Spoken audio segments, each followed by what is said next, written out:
ladies and gentlemen. We build on topics, whether conscious or cosmic. It's never nonsense, mega levels are microscopic. It's a Killah Priest project, AD control the rocket. Before we land the plane, many things we engage and explain. The unexplained, without mask. Welcome to the Killah Priest podcast. Killah Priest podcast.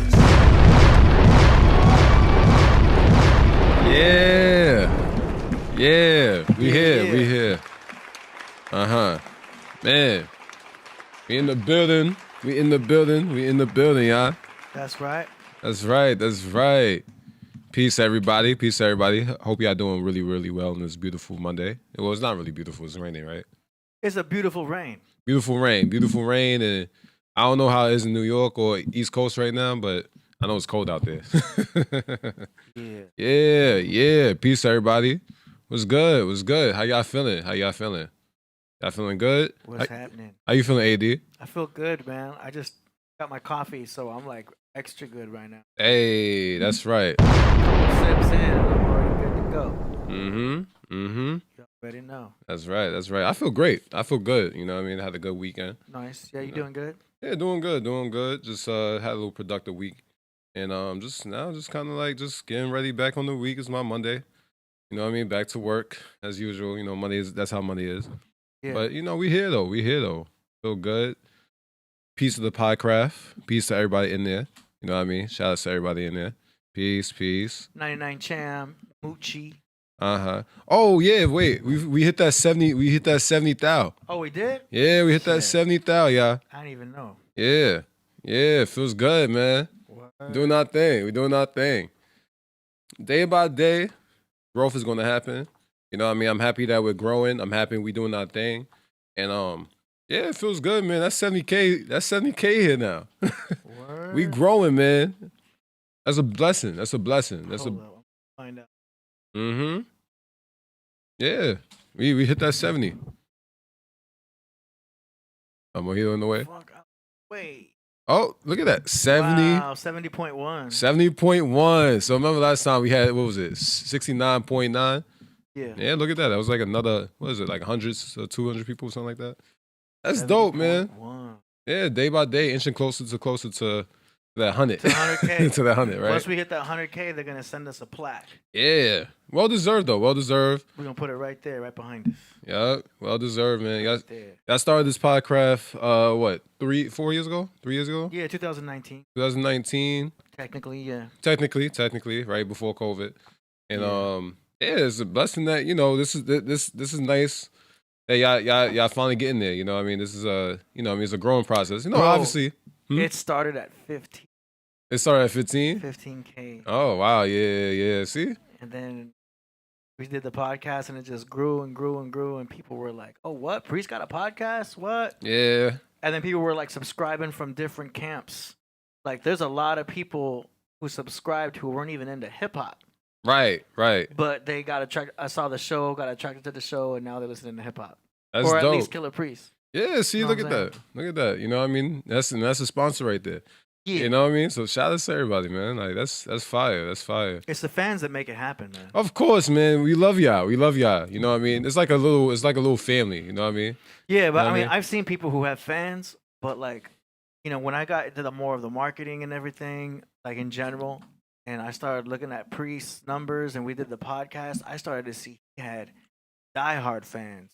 Oh yeah, you know what I'm saying? Yeah. People who like they like Priest, but they know a lot of his catalog and everything, and he has like a cult like following. You know oh yes, I know that. Yeah. That's all I always talk about is how you got a co-following. It's much love. Yeah. There's diehards out there. There's a lot of them. I'm not saying a few. There's a there's a diehard lot. Priest fans, man. I had no idea when I was like, you know, younger. I was like, you know, I knew of Priest and everything. I knew it's like only certain tracks, you know what I'm saying? Mm-hmm. When I met him, I knew exactly who he was, but like I had no idea the back catalog and how much the fans like loved him until the whole podcast thing. Crazy. Yeah, no, I used to get stopped in the street. Oh yeah, I mean you should know, of course, huh? Yeah, but I used to get stopped in the street, and people in the barbershop used to always ask me about my dad. Yeah. I always used to get approached like that. And you always see your pops like signing autographs and stuff like that. Yeah, but I normally get stopped in the street. like I'm talking about like people, old heads just like talking to me for like hours about my dad, and I'd be like, all right, I gotta go play ball or whatever, you know what I mean? Yeah. But I used to, that's how I knew it was always a bunch of love.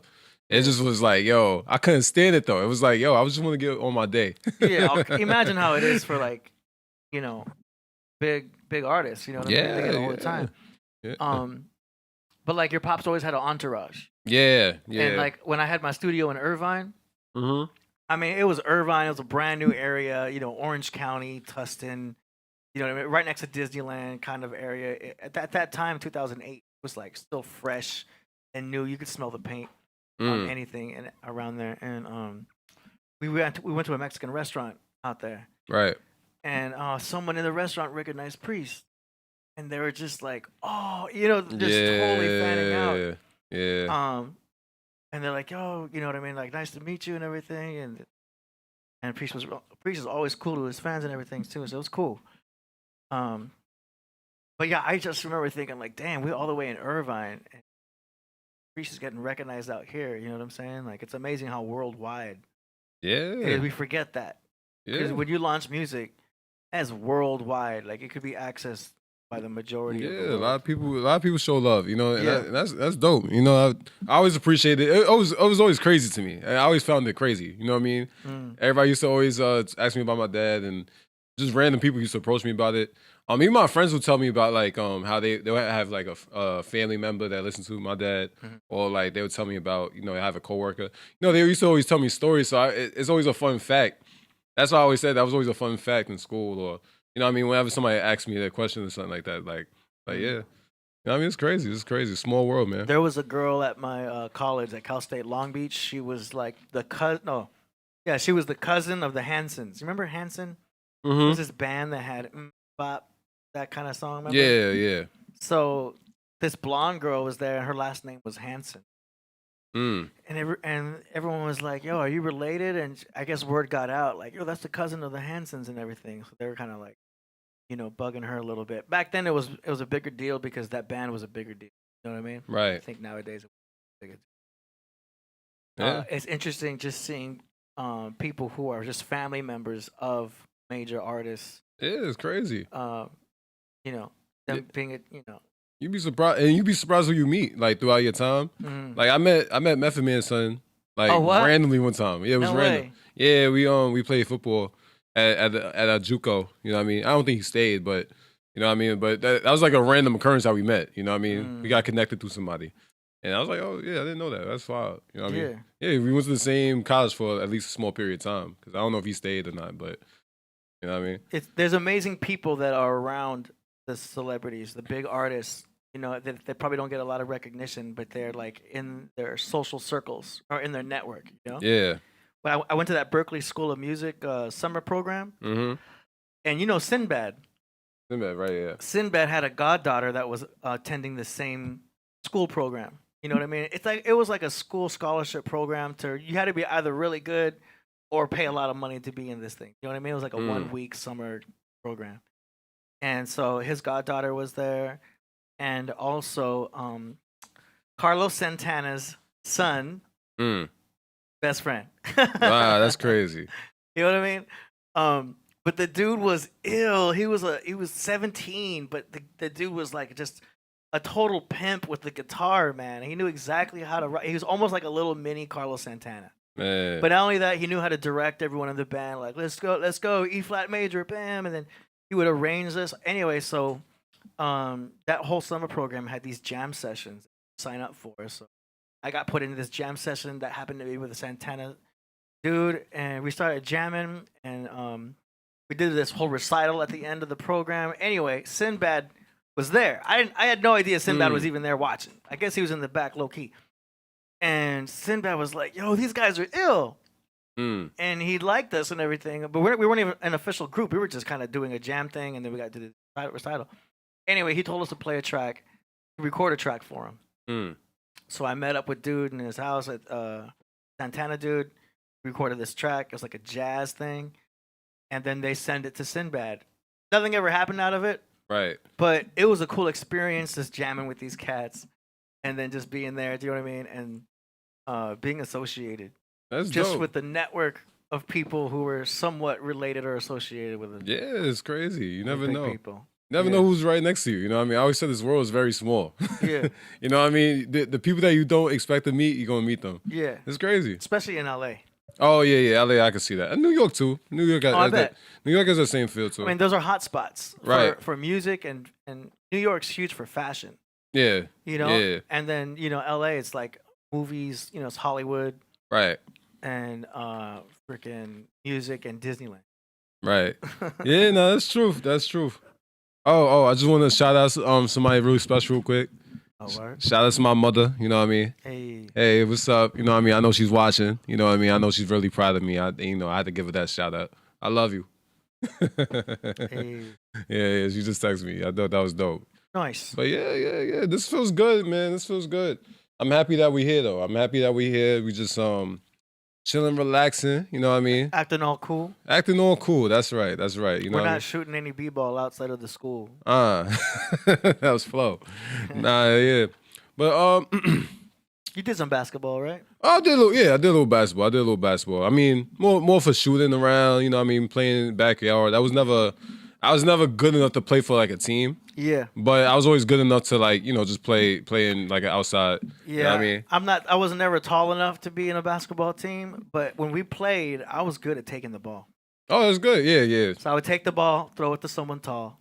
Yeah, that's and smart. get the Yeah. shot. Playing point guard. That's point guard. Yeah, I made a few enemies doing that. Oh, yeah. Oh, yeah. They probably looked at you like a pest or something like that. Yeah, man. I can But see that. I was closer to the ground, so it was easy for me to snag the ball. Mhm. Man. And when it's high school, it's like Yeah, I was always better with defense too. I was never really, I never was. I mean, I could shoot. My problem was I was too strong, so I would shoot it, and I was never used to just taking shots like that. So I used to just put a lot of power in it, and that was really me. it's the You know what I mean? 3-point shots you gotta like master. Yeah, you got to master your 3-point shot, and even like dribbling with the ball. Because dribbling with the ball, what I used to do as a kid, I used to run too fast with the ball. Like I used to, I forgot that it's all patience. You feel me? So Yeah. that's something that like I had to learn throughout my time. But I was all right. I was okay. Like I'd be good enough to play on the team, and that'd really be it. But You go to the arcade, like the Dave and Buster's arcade, where they have those basketball.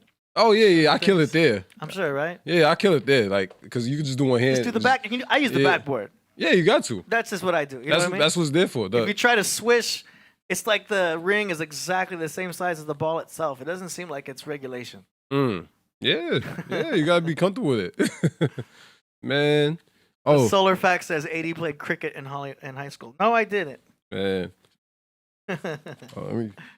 It's right. Gavin Shaolin 808 says love and longevity to this platform. Yo, may peace be with you always, fam. Bless up, SoloGems and ByDax and Lord Sun. There are angels for those whom have faith always. Hey, that's Nice. fly. That's fly. That's a good super chat right there. Yeah, that's dope. That's dope. You know what I mean? But what was it say? Shout out Gavin Shaolin. Yeah, but I was always big into sports though. Just growing up, that was my whole thing. You know what I Yep. mean? I was always big into sports. I mean, I ran track and I played football. That was my go-tos. You know what I mean? Pretty good on them. Feel like I could have made the pros if the opportunity was presented. But it's all good. It's all good. We live and we learn. Nice. Oh man. Okay. Well, everybody, welcome to the Killah Priest Podcraft. I am your co-host, SoloGems from Many Realms and Realms and Realms. Ooh, that's good. Okay. We here with AD, running the rock as usual. Yeah. And our host is out doing a show in Chicago right now. He's in Chicago. He's killing it. We might see him, we might not. Who knows? You know what I mean? But shout out to Killah Priest. You know what I mean? Yeah. So I should have told you not to wear green. yeah, I know. I wanted to wear it because it stuck out. Yeah, it's all good. Yeah, it's all good. Like it's just see through in the middle. Yeah, no, You got that's the Matrix going through you. yeah, that's real, right? It's all good. It works with it. You know what I mean? Things that gives it a little character. Yeah, You know what I mean? Shout out to that's the Green Ranger. bro. One time Rasul was here, and he was wearing an all green shirt. Mm-hmm. Oh man. So I mean, you can see the old episode. I'm sure it's there still. Uh-huh. But he was just like a floating head. Yeah, I could imagine. Yeah, I could imagine. That must have been crazy. It was hilarious, and I was like, Rasul, you wearing green. Yeah, I thought I could get away with this though, because I was like, it's just the logo.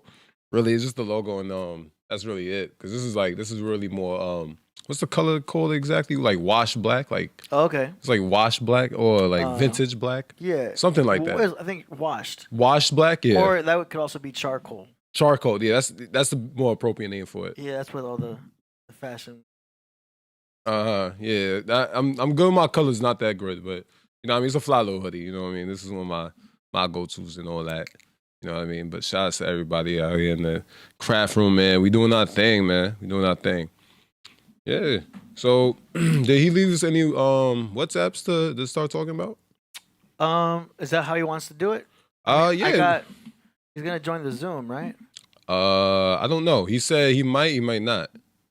So I'm pretty sure you don't mind us just going into the. I got the door locked on the Zoom, so. Okay. Don't nobody just try to join because we gotta. Yeah, man. We gotta do it through the permission room. Yeah. You know what I'm saying. Yeah, no. What else was I gonna say? Oh yeah, I forgot. I did martial arts too. I did kung fu. Oh what? Yeah, I did kung fu too. Yeah, I did kung fu too. I had to let y'all know that too. I mean, if y'all didn't know already, very skilled person. I did it for about 10 years before I got into like all my major sports. But What kind of martial arts? kung fu. Oh, nice. Yeah, I did kung fu. Shapagi. That was the name of it.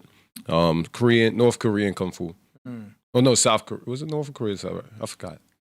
My fault. How did you like? So I mean, kung fu is like kind of the next level above karate, right? It's it's just a different style. Like karate's more, how can I say, more strike position. Like it's more strike position. Kung fu's more fluid. It looks like it looks a little bit more like dancing. So like if you ever watch like Tai Chi. Yeah, if you ever watch kung fu movies, they pretty much show you it. There's just different styles of it. Yeah. You know what I mean? There's many different styles. Something to where you're using your enemy's forward attack against them. That's more. I think that's Tai Chi. Tai Chi. I think that's more Tai Chi. Or like there's Muay Thai, other ones. Yeah, I'm not too familiar. I know. I mean, there's techniques in kung fu I know to where you're using that person's strike force against them, but it's not the entire. Right, it's not the whole element of the entire thing. style. Where there are styles where that's completely. I know the chat's gonna say, "Oh, yeah, it's Wing Chun." We've talked about it before. Kung Fu is more like how can I say? It's more defense. It's like more defense, and you let your defense become your offense. That's what Kung Fu typically is. Yeah. You know what I mean? I can't tell you for everything else. Like we used to have outside tournaments in Kung Fu where we'll fight other styles, right? So we'll get the Taekwondo kids that used to just kick. All they do is kick in Taekwondo. That's technically what MMA is supposed to be, right? Mixed martial arts. Something like that, yeah. But it's more like like when we went to outside tournaments, you could tell the different styles and the way how kids used to fight. You know what I mean? Like Taekwondo is like your legs set up your hands, all that type of stuff. But they was really more into kicking. I was into kicking too, but you know what I mean? It's just different. It's a different style.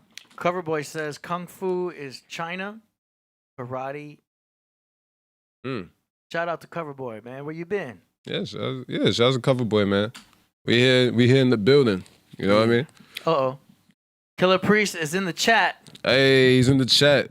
That's where it's at. He says 70K, yo. Yeah, we here. We got that 70K, man. We earned it. 70.1. We earned it. You know what I mean? I say you earned it because you definitely did. You know, this is dope. I mean, everybody was here for the music too, but the podcast has grown to, I feel like, another height, another element. You know what I mean? And I'm happy that y'all even share a space where everybody's allowed to get their thoughts out and able to talk about whatever they know, the knowledge, the wisdom, whatever they got, something that for this world to build on. So, because I think this is what the main message is now. It's like just everlasting growth and always trying to like find new ways of just new ways of thinking, but just for the betterment of the world, and not just to harm your own thing or like try to have your own ego stroke. So word, dope, man. This is dope. Check it out. This is a live feed of Priest subscriber count. Hey, look at that. Do you know what I'm saying? 70,000. Yeah, 70,178. There we go. Hey, that's So, fly. All y'all hit the subscribe out there because like 40% of the people watching are watching the show, but they're not subscribed. Yeah, that's right. So let's see this go up. Mm-hmm. If you're not subscribed, hit the subscribe button. I want to see this go up. Yeah, if you want to see that go up. Like to 79 or 80. Like and subscribe, baby. Like and subscribe. I never thought I'd be saying that. Yeah. I ain't gonna hold you. I never thought I would be saying like and subscribe. Oh, that's standard YouTube lingo. Yeah, how everybody talks like that. Like, hey, make sure y'all like and subscribe, y'all. You know, I used to just be like, all right. And I used to do the same thing. I used to just watch the video and be like, I might not subscribe right now. I subscribe when I want to subscribe. You know what I mean? But nah, y'all out here subscribe for us. We doing much love right now. We just talking. We have a nice light conversation. You know what I mean? My dad's killing it right now in Chicago. You know, he went to. Oh, it went up. You went. Oh, there you go. Look at that. Hey, look at that. That one person right there.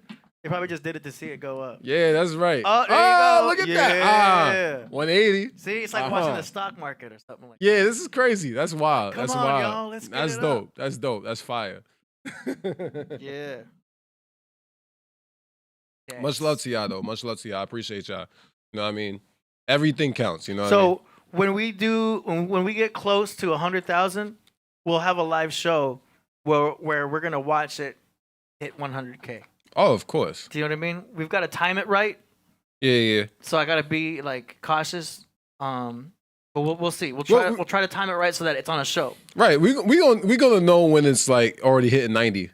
Yeah. You know what I mean? We're gonna know how to work around that when it hits 90. You know, and people gonna do it just because it's about to hit 100K. Yeah. So we can just do that too, and then next thing you know, you could do 500K, and then after that, a mil. Oof. That's a lot. It's gonna be cool. Brown Buffalo, Danny Salinas says, "Shout Killah Priest for reaching 70K, 100K. Here we come. Salute AD and SoloGem." Peace, man. Good looking. Appreciate that, man. What is this? Oh, they let you like super chats now. What? And we liking super cats? That's some new thing right there. I didn't know you could do that. Oh, 11-11. That's good numbers, man. That's good. That's good energy. That's good friction, man. So yeah, the whole thing about like and subscribe, as you all know, it just helps the algorithm. Yeah. Which is basically helps Priest get out there more. You know what I'm saying? Yeah. And also helps to make sure you guys stay up to date with anything. Yeah, definitely. You know, because you never know. We might have a show on Thursday one time. You know what I mean? Which has happened. Yeah, which happened before, right? So there you go. So that's what's up. Yeah. All right. So I don't know if Priest, are you gonna join? Otherwise, do we start playing your WhatsApp stuff? Did he tell you to play the WhatsApp? That's what he was. I mean, he was telling me that he was like, y'all could just go in on the WhatsApp. He said he sent you a bunch of things. Oh, okay. And we could just talk about whatever whatever is being played, or so we can just go in. Yeah. Whatever is our opinion about something going on. You know. Okay. This is so since the speed drill. We were just talking about kung fu. Mm-hmm. So this is appropriate right here. Okay. Look at that. Speed drill. We'll just segue. A lot of y'all already seen this. Let me actually switch this up to an angle that's more for, what is this? YouTube Shorts. Hold up. Uh-huh. 1 second. Bam.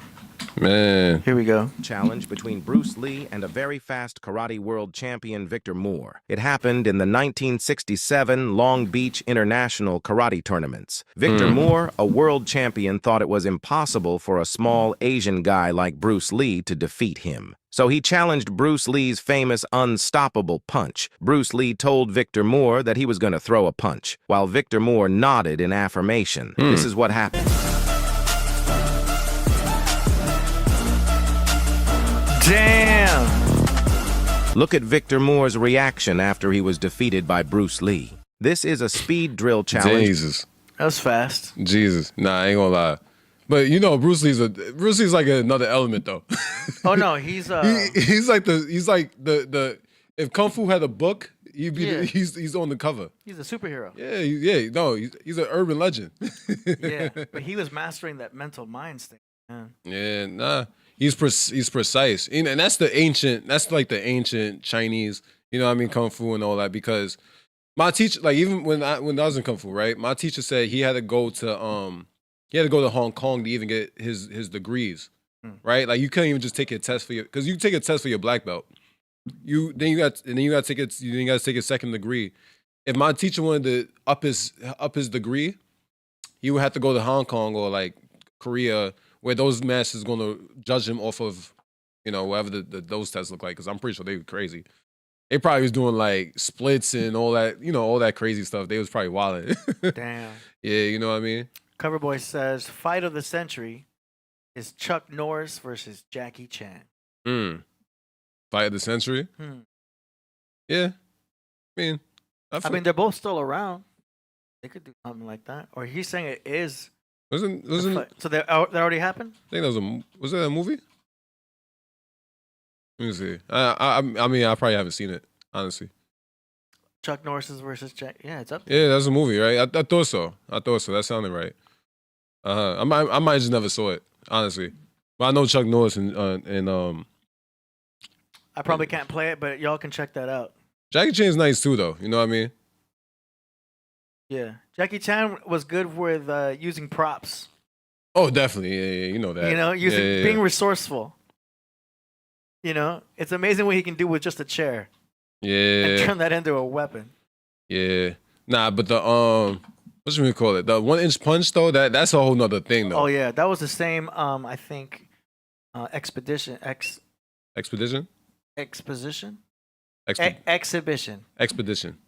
Exhibition, like an exhibit. Yeah. I know. Yeah. It was the same exhibition, where he did that 1-inch punch. Okay. Yeah, that's a whole nother type of like level of like precision. Like you gotta know what training that takes a lot of training. That is like throwing. It's like, that's like, come on, man. That's messing with that chi energy though. The Qui-Gon, the Chi-Gon. And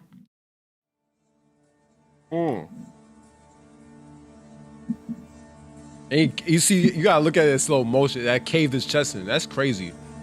Yeah, because he's not just shoving him. That's a straight up punch. Nah, he's punching him, man. In slow motion, it looks like a shove. And that shit hurt too. Oh, dude. And that hurt. I know, and it hurts too. I mean, if the guy was not wearing, I'm sure he had a pad on. He had to. Yeah, you got to. You gotta wear a Kevlar vest or something. But Bruce Lee breaking bricks. Yeah. Imagine he could like break open your chest cavity. Yeah, he breaking bricks. Like it's still pretty fragile right there, man. If you think about it. Yeah. Have you ever been punched in the chest? You know what I'm saying? You can get bruises. Yeah, what's this called? The sternum? The sternum, right? Yes. I think that's the sternum. Yeah. You know what I mean? Shout out to my health degree. If I remember correctly. Shout out to Dr. Q, man. Love you. But what was I gonna say? No, that's breaking bricks, man. That Bruce Lee punch you right there is over. I probably could break somebody's sternum if I really, you know what I mean? Yeah. Get back at it. Because I used to break bricks and all that type of stuff. Oh, that's crazy. Yeah. I used to, well, not bricks. Hold on. Let me say that correctly. I used to break boards. Let me say that correctly. You know so, what I mean? have you seen the latest Cobra Kai series? I never watched Cobra Kai. Wow, I seen Karate Kid, but I never watched Cobra Kai. If you saw Karate Kid, you have to watch Cobra Kai. I had to. Bro, they brought back so much nostalgia, and like the storyline can get a little cheesy, but it's still pretty cool. Mm-hmm. And the fight scenes are choreographed well. They got these kids that are doing all this stuff. It's not anything different than the kind of cheese you would expect from the 80s in a karate movie. You know what I mean? Like the sweep the leg and all that. It's good. If you like Karate Kid, you got to watch it all because they bring back a lot of the old actors that were in it and stuff like that. And they're creating new storylines and it moves. It's not slow. Right, it's at a good right. pace. I'm a big fan of Cobra Kai. Hey. I like it. But it's cool to see the other side. You know what I mean? Because they're always showing you Miyagi-Do. Right. Now you get to see the perspective of Cobra Kai. It's interesting. Yeah, it's like when the student becomes the master now. Yeah. Right? Well, yeah. Yeah. Well, it's like where the bad guy becomes the good guy. It's a classic type of tale to where how Darth Vader, killed the Emperor. Right. It's kind of that same type of thing where the bad guy inside, has to draw the line. Yeah. You Because you gotta learn. And that's when he was like a child. When he was a child, he was, being, because he knew kung fu. You know what I mean? And there's always, and people gonna test you sometimes. I mean, that's how it was for me. Like people used to always wanted me to see me do something like that. So you might get tested to show your stuff and everything like that. But I have respect though. I have respect. I never really showed it outside the streets and all that. You gotta watch it. It's still on Netflix. They're about to launch another season. You got to get caught up. Okay. I think they're 2 seasons, 2 or 3, and it's good, man. It's good. Right. Just try to catch up with it because it's pretty well done. But it's also cool because it kind of shows how the bad guy doesn't know he's the bad guy. A bad guy thinks he's the good guy. The bad guy thinks he's a good guy. Right. So it kind of shows. I mean, it depends on which one you think is the bad guy, but when you see it from his perspective, you can see how this is the kind of conversation we would have with what's his name. Knowledge Born. Right, yeah. But it's where you get the perspective of someone who thinks they're on the good side, but can be seen as on the bad side. Right. Like the anti-hero. Like, right. Yeah, I got you. It's like, whose side are you on? Yeah. The opposing team is the bad guy. Yeah, I gotta check. Obviously I gotta check it out, see if I like it and all that. But I definitely seen Karate Kid. I always liked Karate Kid. That was a good movie. That's one of the classics. So you gotta, you know what I mean? Yeah. Even though I always said the ending was some BS, but I'm just saying, because you should have saw that move coming. You know what I mean? But I'm just saying, it's all good. It's a movie, right? So Cover Boy says he used to be called the Karate Kid. He used to be called the Karate Kid? Yeah. Man, I wonder how that goes. Oh, yeah, they used to call me that too. I mean, you know what I mean? Because I was that kid. The Kung Fu Kid. Kung Fu Kid. Nah, but they even if you do Kung Fu, they will still call you the Karate Kid. It don't matter. It don't matter what you do. You know what I mean? But yeah, I was nasty. I think I feel like I sent you something before, like that showed my tournament. I think I sent you in my WhatsApp. But let me see if I could look for that. You wanna look for that, AD? What am I looking for? Try to scroll down the WhatsApp that I've shown you and see if my because I think I sent it to you before. From you? Yeah, from me. Because I definitely sent you the There's the food. There's the food. Yeah. No, that's the Alaska. I gotta work on that video. There we go. Right there. Yeah. This is a throwback. Yeah, man. Well, that's you. Yeah, that's me. I'm in the black. They're both wearing black.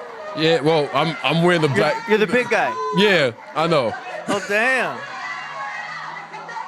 Yeah. Shouts to I didn't make a show like that, but you look aggressive, bro. Nah, I was a very aggressive fighter. I was. Damn. I had to learn to slow myself down because as I got older, you got to be more humble. Not humble, not even humble. Just more analytical. Yeah, looking at the fight. You know what I mean? I was very aggressive in terms of attacking. Yeah. You know what I mean? I had to learn how to slow down the fight and like work on my defense because I used to take a lot of hits too. You know what I mean? I just could take the hits. That was the thing. My teacher used to always scream that to me. Like, he always would be like, you take too much hits. And then as I got older, I learned what he meant by that. So I had to get better with my defense. Yeah. You know what I mean? Well, it seemed like you were about the win. Oh, I won that. Yeah, you're all about the win. Yeah. But like, there's other ways to get there. Yeah. I was and then in this video, I was probably like 11, 12. I was probably like 12. Mm-hmm. You know what I mean? 11, 12. But a lot of fans, they like to see that type of fighting to where their hits are being thrown. Yeah. Oh, definitely. Yeah. Nah, when you watch the grown men fight, yo, it's the most entertaining one. Because people would complain about like a Mayweather fight. I always remember that kick, man. Yeah, that went way over his head. Yeah. Shout out to my boy Bobby, man. That's my boy. It almost looked like you knew you were gonna go over his head, though. Yeah. They had to change my fighters at a certain point because they used to tell me I looked like I was bored. So they used to fight me against taller people because I started like in my own because we used to go off of rank and age. Yeah. And that was my class. You know what I mean? He was shorter than me, but we was the same age. You know what I mean? But shout out to him, man. There has to be a ranking thing. You're like Shio. Huh? And Mortal Kombat. Yeah. Like they have to go up the ladder, and then now you have to fight SoloGem. Yeah. That's pretty much how it went down. But I mean, I used to get spanked when I used to fight the older kids. When I used to fight the older kids, it used to be harder because that's what I mean. Like I had to learn defense better. I wasn't scared, but I had to learn defense better. That's what I learned. That's why I learned how to fight, a little bit better. You know what I mean? Because before I used to just throw my stuff out. And even I got to shout out my boy Brian, because he was the first one that showed me that defense really could make you win. Oh yeah. Yeah, because my boy Brian, he was more like a boxer. Yeah. Like every time I fought him, he just knew how to. It was frustrating because I couldn't hit him.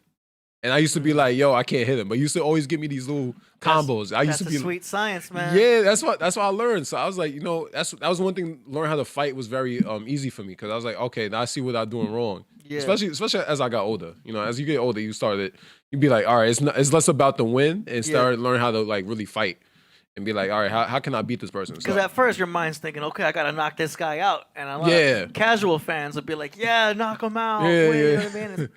There's so much more to that. Yeah, and I'm not gonna lie. When you're in the tournament, especially that was a tournament.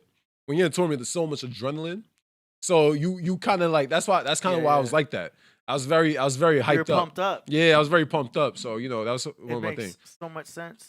Yeah, Fella B says best show, host, guest, and chat room ever. Give thanks. Shout out Fella B in Australia, down under. Shout outs, man. Yeah, but that's one of the things that I love so much about Mayweather. It's like he mastered being a defensive boxer. Mm-hmm. And a bunch of my friends are casual fans. I'm a casual fan. We're all casual fans. But Right. I knew all the time every fight Mayweather would win. Right. Because I was able to, I looked him up and I'm like, yo, he's got this figured out. Yeah. Like you can't.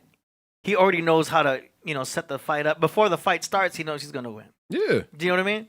He's got it so down. So, like, when people be like, oh, your boy's going to lose today, AD, Mayweather's not going to win this one. I'm like, bro, you don't understand. No, he's a boxer. I can tell you what it is. He's a straight up boxer. He's not, like, people want, why? Because Mayweather's not known for knocking people out. And that's what people really want to watch when they watch boxing. Yeah. But Mayweather is perfectly described defense, right? And he's made it to a science where he could box you. He could just box you. That's why I say you got to knock him out by round 2. Yeah. If you don't knock him out by round 2, it's all over. My Maidana got close. Remember Maidana? Yeah, I remember that. I think he fought him twice, but the first fight he landed a punch that was straightforward. Yeah, that was the only time I saw. Some could talk about Cotto. Mayweather says Cotto was a tough one. Mm-hmm. Yeah, I'm saying, but you gotta knock him out. But you gotta really knock him out. That's the only way to really beat him because he's gonna box you. If you can catch him, he's quick. I already know he hit a point where he was 30 and something, right, 30-0, and there was just a point where I think he just said, "I'm not losing this no more." You know what I mean? He said he probably just figured out boxing to degrees like they don't knock me out, I'm gonna win this. Yeah. You know what I mean? And I ain't gonna lie, that gets into your state in your mind. Well, especially when you're getting paid. Yeah. Because that money mentality he knew that, like, if I do this, I do that. And that's the science of it, too. So he mastered that sweet science just to be just that much better. And I noticed him, like, he'll dodge punches that weren't even thrown. Yeah. But his mind figures he might throw this punch. Yeah. So I would sometimes see Mayweather box, and he's swing to the right. Right. But no punch was even being thrown. But he did it just in case. Yeah. You know what I mean? Like, he would figure in advance. It's your reflexes. Once you start developing that reflexes, you're gonna have it forever. Yeah. So he's always gonna be looking for a punch. He's always gonna be looking. And they don't dock you for that. Like, oh, you dodged one. Because they got CompuBox. It's like watching all your punches thrown and everything. Mm-hmm. The strongest key of fighting is your eye. That's the strongest key of any fight. Is how you look at people fight. Because the reason why people probably don't know how to fight or don't know how to get this because they're not looking at attacking because they're scared of the punch. The punch might come, you know what I mean? You just gotta look at it. And so I've always looked at, even Mayweather shows you it verbatim. But Timeless Lace, you're right. He says Zab Judah got close as well. Yep.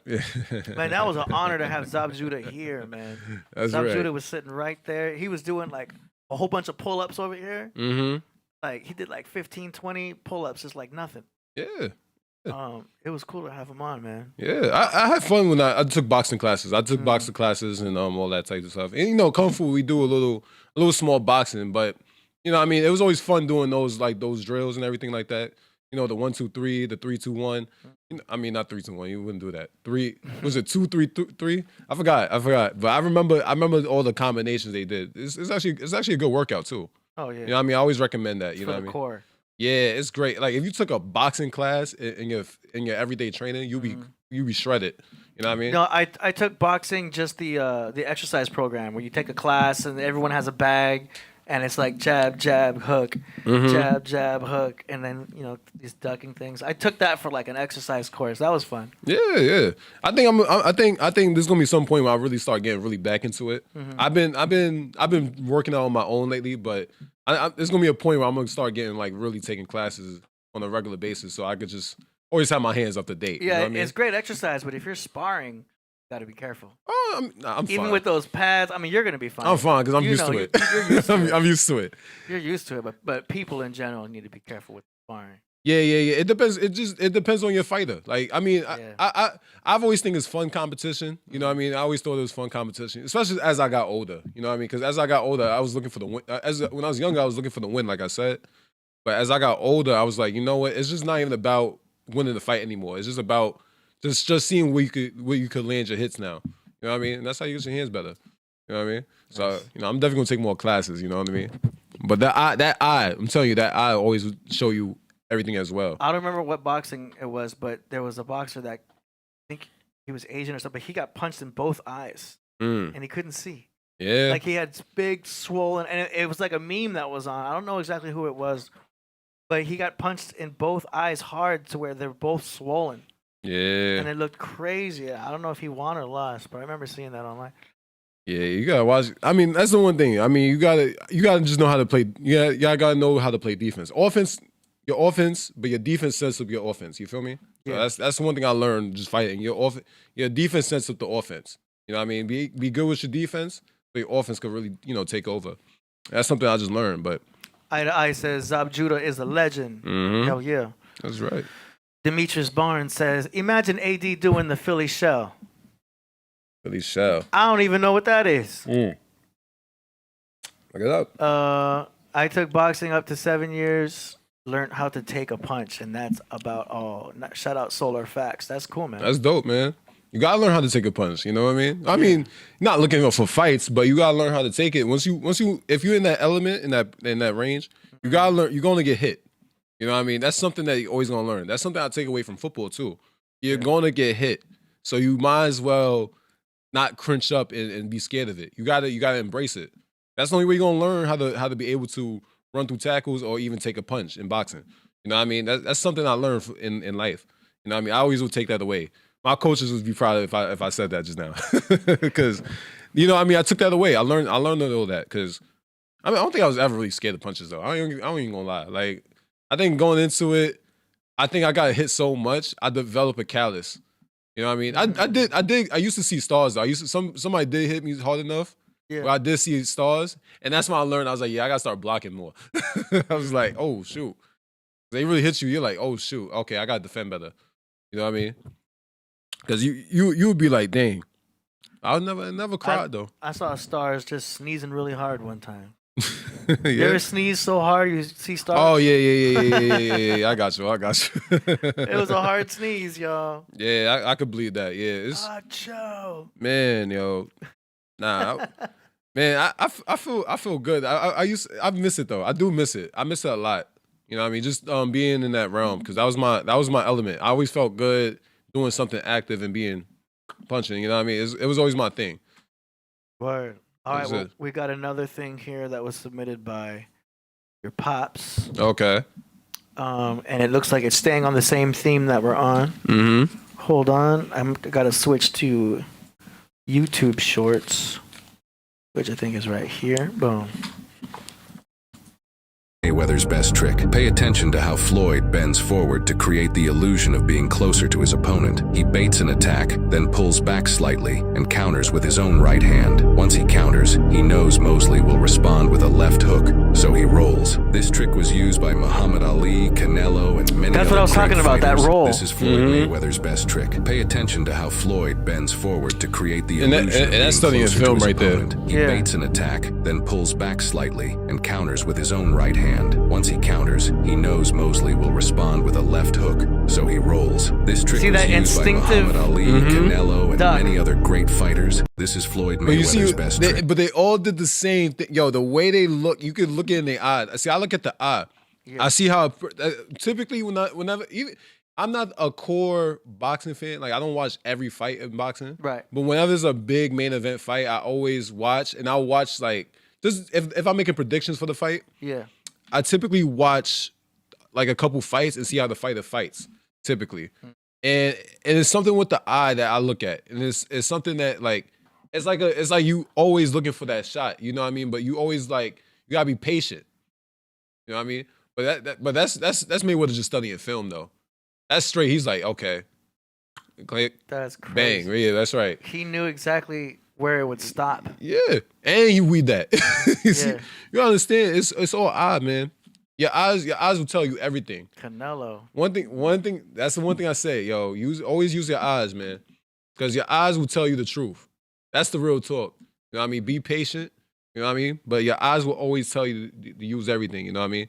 Don't listen to the ear. Don't listen to the ear. I know. Don't try to hear, because you hear lies. You know what I mean? You can hear some truths, but you can hear lies. But you always gotta use your eyes. You know what I mean? To strike and be precise. You know what I mean? Yeah. That's real. You know what I mean? That's real. That's life, man.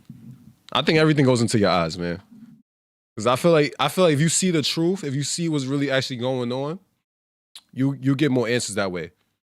You know what I mean? So I think that goes in wrong. That's kind of something that I was thinking about too earlier today, or like about a couple of days.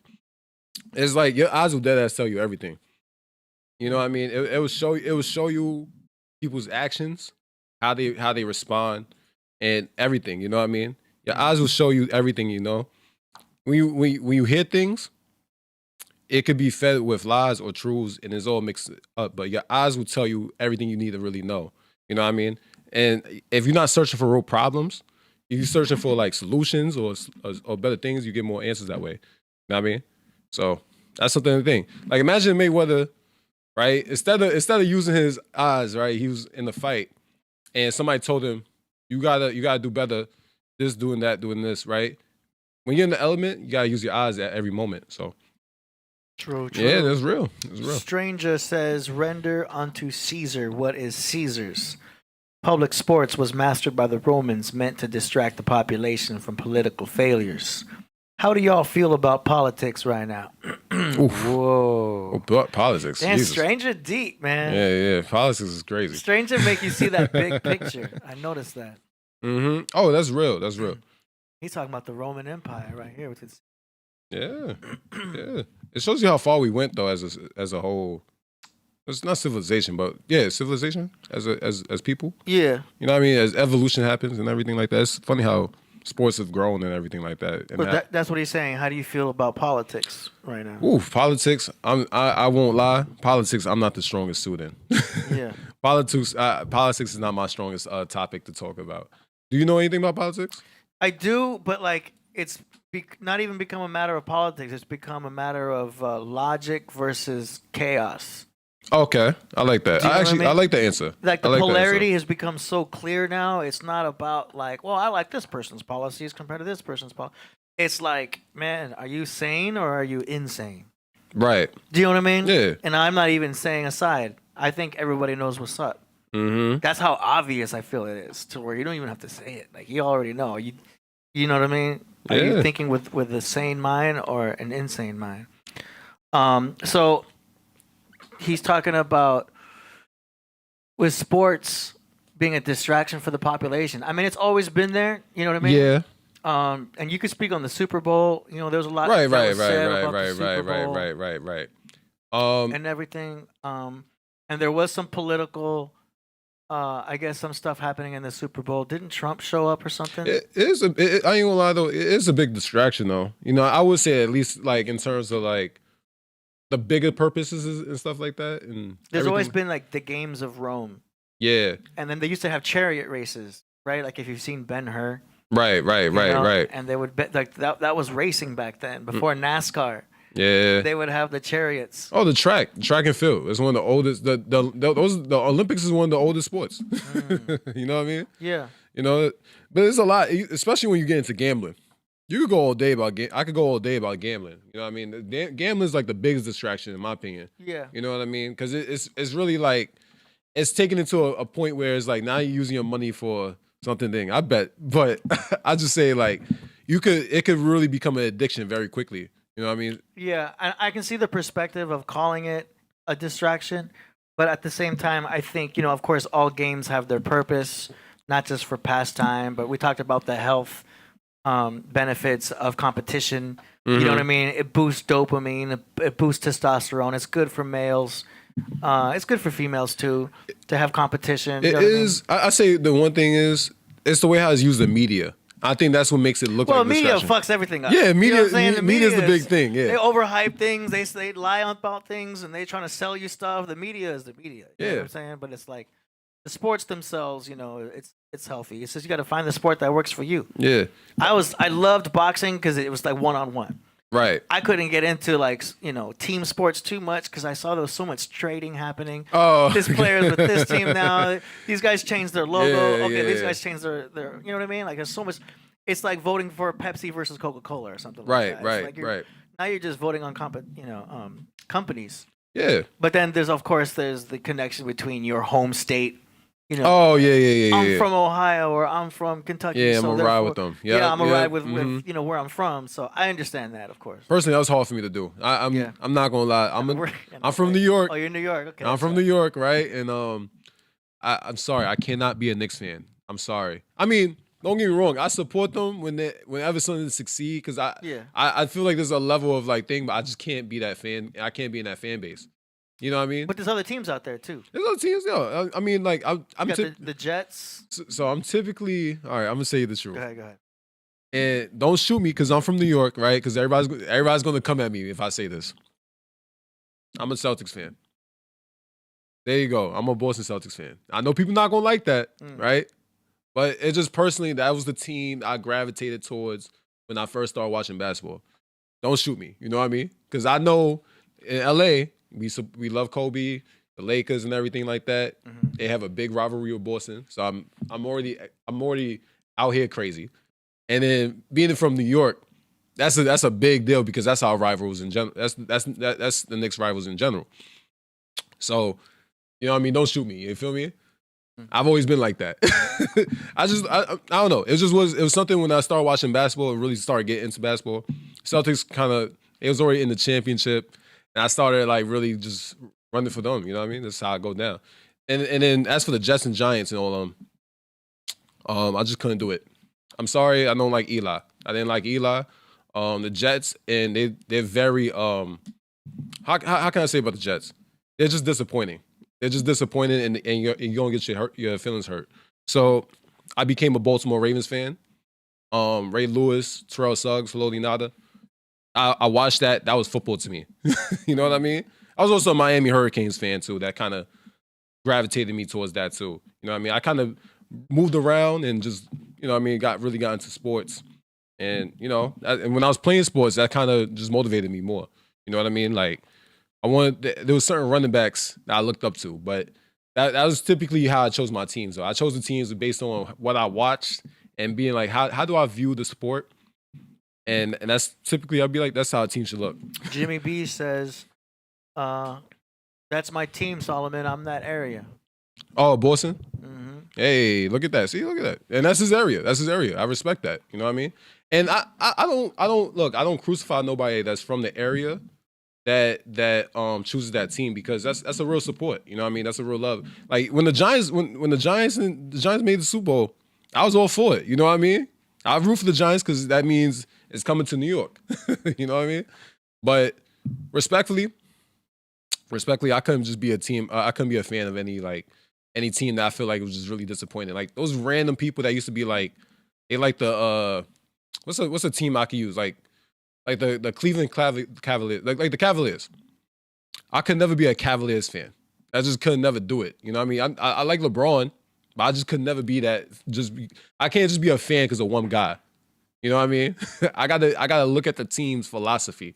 Because sports is a philosophy when you really get into the politics of it. So, Socrates' philosophies and hypotheses. Mm-hmm. So, when playing sports, you learn that your coaches have a certain level of philosophy, and that's how it relates to your team. This is interesting.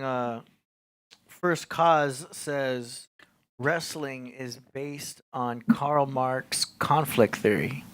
Wrestling? Yeah. Interesting. Like WWE wrestling, or just like the weird grappling wrestling? I'm assuming he's saying wrestling in general. Oh, just like fighting, like two opponents fighting each other? Yeah. Okay. It sees society as divided along lines of economic class between the proletarian working class and the Borgias.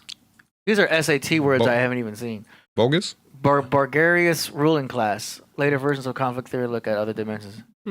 Interesting. Wow, very interesting. social, religious, and other types of groups. Yeah, I can see that. Yeah. Definitely. I like that philosophy. It is interesting though to see how big WWF is and WCW and like and so I guess The Rock is coming back. Yeah, The Rock is coming back in WrestleMania. I mean, he's not wrestling. He's not wrestling, but he's going to be a part of it.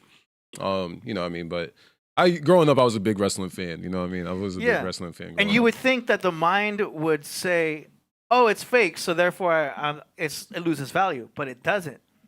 Right. People don't care it's fake. The entertainment factor is still there, you know? And then there's some instances where some wrestlers will say, well, yeah, it's fake, but not every win is predetermined. Yeah, it's a storyline. You know what I mean? Okay. It's like a story. If you follow wrestling as I got older, you know what I mean? Because when you're a kid, you just watching, you're like, oh, these wrestlers is fighting. You rooting for your favorite guy. Because I was a big Rock fan. I was a big Rock fan growing up. I couldn't stand Stone Cold Steve Austin for the life of me. He was like my clutch. Like I couldn't stand watching Stone Cold. As I got older, I grew to respect him because he was putting on the show. But I was, my favorite wrestler was The Rock, and for the life of me, could not beat Stone Cold in WrestleMania. It devastated me for years till he finally did. Till The Rock finally won. But it took years after that. But they had to write that in. Yeah, they had to write that in, right? I mean, that's almost like someone writing in, Batman versus Superman. Right. It's like, who's writing the script? You know? And I used to get mad. That's what, and I ain't gonna lie. That's why some fans might not be fans no more, because how the script is even been told. You know what I mean? Some people might not like who's the championship right now, or the champion right now, because he probably just not over. Yeah. This is like wrestling lingo that I learned. Oh, you always get mad at the writers. I didn't like in one of the Star Wars is the recent one, they killed Han Solo. I remember watching this in the theaters like, what? Like, who wrote this? Like, what is up with the... I left the theater mad, thinking like, yo, why would they kill like such an iconic character? Right. And I was upset. I'm like looking up what's wrong with these writers. I went online to all the the fandom and everything. And then finally someone pointed me out to I guess what's his name? The guy who plays Han Solo. I can't think of it right now. Han Solo. Yeah. It's I know it too though. Harrison Ford. That's Harrison Ford. Okay. Harrison Ford, he had done so much stuff with Indiana Jones and Star Wars. I guess he wanted to be killed off. Yeah. So he's like, can you guys just... I guess he tried to get killed off in past movies, and they wouldn't allow it. Yeah. So in this one, he's like, hey, can you guys just set it up so that I get killed off in this? Yeah, I mean, it gotta make sense for the story. Yeah, you know he just wanted to be done with it. Yeah. I guess Harrison Ford has done so much, and he has a lot. He's got a huge bunch of movies he did. Right. He wanted to get killed off in that Star Wars, so he had them write it in the script. And once I found that out, I felt better. Like, oh, okay, that's what he wanted. Okay, cool. Yeah. I didn't think it was logically a good move for a storyline to do that, or for a franchise. I get you. To kill off such a major character. It's bad enough they had to kill. Yeah, that's what I hate. I do hate that about certain stories, because I hate when it like you have to force a kill off. You know what I mean? To meet somebody's demands, right? So like I hate when production gets in the way of that, because you get that with so much shows nowadays, like different shows. Yeah, they will just kill somebody off because this actor doesn't want to play the role no more, or there's a disagreement or dispute or whatever. Yeah. I feel like it changes the whole dynamic of the storytelling. You know what I mean? Yeah. Because I feel like, because I watch a lot of anime, right? And what anime does, I feel like that's proper, is when they kill somebody off, it's for a certain level of a character growth. right?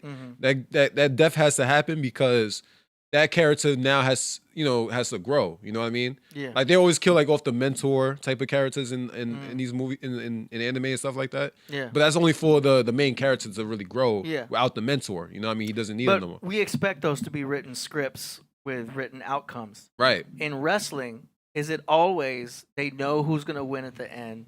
They know who's gonna tap out. Do they give them any leeway at all? Do they make it set up so that like, well, you guys know how to wrestle, just do what you do and whoever wins wins? Like, nah, it's not like that. It's completely 100% known. It's 100% known who's gonna win. Who's gonna win? Yes, because they have it's a production. It's like a stage. You know what I mean? They don't give them any kind of like. Nah, it's 100%. Because they're both so trained, I'm sure they can like choreograph things on the spot. Yeah. Oh, that's what they do. That's what I'm saying. It's like because there's so much choreography. But we already know how they know one thing. They know how certain moments is going to happen in the fight. They know how the finish is going to happen. They just know they already know the finish. Okay. Right. So that's why they always try to set up the finish and everything for like the that. rehearsals and everything. Yeah. So they already especially if it's two wrestlers that been working in the ring for so long. They already know. It's like a play. It's like an act. It's two actors that just know each other. Yeah. You know what I mean? So it's always 100% known. Because you know what they do in reality TV? And I know this is a bad example. Well, it's not a bad example, but it's just true. In shows like The Real World or like Jersey Shore is probably the best one. They kind of lead their people on, to do things. Right. Like they'll tell Snooki, like, hey, do this, drink that. Oh, definitely. And they give them things to get started with, or they'll trigger the situation about stuff, and they set it up, but they don't know what's gonna happen. Right. So they're they're encouraging things to happen. Right. But there's no script because they're horrible actors. No. So they have to let them just be who themselves. They are. Yeah, right. They being themselves. Yep. And just let the chaos happen. And sometimes it leads to fights. Sometimes it leads to But like it's a kind of a dangerous way of producing. Of course. Productions. Yeah. But it's just funny because they're filming it, but they're not told exactly. Yeah. See, that's why I can't watch reality script. show. I can't watch no reality show. It's set up to a certain point. Yeah. But they're given a lot of leeway on what happens after that. Yeah, that's why I said I can't watch no like all those. What is it? Asshole Wives, the girl clubs, all those shows that was made. I could never do it. I know one of the bouncers that works on Jersey Shore. So he's giving me all of this inside information how it works and everything. Wow. They set these cameras up, and only one or two people will be informed about doing something. And everyone else is like, "Why is that happening?" Like, what? That makes sense because it's drama. Because think about everybody. Think about your everyday life, right? Your everyday life don't have that much drama. That's what I'm trying to say. These reality shows, I just can't invest in them. You know what I mean? Yeah. Well, they know what to happen. They put them together and they give them alcohol, and then things are gonna go. Yeah, it's just gonna go left. Just think about your homies that drink and all the drama they go through, and there's not even any cameras around. Right. Like there's we've all been through situations, and it seems like reality TV. Yeah. Oh no, life is a movie. You know what I mean? Like your life is definitely it's a TV show. It's definitely a movie. That's why I always feel like we being watched or something. I always said that. And there's commercials. Yeah. I always said that. I was like, all right, next time on the SoloGem show, right? For real. Right. I always say that. I look at my life as a show because it's a revolving door. I meet new people. You know what I mean? Some people stay for the casting. You know what I mean? You have your immediate people, which is your friends and your family, right? But then there's the people that come in and out your life that are just there to make you go through certain things. That's why I say it's always a life. It's a life lesson, you know what I mean? Because every show, right, every episode has to give you a life lesson after each episode. So that's how I look at each day. So each day to me is something I have to learn, you know what I mean? That's good. That's why I try to always improve on something. That's a good way to look at it. Even if it's something really small. See, that's why you're the coach. I appreciate that, That's man. a good mindset. Stranger says, what's the benefit of knowing about football and watching it versus knowing about politics and watching how people play with us? What is the benefit about knowing about football and watching it? And that's a funny take on it because even in football, it's a game and we don't know what's going to happen. Of course not. In most instances, obviously. Right. Do you know what I mean? There's no script there, but anything can happen, right? Anything can happen. In politics, for the longest time, I always felt like, well, both sides of politics is two wings of the same bird. Right. It's all Illuminati. It's all controlled. Like, You know what I mean? I'm anti all of that. And then until recently, I started to figure out, well, hey, wait a minute. The president actually has power. Right. Yo, the president can actually do stuff. Mhm. I thought the people behind the president were doing everything and just doing a puppet show, Oh, that's which true. may have been true. Who knows, you know? Right. But so there's that take on it. Stranger is that, that whole deep state puppet show type of talk Yeah. about things. But he's talking about what's the benefit of knowing about football. So football is its own type of leisure, obviously, and it's almost like a gambling thing, like you talked about, Yeah, because it's so popular with the it's such a culture. Well, I'll say this, right? I play football. Yeah. Right. You got to know football if you're going to play it. Yeah. So that's the one thing I would say is that because it is a culture. Like, remember, there's different cultures in what people do, right? And one thing I would say is there is a culture about knowing about football. I mean, people's life is predicated off of football. You know what I mean? That's why typically you hear about a certain player and you might hear his son played. You might hear his brother played. It is a certain culture. So you might get a bunch of those people, and then you got to remember all the other things that go into it, injuries, and everything like that. Now, I'm saying from an entertainment level, I could see what you're meaning, right? Yeah. But that's how it could be manipulated if you watch media, right? So you watch none against ESPN and them, but like I'm just saying, like you could see how those certain takes could be a little bit distracting and everything like that. And I think a lot of things could always seem and look rigged and everything like that. They do. I will say they do a lot of crazy stuff, and I think there is a level of controlling the game. I do think that sometimes, you know what I mean, especially with the professionals, because it's not every level. You know what I mean? Nobody's controlling a high school game. Nobody's controlling those games, right? But there is something about national sports where it can be controlled in a way. You know what I mean? Narratives and stuff like that always look like it's crazy. It's kind of crazy how the world works. Yeah. You know what I mean? So there's some level of it. To me, I look at it like it's stocks. Like some people are interested in this stock, some are interested in that stock, some are into Bitcoin, some are into football, and then the value, how much value they're putting into that, moves up and down like a stock for their team. Right. Do you know what I mean? Everything is a stock. Speaking of which, you got them cryptos. You got them Bitcoin going up right there. Yeah. Bitcoin's on its way up. But like if your mind is set for that, then you know that when to go in and when to go out. Do you know what I'm saying? Everything in our lives has like a stock type of thing going up. Do you know what I mean? The relationships you're in. You know what I mean? The females you're hanging with, like, oh, she's acting up, yo. Her stock just went down. Right. Do you know what I mean? I didn't like the way she treated me. She just went down 10 points. Or like, oh man, she made me dinner. She coming in looking nice. Yo, this girl's stock just went up. Yeah. That's just an example. Yeah. You know what I mean? Everything in our life is going to have stock. Our bank accounts. Do you know what I mean? The value of ourselves, our vitality, our health. All of it is in that type of, stock portfolio type of thing. Yeah. And real quick to even answer that question too, another benefit I would say is I can see the benefits in terms of medical use, you know what I mean? And learning how to perform certain surgeries because it happens. People get hurt, right? And I feel like it does have a benefit in terms of, repairing and medical use because, we don't, if people tear their ACLs without playing sports, right? And people tear their Achilles and everything like that because you can't rig injuries. I'm sorry, you can't do that. But I'm just saying in general, like it does have some benefit in terms of knowing the sport, how to repair certain injuries that might be life threatening. Because that's how we got with ACLs, right? 50 years ago, ACL meant your career ended, right? It means that you're never going to walk the same. That's what it meant about 50, 60 years ago.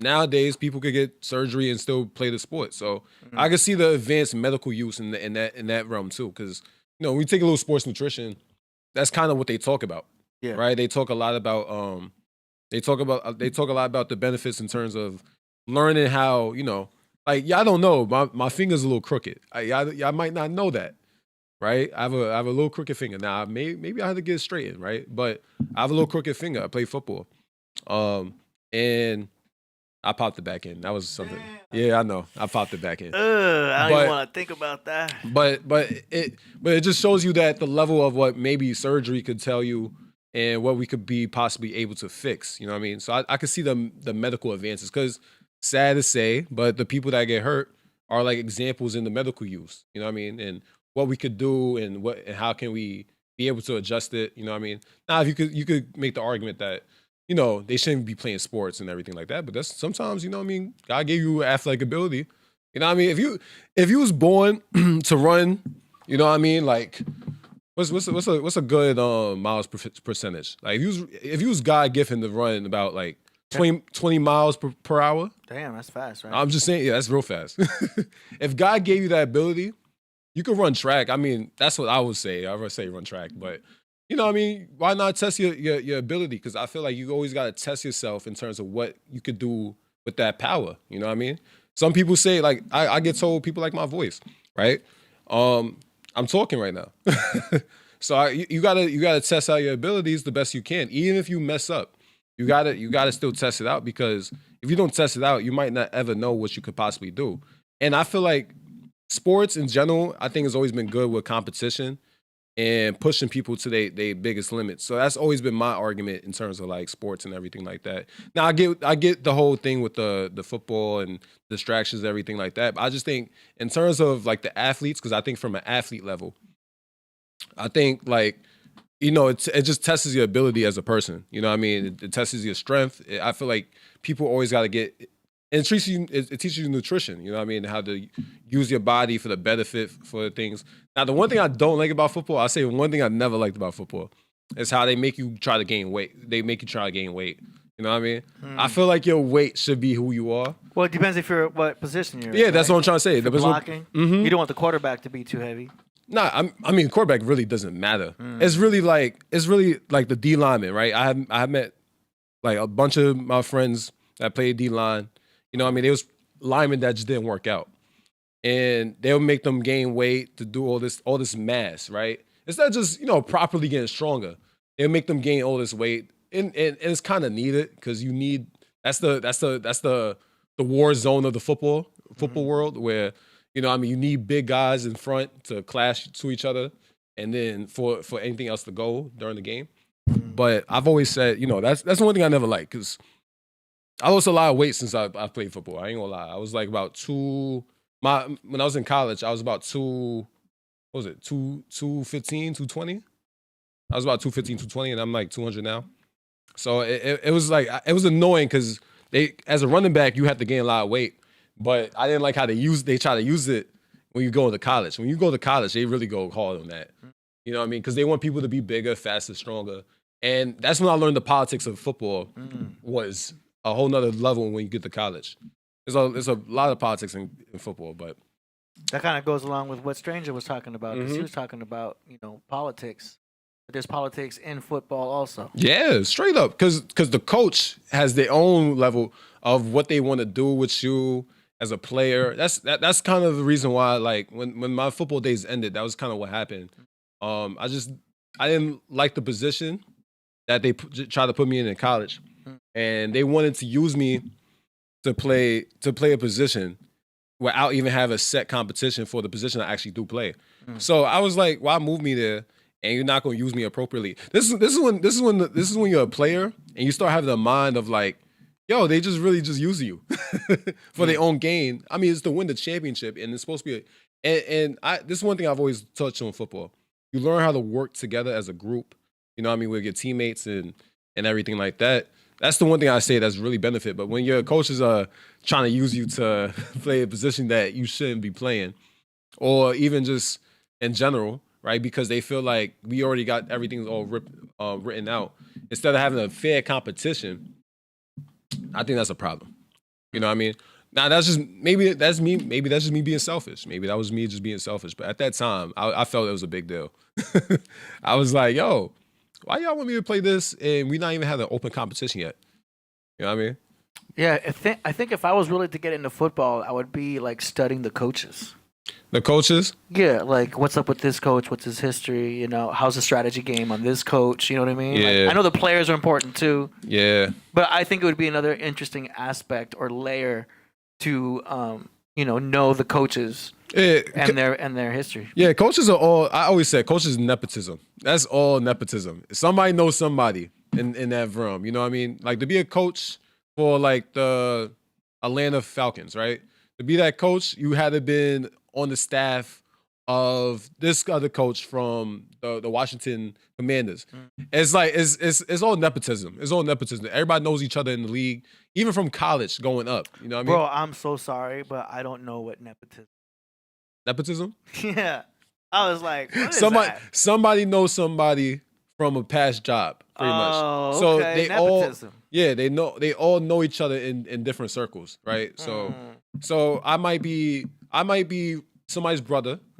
I am a college coach for the Seattle Seabass.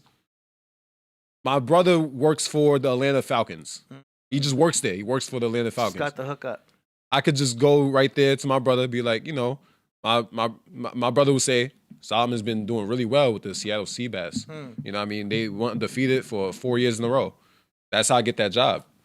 Man, that's it's all that's all it is. It's a very circle. That's that nepotism. Yeah, nah. That's why when you're in college, these coaches are so pressured to win that they're trying to get a bigger position. That's one thing I learned. Not to hate on my college coaches, you know what I mean? But I'm just saying that's what's going on. So every decision they make is very self-motivated. You know what I mean? It's not always for the team. Of course, they want to see the team win because they get glory from it, but there's a reason why they're doing it. You know what I mean? This is stuff that I learned. This is stuff that I learned at the age of 20. Damn. You know what I mean? I learned this at 20. You a real coach, man. Yeah. Well, you know, and then you learn coaches. Once you and when you're a player, you do learn coaches, right? So I think that also did help me like develop like a little bit better in terms of like helping people out and understanding what you need to be successful in terms of whatever you want to do. So, you know, I try not to wear on my, you know, jacket. Like I don't want everybody to just call me coach just cause. But like I just feel like I learned a lot from those moments. You know what I mean? Especially adversity. Adversity teaches everything. And that's the main thing when you play sports. Is when you play sports is there's a lot of adversity that goes on. Because you might not have the best feeling. You know what I mean? Shout out to Jordan, because Jordan, you know what I mean? I think Jordan was really good at it. You know what I mean? I didn't get to see Jordan's era, but the flu game, that's something that's a good example because that's real adversity. You know what I mean?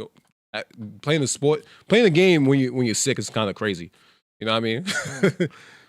We got this super chat here from Act EST Momentum VC.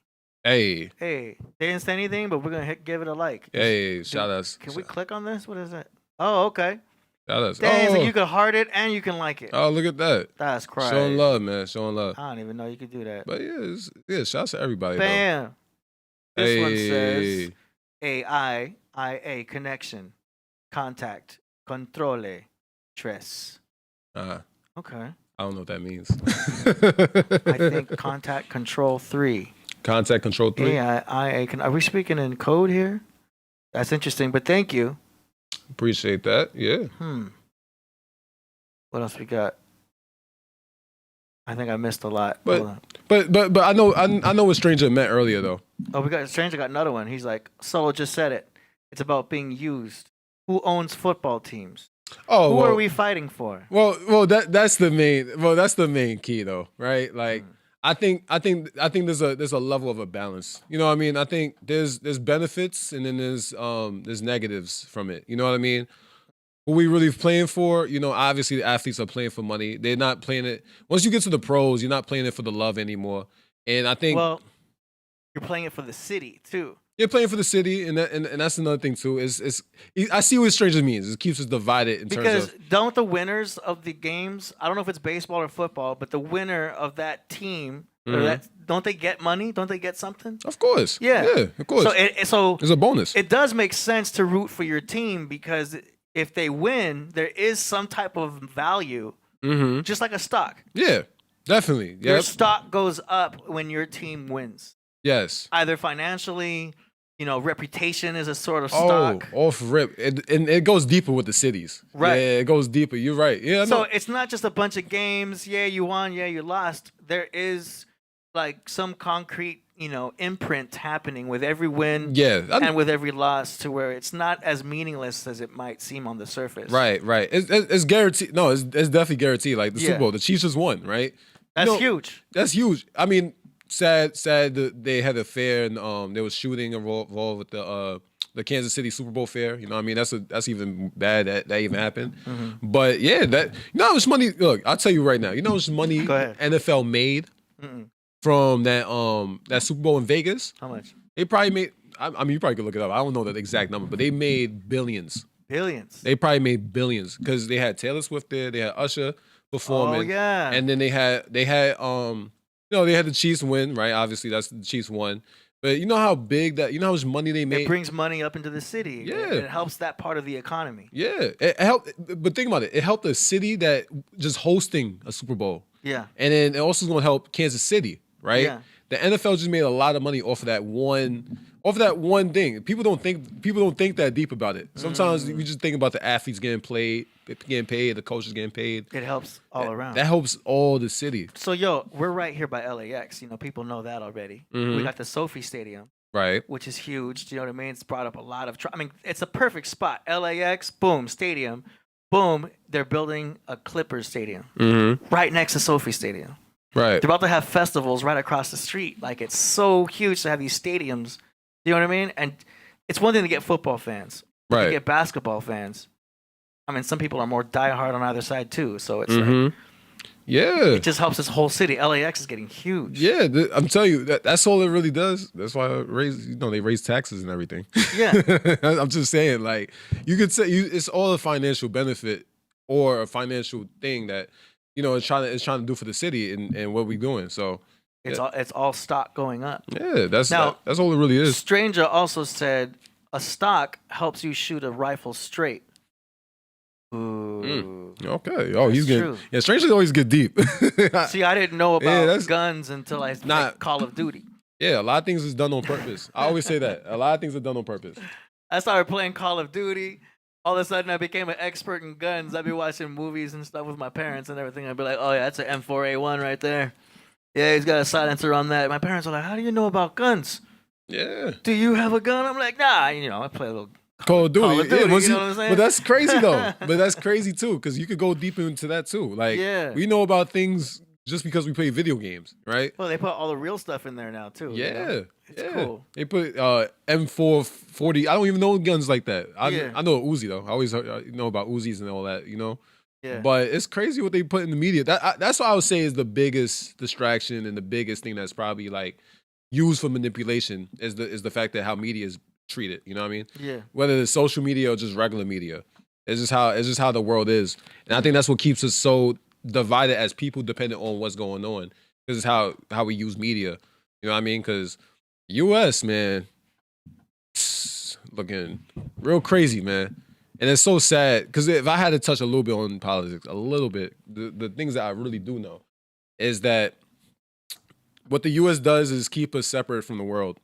And I think we don't really treat we're not good people.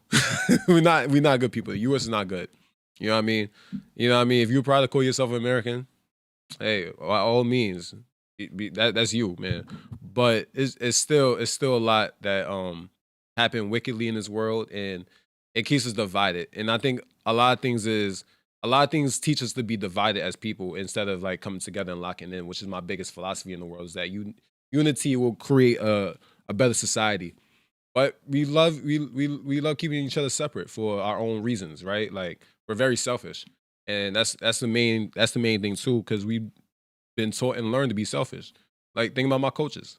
All my coaches wanted, you know what I mean? Like not now high school coaches I have a lot more love for because they actually trying to teach life lessons, right? Because this is something I picked up as a player. My high school coaches taught me more life lessons than my actual college coaches, right? Don't get me wrong, my college coaches have also taught us lessons too, but from my bringing up as a football player, I've learned a lot more real life stuff from coaches because my high school coaches always preach, graduate college. They used to always try to instill that. They didn't really care for what our future was with football, but they always wanted to teach us to be better men. And that's something I always appreciate my coaches for. You know what I mean? Just be a better man. You know what I mean? Because they was a bunch of guys that they'll make jokes and all that type of stuff, but they always wanted us to become better men. That's all it really was. And once you get to college, it's all politics. Coaches is going to use you for whatever they need to use you for. We got another one from Stranger says, how you know everything about a running back and nothing about your locally elected official? They're playing us, and it's our fault. Stranger wants to go into politics. Yeah, he wants to go into politics. He wants to go right in. Yeah. Well, that was I could get into that real quick. I could tap into that. I play running back, and I dreamed to be a running back. But I see what Stranger means by that. You know, that was one of my. We in California over here, Stranger. So we dealing with gruesome Newsome. Yeah. Your local politics is something.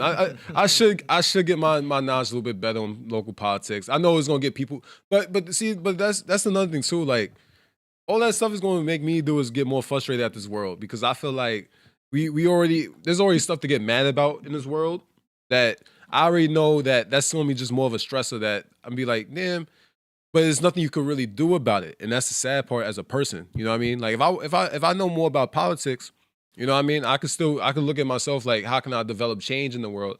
And I feel like this is probably my small little dent in the world right now. Like, just being able to have a public speaking and in terms of try to have some real viewpoint of the world, and where I feel like how we could even come together in the first place. You know what I mean? I think we have to fix a lot of different viewpoints, and it's a lot of things that we got to have better understanding and what happens with other people. Because I think a lot of things is parents just don't understand. Nah, but it's like, yo, man, it's hard to talk to, because and that's another one too. Like, people got to talk from different generations, right? How generation they was brought up, right, and what they saw, and then trying to teach and applying it now. And there's also a generation division in a way. There's gender division. That's definitely, that's clear as day.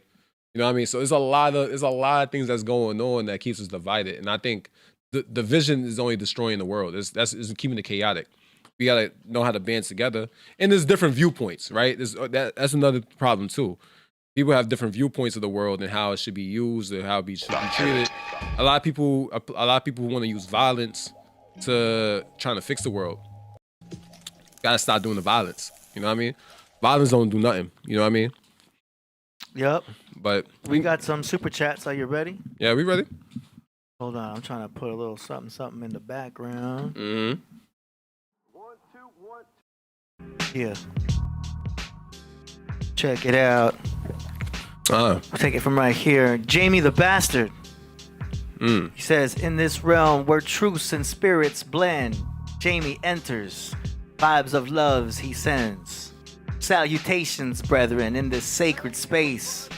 A nod to the divine, he stands with grace. Hey. That was good rhyme. I'm not sure if it was a rhyme. It just sounded like a flow. I just read it like that. It sounded like a flow, though. But Jamie the Bastard, shout out for the $10. Hey.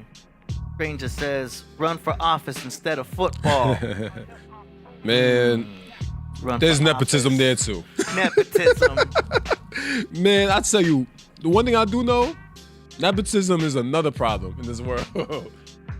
I can go into that. I be the Run one. for office and develop change, they're going to still use you. Coming next with rhythm. I'll say that. Nepotism. A flexing with him. I think best and hit him. Exorcism. Cause an exorcism with the nepotism. I flip him to the tip top on the rocket. Stranger danger. Yeah. Out in the manger. No, I hear. I understand what stranger mean though. It's just that they still going to use that though. You know what I mean? Yeah. You think? I think you don't think Obama wanted some change too? It's hard, man. It's hard. Now Martin Luther King. You know what I mean? Malcolm X. These are a lot of leaders that we could look at, but you know what I mean? Like running for office. Yes, we can. Running for office. I mean, I just don't. I think there's more. I feel like you're gonna have to have a real following. You know what I mean? And I'm talking about a real following. But a lot, like I said, there's a lot of division, right? Viewpoints, you can't just say your truth. You can't even just speak your truth now. You got to filter it based on certain levels of feelings, right? And I think that's the reason why we're so divided. And then people come from different locations and areas, and they got their own problems. There's a lot of problems in this world, man. Yeah, and we got to keep in mind also, like, there's politics and games, but there's games and politics. Right. So even though you're going into office, Yeah. that's a whole just another set of rules, goalposts, guidelines, yellow flags on the play. You know what I'm saying? It's just another type of football. Yeah, it is. But it's probably different outcomes, obviously different types of stuff. But it's you're playing a game at the end of the day, right? I think the motivation to make change happen is good. You know what I mean in terms of that. But you're gonna need more than that, and you're gonna have to really study the game of politics. That's another thing too. And like I said, I think nepotism also has to do with that a little bit too, because you got to really be somebody that is known and established and everything like that to be able to get into it. You know what I mean? So, I mean, look, I could run for office. You know what I mean? I could do all the work that's necessary. And by the time that I hit about, what, I would say 60 to 50 years old, I mean, I probably could get a small following now. Maybe because we have the podcast. You got to follow your passion. Yeah. If your passion is politics, do the politics. Yeah. If your passion is football. Now, do you see yourself as a football coach? You know, I tell people this every single time. Because you know a lot. I could only coach my position. I could coach. I can't be a head coach because I know what goes into that, and I could probably coach offense. You just don't want the Gatorade poured on you. Nah, I just think it's better if I mentor people that I play the position as. You know what I mean? Yeah. Like if there was a kid and he wants to be, I could still, and you can still coach the kid as a position coach. You know what I mean? You can still coach him through life. You know what I mean? You don't have to just teach him about the position of running back. You know what I mean? That's not what coaches do. You know what I mean? Coaches make, you know what I mean? There's a lot of confidence that go into playing sports, you know?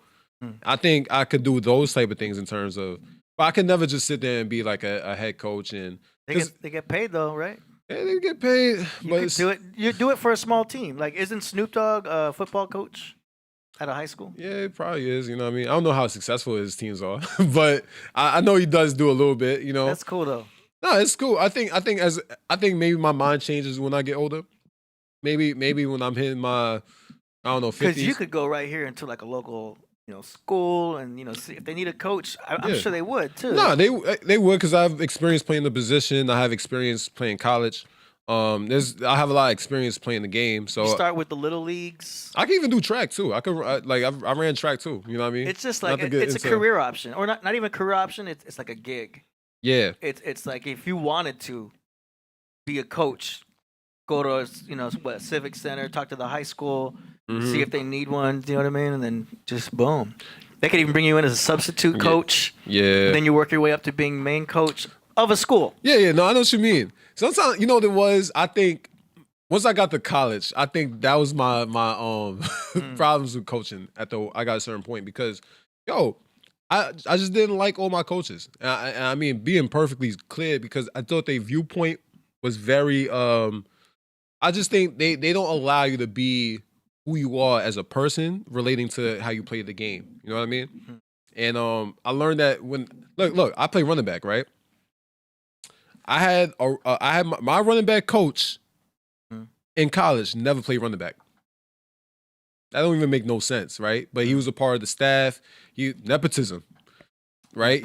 He never played the position running back. This is something that I probably would be a high school coach or like a Pop Warner coach. I could do that, right? Because I think there's a little bit more life lessons I could teach a kid. You know what I mean? Than a teenager, because a teenager, not a teenager, a college athlete, he's always focused on is going to the pros. I'm telling you what they think. Yes, they should though. Yeah, they focus on going to the pros. So I could teach a kid life lessons and how to play the position and have more confidence, because that can relate to your confidence too as a kid, right? Because you can have low self-esteem playing sports. You know what I mean? Sports have helped me, I think, risen my confidence. You know what I mean? In terms of competing, in terms of like being a guy, just being in general. You know what I mean? It made me stronger. You know what I mean? It kept me healthy. You know what I mean? Yeah. Yo, Jamie the Bastard says, gotta say, I'm not a Trump guy, but if it's Joe versus Donald, I have to say Trump gets my vote 100. That was my rhyme above. That's another thing too. You see, we don't even like our peoples, right? Like the people that's even running for office. In the building. Wait, that's my. Oh. Yeah, we hear Priest. We hear you. We hear you. Yeah. Uh-oh. Video. Look at that. Let me see. We hear you. Video. Let's see if they see me. There you go. Yo, I just came in from the There you go. Uh-oh. The host is here, y'all. Yes, sir. That's it? Yes, sir. We hear you Yeah, and we see. You see me? Yes, Yeah, sir. we see you. We Yep. see you. Hey. Oh, shoot. Yeah. What's good? Yeah, man. Hey. Word, What's was good? What's good. good? Peace, All right, peace. just chilling, man. Word. Showtime, just been signing some autograph. I gotta get. I'm not gonna be here that long. Mhm. Wait, so Word. you just got off stage right now, right? Nah. I gotta get on stage. Oh, So I'm in Chi-Town. Shout out to everybody out there. Word. You got Crip Jesus in the background. you want me to let him Word. in? I shouted him out. Hold on. Mhm. Hold on. Microphone unmuted. Yeah. Um. Yeah. See me? You You good? still Yeah, see me? yeah. We see you. You're right there. You see you? Yeah. Exactly. Mhm. Want to shout out to everybody. Yo, I didn't get to hear the bill, but I know it's fire though. Mhm. Word. It's Mhm. always Yo. a light around there, right? Yeah, there's a big light behind you. You're getting a lot of backlight. Mhm. Yeah, right. It's like why is there always light? Yeah. What up, Solo Towns? What's good? Peace. What's good? Yeah, we just talking. We just go into different realms. You talking about like, 70K, baby. 70K. 70K.1. yeah. Yup. That's big Again, I deals. want to thank everybody who, man, we just gradually growing. That's how you do it, man. You put in your work and you just you stick at it. Consistency is major. You know what I'm saying? Word. Yeah, let Crip in, man. All right. Word. We in there. Yo, Solo Jim, so how you been though? I've been good. I've been good. Just maintaining. We're running the rocket Yeah. right now. You're not here, but Yeah. I know you. Oh, okay. Know you're doing your thing on the show. I know. Yeah, Mhm. Ain't gonna be rough. I was trying to tell them that since we hit the little mark today, do a little celebration. We got a little champagne. So yeah, I should be having some but look what I'm look, let me show you what I'm rocking right now. Hold up. Oh. Peace, Crip Jesus. Peace. Peace to the guys, man. Thanks for waiting. Peace. What's good? What's good, Crew Jesus? Oh, I'm a fan of the Podcraft anyway, so I just got a special seat. I got the big screen right here, 60 inches. Hey. Just be watching that up there, watching Oh Solo shit. do his thing. You Uh feel What oh. I me? got? Wait, hold on. What you Hey, got? Stat right there. That's Manuka honey. Oh. Hey. Okay. that's Yeah, that work. That's that work. Okay. I got that good work. Also got the Shilajit. I always keep that on me. I Uh. got the You like Manuka honey. Pablo right now with that Manuka. Oh yeah, right. Hell yeah. Yo, I'm gonna go get Bobby Womack. Y'all remember Bobby Womack? I got his son with me. Okay. His son is on a couple of shows with me. So we've been doing some running, we've been chopping it up. Word. If you think you're lonely now, wait until Wait the until night. I know tonight. Bobby Womack. Yeah. Yeah. My Hey, you brother's want to hear son. something funny? You want to hear some Yeah, real street nigga shit that you can't get off of Google? yeah. I was with Bobby Womack Jr. in prison. He from 60s. Word. Oh wow. Oh wow. Wow, that's I crazy. swear to Wow. That's God. crazy. That's Well, that crazy. might be his older brother because he's only 20. He's only 27, I believe. He's Solomon age. This one, a young one. Word, Okay. crazy. That's crazy. That's crazy. Yeah, you're about that life. You be rhyming too. Word. I'm gonna Word. try to bring it back on. Word. I'm gonna Yeah, bring it Bobby back in Womack for the Jr. next one. You got Huh? you got a super chat from Jamie the Bastard. He says, "What up, Priest? When we getting stoned and having me co-host, baby?" Man, tell him. Man. That's what they said. They said Jesus got stones. Oh my God, I saw a Book of Clarence, bro. I cried. Man. Oh yeah, I was it. Bro, it was the best movie I ever seen. I ain't never cried for no movie on the dead homies, on my dead mama. I ain't never, bro. I'm from South Central off the block. That thing broke me down, homie. Mm. Word. You ain't seen it yet, guys? Mm-mm. Oh God, we gotta watch it together, man. I Nah. got I gotta Man. bring some mushrooms for AD, and we gonna all watch it together. Hey, it's woo, woo. They Man. had a part there where because they Oh. all brothers, right? They Mm-hmm. all brothers and sisters. So they got a part there where he like, no, I'm not the Messiah. No, I don't want to ruin it for y'all, but fuck, I gotta tell y'all this, right? He was scamming. He was a street nigga. They was scamming, smoking weed, selling weed. He was faking. He was scamming everybody like acting like he was the Messiah. So they go come kill him. He's like, nah. I'm not the Messiah. No. And the Roman like, nah, nigga, I think you is the Messiah. Fuck that. So he take him right. And he make him walk across the water. He's scared as hell. He think he finna drown. But he really walk across. And they like, oh, we really finna kill this motherfucker. Now we finna crucify you. Right? And everybody like him. They had white people like him, all that. They were all considered like this new age of messiahs, right? I swear to God, it's like whoever made this movie stole my book, nigga. Because that's exactly what I'm talking about, right? The lost tribe of Jesus. How I explain that it's not a person, it's a tribe. So their tribe, like every different element of the Jesus story, you see it in a different character. One person couldn't be killed. One person got hung.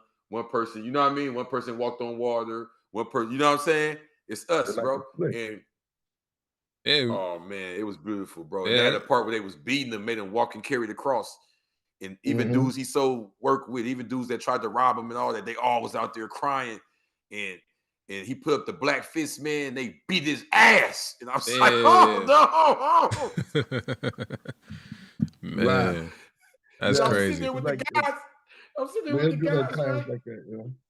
I'm sitting there with the guys, and I swear it was like everybody that was there just broke tears.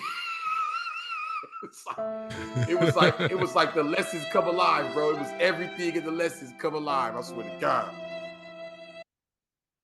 Yo. It's like, like, how you gonna do Clarence like that? And then they gonna give him that name Clarence.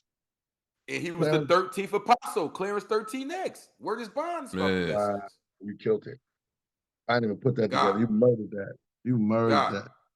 It's called the Book of Clarence. He trying to be the 13th apostle, Clarence 13X, right? It's the movie's broken down into understanding pieces. You know how we do knowledge, wisdom, understanding. The first book, he doubting God the whole time. The wisdom book, he acted. You know how they say, do the knowledge, look, listen, observe, respect. Now he acting on. Now he doing the wisdom. He acting on what he know, right? In the wisdom book. Now on the understanding book, he going to jail. He telling himself, "No, I'm not Allah. No." And they made him see that his arm, leg, arm, head activated. He really walked on the water. He really got crucified. The people really cried, and it came together as one on his behalf. It really went down. You know what I'm saying? You know, it's ill. It's there. Physical too. Exactly. It's physical, just fast, right? It's Where's Bond? The 22nd, Wisdom Day. But the day of the lessons is Wisdom Cipher, February 20th. The day of the God's Born Day, Wisdom, February 22nd. The day of WF Born Day, Wisdom Equality, February 26th. This is a cold lineup with Book of Clarence just dropping, and they've been banning out of movie theaters. Wow, it's too real. I heard J.Z has something to do with that. Where's Bond? And when they greet each other, they be like, "Peace be on the you." And they be like, "On the you be peace."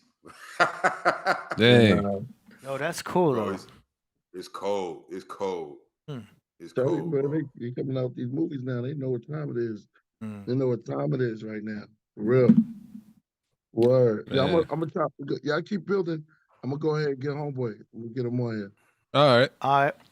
Yeah. We got a super chat from Stranger. He says nepotism goes back to ancient Kemet.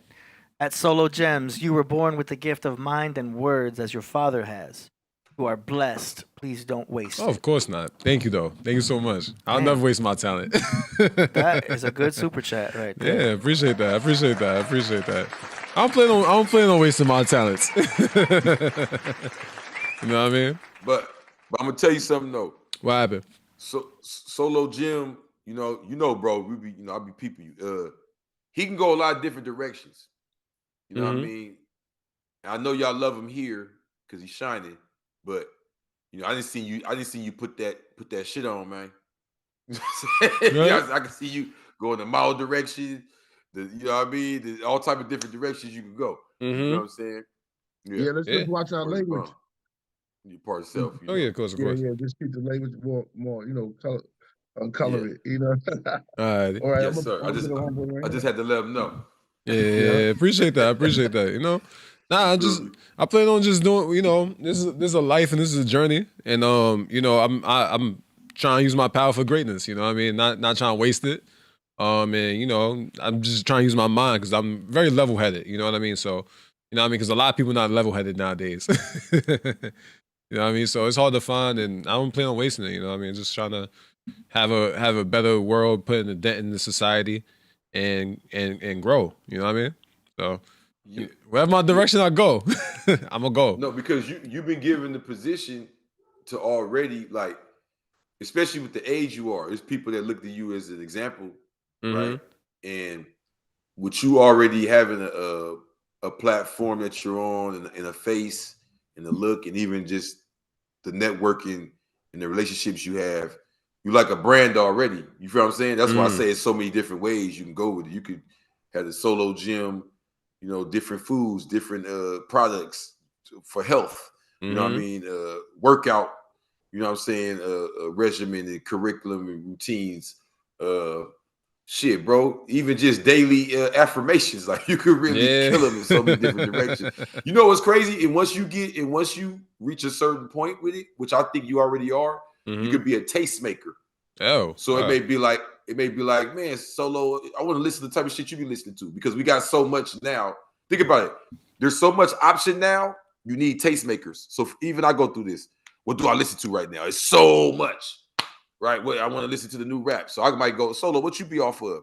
So you got the different mixes, right? Like on Spotify, all that different things. Solo mix, you know what I'm saying? SoloGem mix, SoloGem. Right. Yeah, bro. Yo, he already got his logo getting set up right here. Check that out. Come on. SoloGem diet. man. What you be eating, man? What you be? I see your skin. Woo. This what I eat. This what I, you know what I mean? Yeah, bro. All that. Appreciate that, man. Lead the way. One thing I got to a certain point. I learned that I was like, I want to be healthy in all facets of my life, and that's my mind, my physical state, and in my spiritual state. And I just want to be able to be healthy in all that facet and just learn more and be able to grow more. And that's all it is learning different things. Things you have to learn you got to learn a lot of things about yourself, and I feel like that's what I'm coming to right now. So. I appreciate all of that. That was a real goal I set for myself. Yeah. Yo, SoloGem. Yo. I ain't cut you off, but hold on, man. I got a special guest in the building. Hey. Here around your age. That's my son like that. Oh, yeah. Yo, I got Bobby Womack's son right here, man. Yo, peace. How's everything going? Good, man. We just chilling right now on the Podcraft, man. How you doing? Y'all got the podcast going and everything, man. Yeah. Y'all do music too then, I assume, right? Yeah. Getting started. Yeah. This is right. What's up, man? So yeah, we about to rock out this show, man. I'm honored to, do a show with Killah Priest. He actually he told me something crazy, man, the other day. He said that he was in the studio with my pops back in 2001. I would have been 1 year old, man. So I wasn't even walking yet, you know what I'm saying? But yeah, him and George Clinton together, man. Oh, what? Wow. Nice. Yeah, iconic, legendary moment. So I put my mom's on the phone. Got Yeah. my mom's got there. Love, man. Well, they got another dope MC. Yeah, cool. What's up, man? What's Shout up, out. man? What's going on with y'all, man? Can y'all see me? Yeah, Yes, we sir. see you. Peace. Yes, What's sir. good? Okay. Yeah. What's up with y'all, man? Skillin', man. This been crazy, Oh, man, man. just tapping in. Doing great, Mad man. fun, man. Yeah, I know y'all gonna kill it out What there. city y'all in? Fort Wayne, Indiana. Whoa, Yes, originally sir. from Chicago, but he moved there, Oh, when he okay. was younger. What city we in now? Oh, we in Chicago right now. Oh yeah, I was talking about where y'all performing. Okay, yeah, hell yeah, bro. Yeah, man. Yeah, we had to Go crazy. Chicago ain't no. They damn near like Apollo. Like they gonna boo you if you ain't feeling it. You gotta go there and turn it up. Yeah, man. That's AD, the engineer. And that's everybody in the chat, Yeah, man. right there, man. Peace. Peace, Nothing man. but spitters over here. Oh, hold on. Let me tell him. This man right here spits. Huh? And make beats. Hold on, Chris. Hold Okay. on. Okay. Yo, Oh, yeah. you want to hit him with something? Hey, yo, check it. Huh? First. My flow is like fire, please. This rap game is in dire needs. I'm trying to be one of the best that they inspire to be. I rhyme on the beat and melt it. I'm going hard. My shit is so skeptic, but I make them believe it. You know I'm giving this game. You can't deceive it. I'm with Color and I'm with Priest. I'm a beast on the track. I'm taking them off the leash. From the west, north, south, and the east. Yeah. Walking in my shoes, stepping on all these haters, I might catch a crease. Leaving them deceased on the way to the game. I'm getting money and I'm staying in my lane. Train of thought, getting this money. It's a flow that can't be taught, but over years, millennial forces, I've been killing them over courses. Riding like the 4 horses. Getting this money, I'm married to the game. We never divorcing. You know what I'm saying? Yeah. Catch my name in the sources. Yeah, man. I appreciate y'all, man, for showing love too. Definitely, man. man. The podcast, man. Giving me this opportunity. So maybe we can, get up sometime, man. Where y'all at? Y'all in LA? Yeah, we in LA. LAX. Okay. That's right, man. Nice. Gotta hit I'm us, gonna have man. to fly in, man. Definitely. Yeah, I'll probably come out there for my birthday. My birthday's in May, man. So we can get up while I'm out there. That was a little something off the dome, but You a yeah, man, I'm you about a to rock the Taurus? show. I'm a Taurus, man. Yeah. Hey, that's what's up, man. And I'm in Chicago, so I'm rocking with the Bulls. Hey, that's definitely a word. Eddie know real hip hop, yo. Real hip hop. Hey, bro.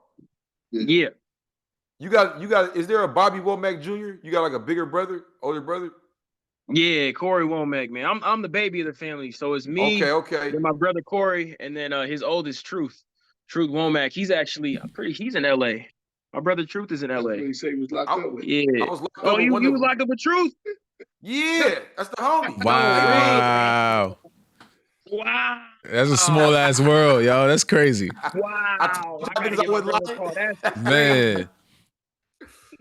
Man, yeah, that was nuts, man. My dad, he did so much to try to get him out, but it's crazy. I actually, when my dad passed away, I finally got to meet my brother, because we were distanced for so long, and then I wasn't even born yet when it happened, Man. So I got to meet him, and we got to come together, and it's crazy how God works, But And I want to tell you something. I'm so glad. Hey, Killah Priest, you always making my dreams come true. I always wanted. Hey, we used to always be hating on them in the cut, like that nigga ain't Bobby Womack, son. Cuz nigga blind. Oh yeah, they do the same thing with me. They probably gonna do it tonight. I'm like, they do it all the time, man. Until I get in front of the mic, then it's like, okay, maybe he might have some blood in it. You know what I'm saying? But yeah, that's and fine. when I get in front of the ladies too, when they hear the mouthpiece, they're like, okay, that's probably that's a Womack. That's right. Hey man, you got any stories you can tell me, man, about you and my brother, man? Hey, I'm gonna tell you some real stuff, bro. Yeah, hit me with it. They used to be big hating on him, right?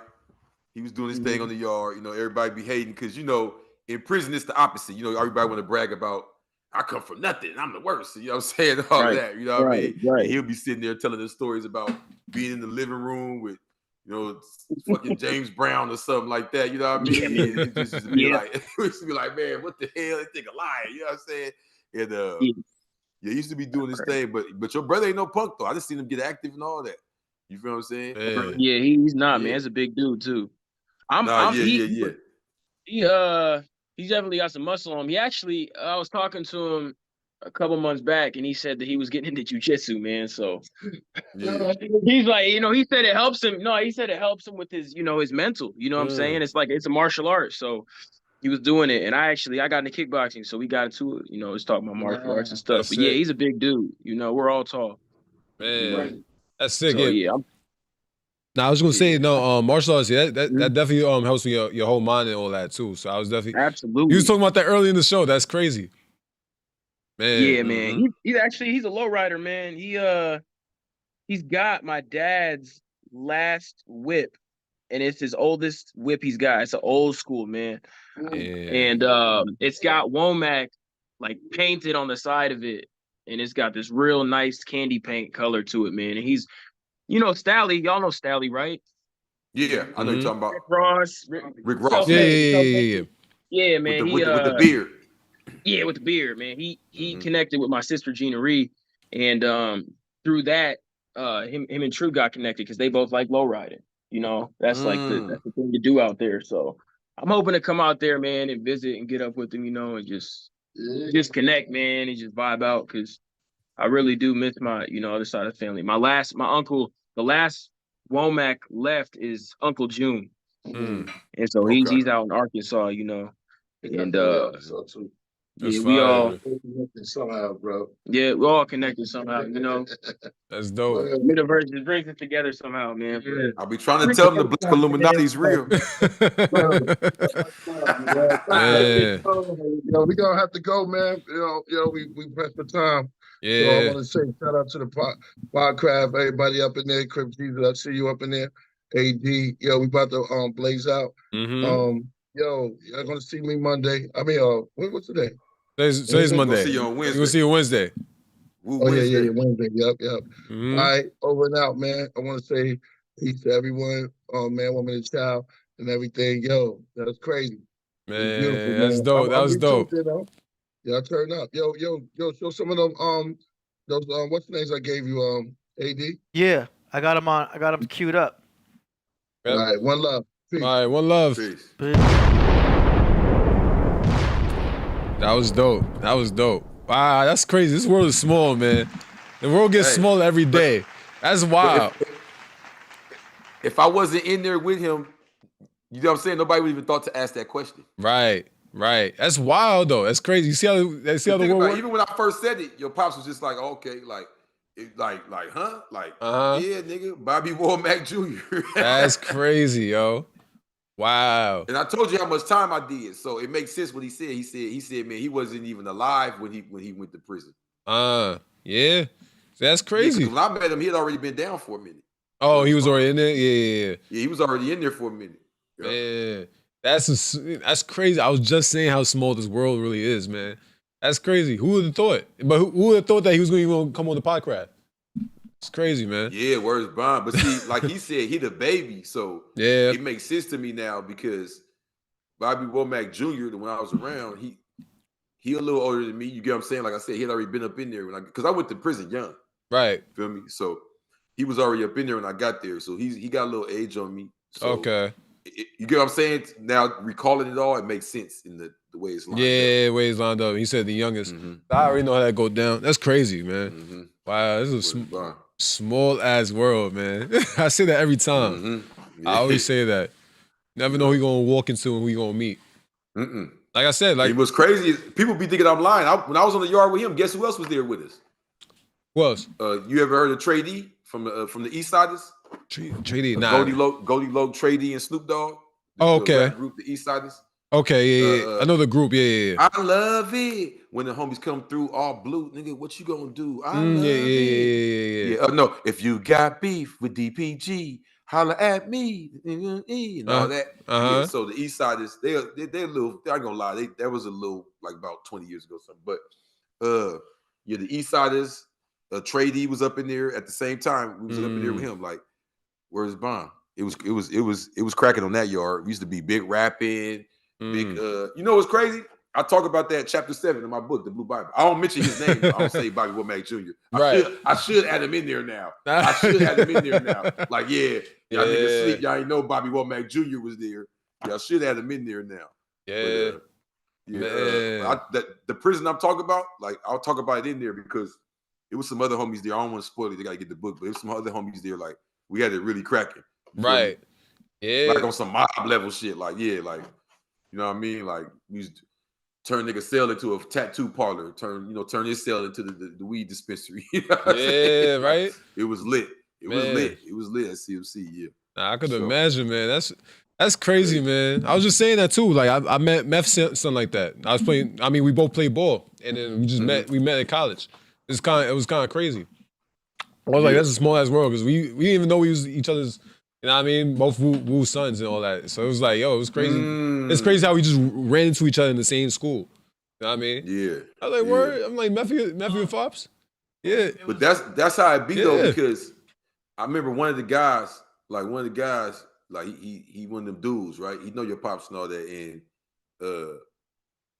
his son. Right, his son's born into the nation of gods. Like his son is named Allah. Like I don't know my nickname. Like you get what I'm saying? His first last name, Allah, Almighty Allah. And I remember we was down south and he kicking it with Meech's son. Now you know Meech's son's the shit now because of the BMF show. But this was before the show. This was before the show. Like we was kicking it, we was down there kicking it with him, and I peep. I'm like, oh, okay, you the godson. You know, Big Meech has a certain respect for him. Right. So it's like this is what you saying, like the son's like, you know what I mean? Now I'm down there with him and we go to Vegas, we go over here. So I'm like, it be like that. Like certain people's sons gravitate. You feel what I'm saying? Like remember when Biggie passed and then they had the group with him, with his son, Big Pun's son. And damn, AD, you remember who the third person's son was? What was it? I don't. It was Biggie's son, Big Pun's son, and it was somebody else's son. I cannot remember. I want to say Big L or some shit. And it was like a three kid group. Damn, that's fire. Yo, man. That's how you keep the music going is through the generations. Yeah, keep the money. It's really for the money because they were all. Think about it. It's so sad to really get the real science on it. They were all rappers who just passed, who their family wasn't getting their publishing. Yeah. So the group was really supposed to be consolation prize. Did I say that right? Right. Constellation prize. Yeah, that's what that was supposed to be like. You know what I mean? For the kids to eat and all that. Yeah. Because think about it. Puffy just gave his artists back their publishing. Right. So that means Biggie mom wasn't lying all these years. Yeah. You feel what I'm saying? Wow. Similar situation, Pun and them. Like, yeah, it get like that. Yeah, man. That's crazy.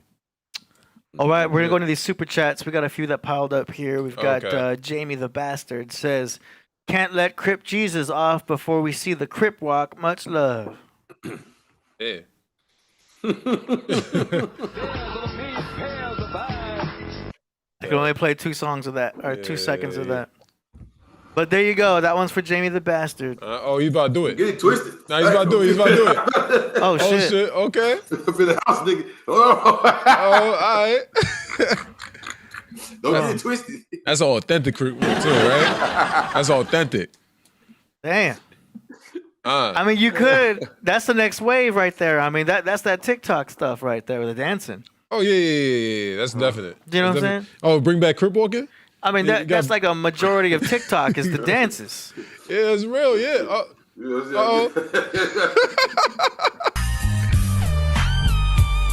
Yo, I'm dead, yo. Yo, this is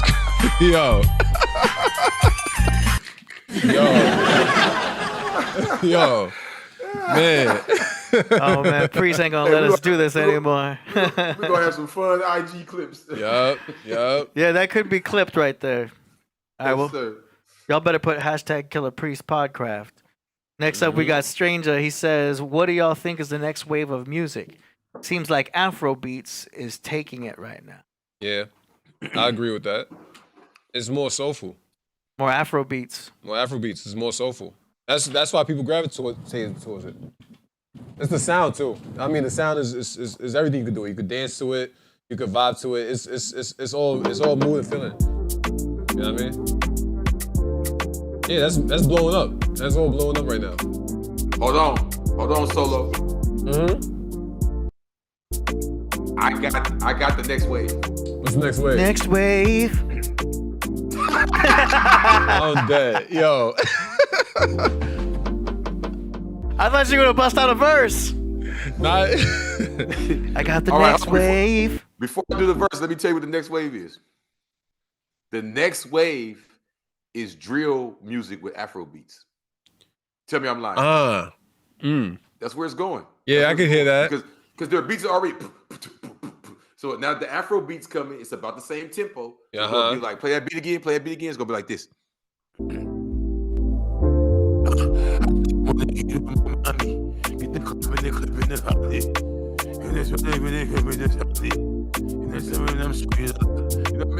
Yeah.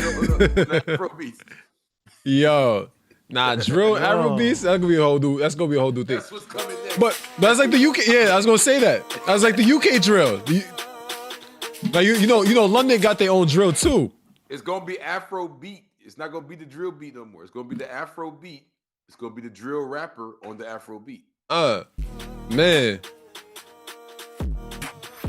Nah. Baby, welcome to the party. Oh yeah. Yeah, you can you can always go into that. Rotten. Yeah, it's a flow. That flow is easy though. Coming up with them, hitting us coming up with them. You know, go to the beach where it's sandy. You know, I wouldn't handy. You know, you got to plan B. You know, I come handy. Yeah. All day. Take a flight and get high. I'm not landing. Yup. Man. Nah, Drill's flow is so funny. Yeah. Yo, that's crazy, man. Watch, the Afro beat's gonna just speed up a little. I'm telling you. Speed up a little bit, yeah, and then have more dancing flow. Afro beat and go, yeah. I wouldn't be surprised. That'd be crazy. Next. Shout out They to probably already making it. Shout out to Stranger for that super chat. That's right. Next up, we've got Stranger says, the only man who will ever want you to be better than them is your father. Shout out to the dads out there. Yeah, shout out to the dads, My dad man. did not want me to be better than him. Hell no. My dad tried to one-up me everything I do. Oh man. Hey, maybe that was competition. Maybe that was to make you grow. I did all that time in prison. Came home. When I finally got my first car, he's like, I think I had to come up with some money. And I was like, Pops, I'm gonna buy you a car. He was like, buy me a car? Did you buy me a car? Actually, I have several cars. You didn't even know. I said, you got several cars. You been hiding, motherfuckers? Man. Nah. Yo. Hey, man. Gotta try one up somebody. Even when I came with the crib Jesus, he's like, that reminds me of me. You know, I used to be, you know. Yeah, come on, right. man. You ain't no crib Jesus. Nah, everybody he's like, nah, I got my own alter ego too. He like, shit, the homies know what's up. Man, yo. I'm weak. Yo. Yo, that's funny My though, pops is man. crazy, yo. Hey. He hilarious. Hey, my pops is like in his 60s. This dude still be doing shows every other night. He played the bass guitar. He be producing. Oh, that's cool. That's fire. Bro, this dude is lit. Mm-hmm. He's lit. Man, that's fire. Different. At 60? Yeah, that's dope. 60 something, you want to be 100. Oh. I'm trying to cut him some slack. I know That's crazy. I think my dad gonna do the same thing. He gonna be doing shows when he hits that 60. I know that for a fact. It's timeless. Yeah, you gonna keep doing his thing. My thing is, your pops raps. Mm-hmm. My pops plays a bass guitar. Like, who's hiring you for all these shows? You'll be surprised, man. You know what I'm saying? So yeah, he keeps gigs. Hey, bass players are hard to come by though. Do you know what I mean? Like good bass players. Like there's drummers everywhere. You can find a whole bunch of guitar players, but bass players, like good ones, are hard to find. Especially he got the roots too. He know what he's doing. He's been doing it for years. Exactly. You know what I mean? I ain't gonna lie. I've been to a couple tours and all that. I've been to a couple shows with some old heads doing some jazz and all that type of stuff. So I've seen them do it. I ain't gonna lie. You'd be surprised. You'd be surprised. People do go to them. You know what I mean? Oh no, for sure. Yeah. You'd be surprised. I more mean like how does he say so tapped in so many groups? Because he's always got a gig. You know what I'm saying? So it's not one or two groups. He's always got a gig. He can turn them down. He'd be like, yo, sometimes you gotta just rest it, man. You're like, nah, I can't do this right now. You know what I mean? No, he still talks like he's young. He still talk like he's young. Man, I'm just one hit away. One hit away, nigga. You play the bass guitar. Like, man, I'm for it though. You know what I mean? You gotta talk like you young. Yeah. Bro, he always, you know what I mean? He always chasing it. He always Hey, but doing music keeps you young, man. Mm-hmm. Sure. Everlasting. You know what I mean? Because you keep on producing and producing. Yeah, music lives. You live forever with music. Yeah, there's a ratio between us producing and consuming. If you're just a consumer, you're gonna wipe out faster. You gotta have that ratio of producer to consumer to be more. You know what I'm saying? More of a producer than a consumer. Yeah, for real. Yeah. In whatever facet of life production you do. Hold on. Shout out to Jamie the Bastard says, love it, Crip. Yo, Solo, I'm submitting one of my beats in a week or two to the website. Hey, that's fire, man. Let's get it. That's right. Stranger says, Thundercat, ultimate bass guitarist. Hands down. Hey, listen. Tell you a story about Thundercat. Uh-oh. Another prison story. I'm in prison. I forgot which prison this was at where I came up on Thundercat, but There wasn't no MTV, but no BET where I was at, right? Mm-hmm. What it was 80. What's that called? The educational shit? PBS? PBS, right? That's the No, channel? if you say PBS to me, I think peanut butter sandwich. You really don't know what I'm talking about? No, I know who you're talking about with Sesame Street and all that, right? Yeah. Yeah. I know who's doing. Shame on you. I got the munchies. It's not my fault. PBS, peanut butter sandwich. Yo. So on PBS, they had a show that came on once a week. I'm in prison, so they had a show that came on once a week where they showed music videos from around the world. So I'm like, okay. So I started to be seeing Afrobeat shit. This is like 10 years ago. I'm seeing, people in Europe, people in Asia, underground stuff here. So the Thundercat had a video on there, but I'm thinking he's from somewhere else in the world. Mm. You get what I'm saying? Because it's on this show. And it was that first video he had with the ninjas fighting. Nobody move. It's blood on the floor. Damn, what was this? I can't find my heart. So, them changes. Anybody don't know, go look up Thundercat, them changes. He's not in the video at all. It's just ninjas fighting. Bomb video. Bomb. Went big around the whole world. That's why it was on this channel with videos from around the world. I get released. I could care less about the song. I forgot about it. I'm looking, doing my music thing, whatever. And I come across Thundercat completely differently on another video he had. I forgot what it's called. It's funny as hell. Oh, Do-Rag. Yeah, that's the main one. Dragon Ball, yeah. Dragon Ball Do-Rag. Dragon Ball Do-Rag. Yeah, that's when that really blew up. So I'm off that Dragon Ball Do-Rag, dying, laughing and shit, and I seen them change. I said, this is the same guy that made them changes? Mm-hmm. Oh, damn. And I was like, oh, he's hot for sure. Yeah. I found out he's playing the bass and all that. I'm like, oh, this dude's incredible. Yeah. And I would never listen to him like I'm gonna keep it all the way real. Like if I would have just saw him out of nowhere, I'd have been biased just based off like how he dressed and all of that. I'd be like, who the fuck is this? But, right. Yeah, no, he's a real artist. He's a real artist. Yeah, bro. he's a real artist, man. He's a real artist. Yeah, he came back with funk. Like that's why I like he came back with funk because I feel like funk was like kind of moving away, but he came back with it and he made it look dope. You know what I mean? Mm-hmm. That's in the live.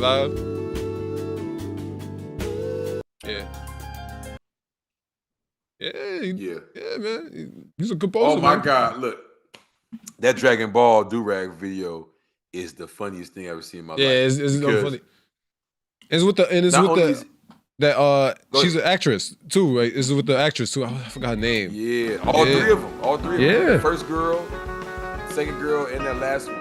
But what was funny to me was how it was like a little racial joke in there too, because you see all the sisters he tried to holler at. It was like, hell no, get out of here. Yeah. He ran up on the white girls. He came out the trash can and he was dancing. And even the other two didn't like him. Yeah. It was the one, she was like, shit, fuck it. And it was like, to me, it was like a bigger message, like confidence. Like, you know what I mean? You always shoot your shot no matter what. You know what I mean? Yeah, no, but it's crazy though, but that's real though. Cause guys like that will get rejected by black chicks on a regular. On a regular. That's why I said the video is super realistic. That's real, man. Like on a regular though. So it's crazy, man. Yeah, by the sisters and all of them, because it's real, man. Like, and it's sad too, because it's like that's why I said there was an era in my life where I remember liking anime was like deemed like you wasn't cool or it was deemed that you could be weird, especially the ones that took it too far, right? Yeah. And I've seen rejection happen. I've gotten rejected before. You know what I mean? Yeah. So I seen it in my life in general, because you know what I mean?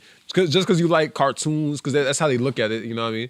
They think it's not cool and nothing like that. So it's kind of telling, man, like, especially if you're from like New York or like Chicago, or you're probably from like LA or whatever. Like I feel like that's everywhere around until I think anime started really blowing up. You know what I mean?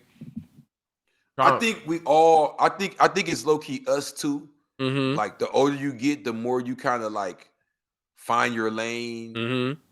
Like, okay, let's say you get into something this year, martial arts.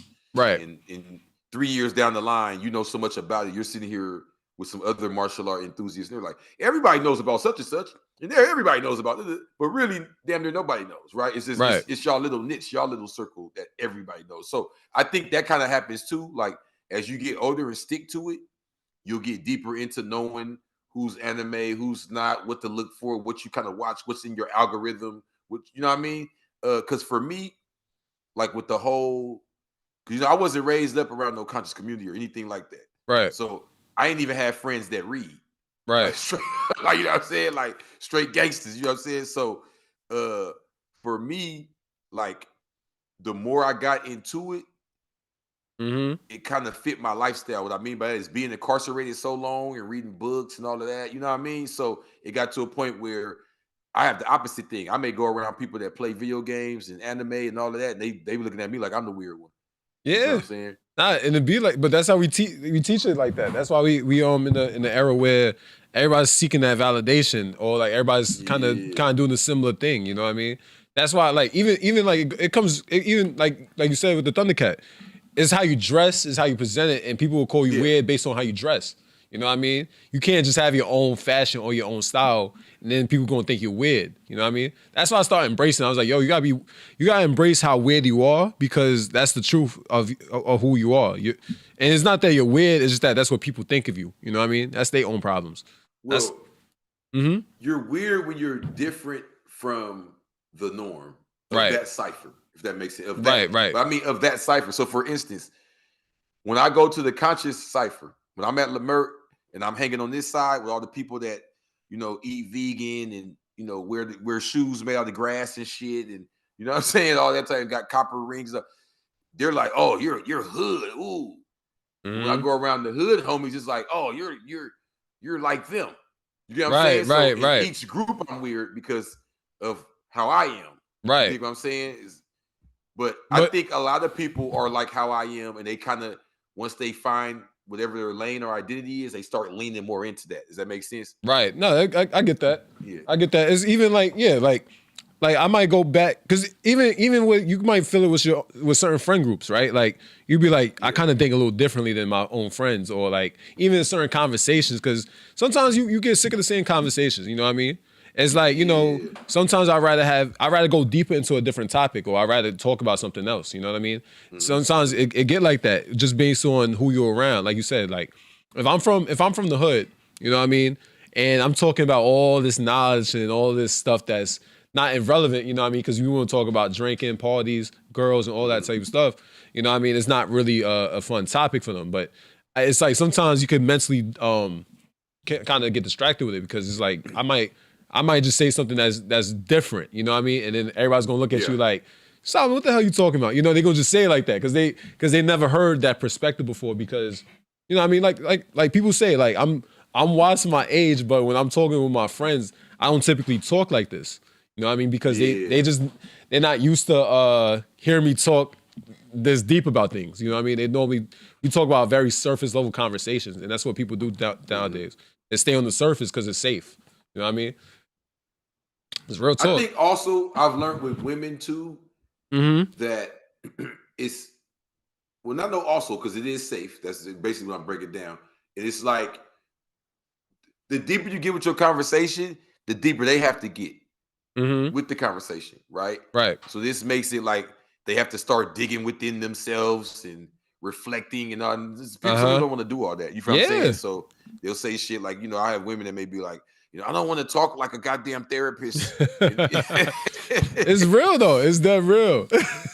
my ex be telling me that, like, whenever I call to check in on her, like, hey, how you doing? What's up? And woo. You know, I'm not really good at the surface level conversations. I'll make it deep real fast. Like, even if you're just telling me like what happened yesterday, I'll be like, so how you feel about this? I don't want to talk like a goddamn therapist. Yeah. No, sometimes you gotta watch yourself, because you could get too deep into the convo and you'd be like, all right, I'm going too deep. But you gotta, you know, it's fun to have surface level conversations, you know what I mean, depending on what y'all talking about, you know what I mean? But I know what you mean though. Like, one thing I learned is that a lot of people don't like doing self-reflections on themselves. So if you say something that might be a little confrontational in their own mind, right? Because you're not really probably saying it. You're probably just making them reflect on something that they kind of pushed away or like they kind of ran away from. Yeah. And That's why if they bugging you, you can just get as deep as you want until they roll their eyes. That's when I know, yeah, Yo. this conversation's over now, huh? I got you. Oh man. They're like, all right, this dude talking about Smackawarius, Sagittarius. Oh yeah, You know what I'm saying? Yeah. Nah, it's real though.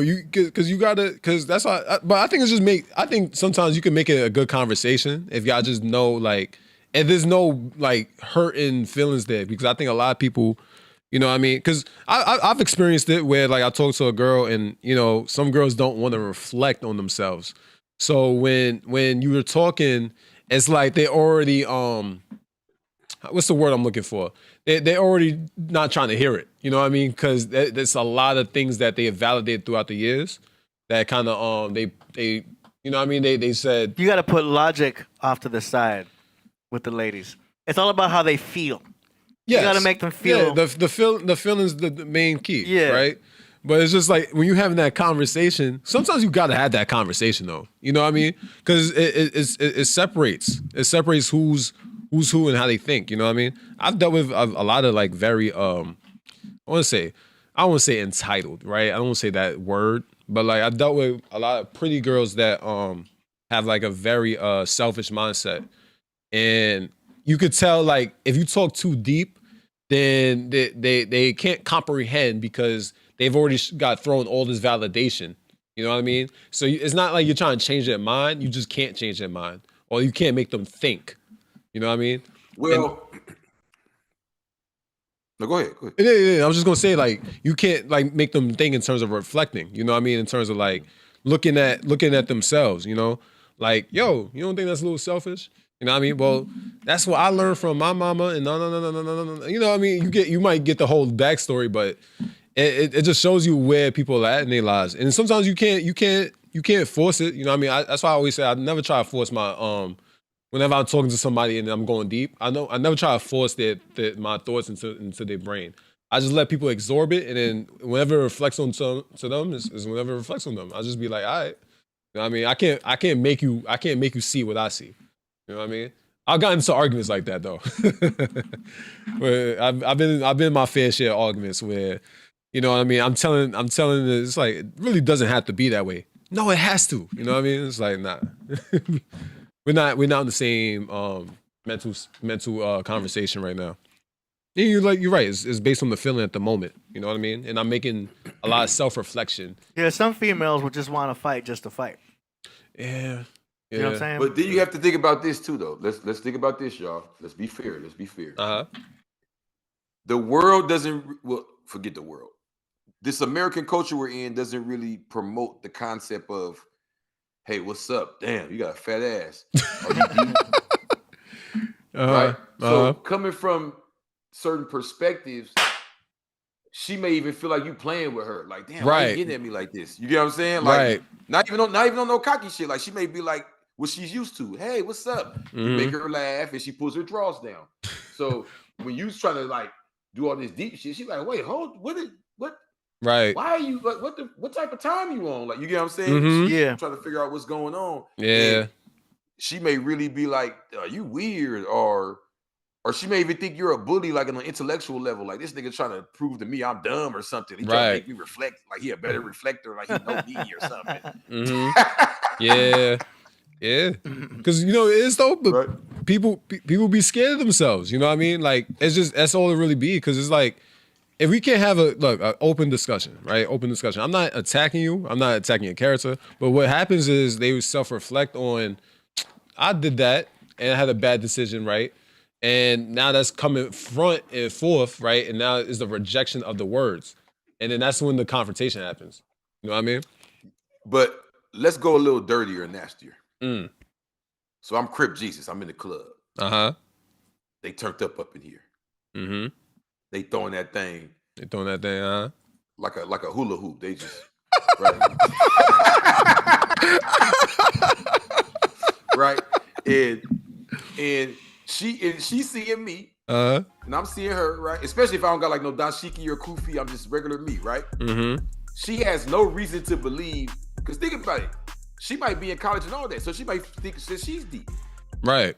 Right? Uh-huh. But she still has reason to believe, I know what you want. I know a million dudes just like you. Mm-hmm. So check this out, Solo. Mm-hmm. She may take a person like me or you that made me, okay, we ain't gay, but at the same time, we enjoy talking and intellectual connection as well. Right. She may look at that as you scared.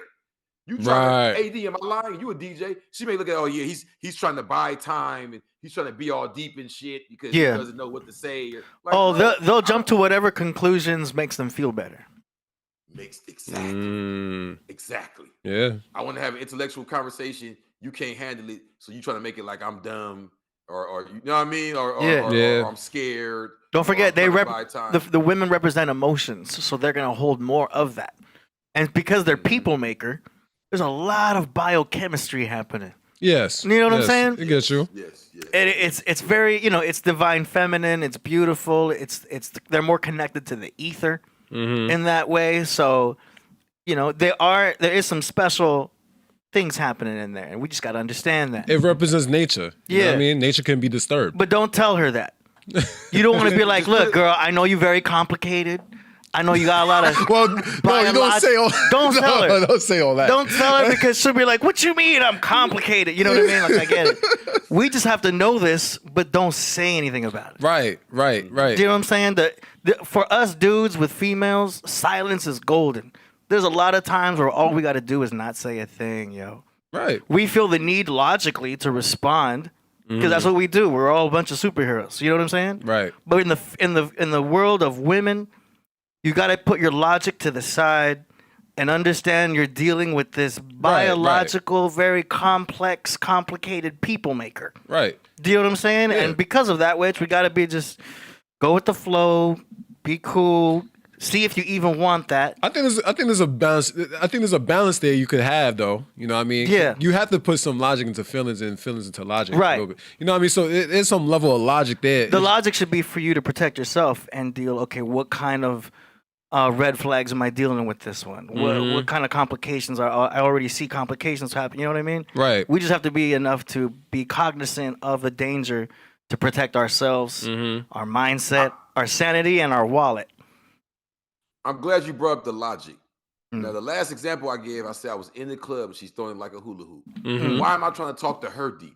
See what I'm saying? This is a mistake a lot of brothers make. Okay. It's like you go to the worst places and try to present. You get what I'm saying? Like, why don't you go to the library? Why don't you go to one of these vegan events or some shit? Right, you know right. It's like sometimes we put ourselves in certain places because what we really want, or because we're following the society and the culture or whatever, and it'll be like, okay, for example, I know you go through this because you're young. All through the internet, you'll see this. These women ain't these women are right. And it's like, bro, you're talking about but you're the dude that goes on, bigbooty.com to find a date and just says, oh, she ain't this and she ain't that. You the dude that went on Instagram and followed every girl that was talking freaky and all this and that and said she ain't this and she ain't that. And what I learned is a lot of these dudes be lying. Because they have algorithm now, you can actually kind of attract what you're on. Yeah. I can honestly say that when I was Jesus, that's the type of, you know what I mean? Girls that was bloods, girls that was, into that type of life. You know what I mean? Oh, you sexy. Okay, I see what you, oh yeah, my auntie like this. And it fits their lifestyle. Right. Now that I've got a book and I'm talking deep and I'm talking history and I'm talking about health and progression, I get women that's on that type of time. You feel what I'm saying? Yeah. As far as attracted to me. It ain't even about just attracted to me on a sexual level. I mean, even the conversations I'm having, the women I'm on the phone with, some of them I'm teaching, you get what I'm saying? It's a whole different vibration. I realize, and a lot of dudes complain because that's the type of time that they on. Well, I've always said, this is the funny thing about it. I've always said it's a lack of sex and a lack of the way how to withhold yourself from it. You know what I mean? Because if you're not getting any action, those guys might not get no action. You know what I mean? Or I'll be fair and say they want to find a good woman for themselves, right? They want to find a girl that's really. But you gotta. I feel like the lack of sex kind of makes people kind of make certain choices and decisions that don't have to. Because I've seen it too. I've seen guys deal with girls just because it's just sex. You know what I mean? And that's all it is. You know what I mean? There's no I'm in love with them. There's no I like this girl for who she is. It's just it's consistent. It's working for me. And whatever problems It's convenient. Yeah, it's convenient. And whatever problems whatever problems come, they come. Pause. That's how it starts. Let's say it like that. That's how it starts, but then that depends on how good it is. Right. You feel me? If it's good enough, then that's when all the other complications come in. Right. You know? We got a super chat from Stranger. He says Thundercat dated Erykah Badu and didn't go crazy. What? He did? Are you serious? I didn't know that. How you knew that? He did? The Damn. first one didn't go crazy then. Nah, he did go crazy. You probably we I don't know what happened. We don't know what happened. Oh shit! So you say he probably wasn't like that at first? He probably wasn't. Who knows, man? Like I'm just saying, you never know. Look, you never know how guys are behind closed doors, right? You know what I mean? You could present yourself a certain way, all that type of stuff, right? But I'm pretty sure Erykah Badu, you know, I seen Erykah Badu in person, yo. I looked at her, Jesus. You know what I mean? In person. I was 17 years old, and I was like, yo, I froze in impact. You know what I mean? Her eyes is that sharp. I was like, oh, this woman's gorgeous. You know what I mean? So who knows when he was swimming, who knows how he was reacting in the ocean? I'm just saying, you know what I mean? So Yes, sir. I'm just saying, you know what I mean? I'm trying to find. I didn't know that though. I didn't know that. That's actually. Yep. It says Thundercat confirms he used to date Erykah Badu. Thundercat really dated Erykah Badu. Dude is a legend. Who was Erykah Badu dating history? You know who she dated. I mean, we already know. Badu kinda. smashed Thundercat. I need some pictures or something, man. This is too juicy. This is high level. This is like Black Power gossip #1 type shit. Yo, that's funny as hell. Nah, but back to what I was gonna say. One thing I would say too with guys too that on the internet screaming about all these girls, it's also controlling their emotion. You know what I mean? Because I think that's another thing too. Because I think a lot of guys get enraged. You know what I mean? The testosterone level gets high, is staying there for too long, and their emotional control is low. They don't know how to control their emotions, so they overreact. And the sad thing is, you could go on the internet now and just kind of scream about it. But the sad thing is, nobody cares. You know what I mean? I'm gonna tell you what I see. Mm-hmm. There's a lot of action going on nowadays with the meat and get it cracking. Right. But that's how do I explain what I'm trying to say? There's no way to show and prove success in that. And what I mean by that is, even if you went tomorrow and had sex with 100 women, the most you could do is probably like tell me, or if you filmed it or something, maybe sell the movie. But the actual success, is like, I was just having an argument with a girl about this. She was talking about marriage. We gotta get married. This marriage and this religious. I said, it ain't about all that. It's like getting a license or getting a car. It's like you officially did that. I said, it's like we go together for grown-ups. You know how when you were young, you said, I like you, you like me, and you like her, she likes him, she talks to him in the school, and you finally say, do we go together? Yes. It's just that for grown-ups. Right. That's all it is. So from there, you can start businesses together, make children together, make families and nations together, click up with other families. No. Beyonce, you see what I'm saying? So the problem is, when you see Beyonce and Jada, when you see the Marley family with Lauren and all of them, the problem is when you hear all these red pill videos, they're yelling and screaming at the camera because their lack of ability to make that happen. I mean, the family, the bro, it's a lot of these dudes screaming at the thing when you do the checklist on them. They got kids that they don't talk to, like Kevin Samuels, rest his soul. But you know what I'm saying? He was divorced a bunch of times and had kids that didn't even like him and shit. Like that. You see how he went out with the young broad in the hotel. It's like, right. That ain't my ideal of winning. My ideal of winning, because my father's never been married, right, and my brother's never been married. My brother was a pimp, so I don't glamorize that shit. Like I seen what came of it. You know what I mean? How you got children all over the place and crazy baby mamas and shit. You know what I'm saying? So I look at the dudes that's married, that got businesses and families, and in government positions, and the principal of the school, all these people that's in positions of power. You know what I mean? Their family's a big part of that, especially with the legacy of their name. So with that being said, I feel like these red pill dudes are getting mad because, okay, yeah, you meet a bunch of women, you smash. How many children you have, and what do they have going on? How many businesses you have? How many of these women that you deal with have homes and things that they, you know, who are you? What are you? You know what I mean? Right. The Godfather. You know what I'm saying? Nah. Gotta build your be that person. Gotta build your empire. Exactly, bro. That's all I'm saying. So the red pill to me is like an excuse to not build your empire. It's There like it a is. weak man type thing. That's real. Super, That's real. Super chat from Kurt Cobain says anime better than most of these movies out now. Exactly. Anime is. You gotta go see Book of Clarence before you say that.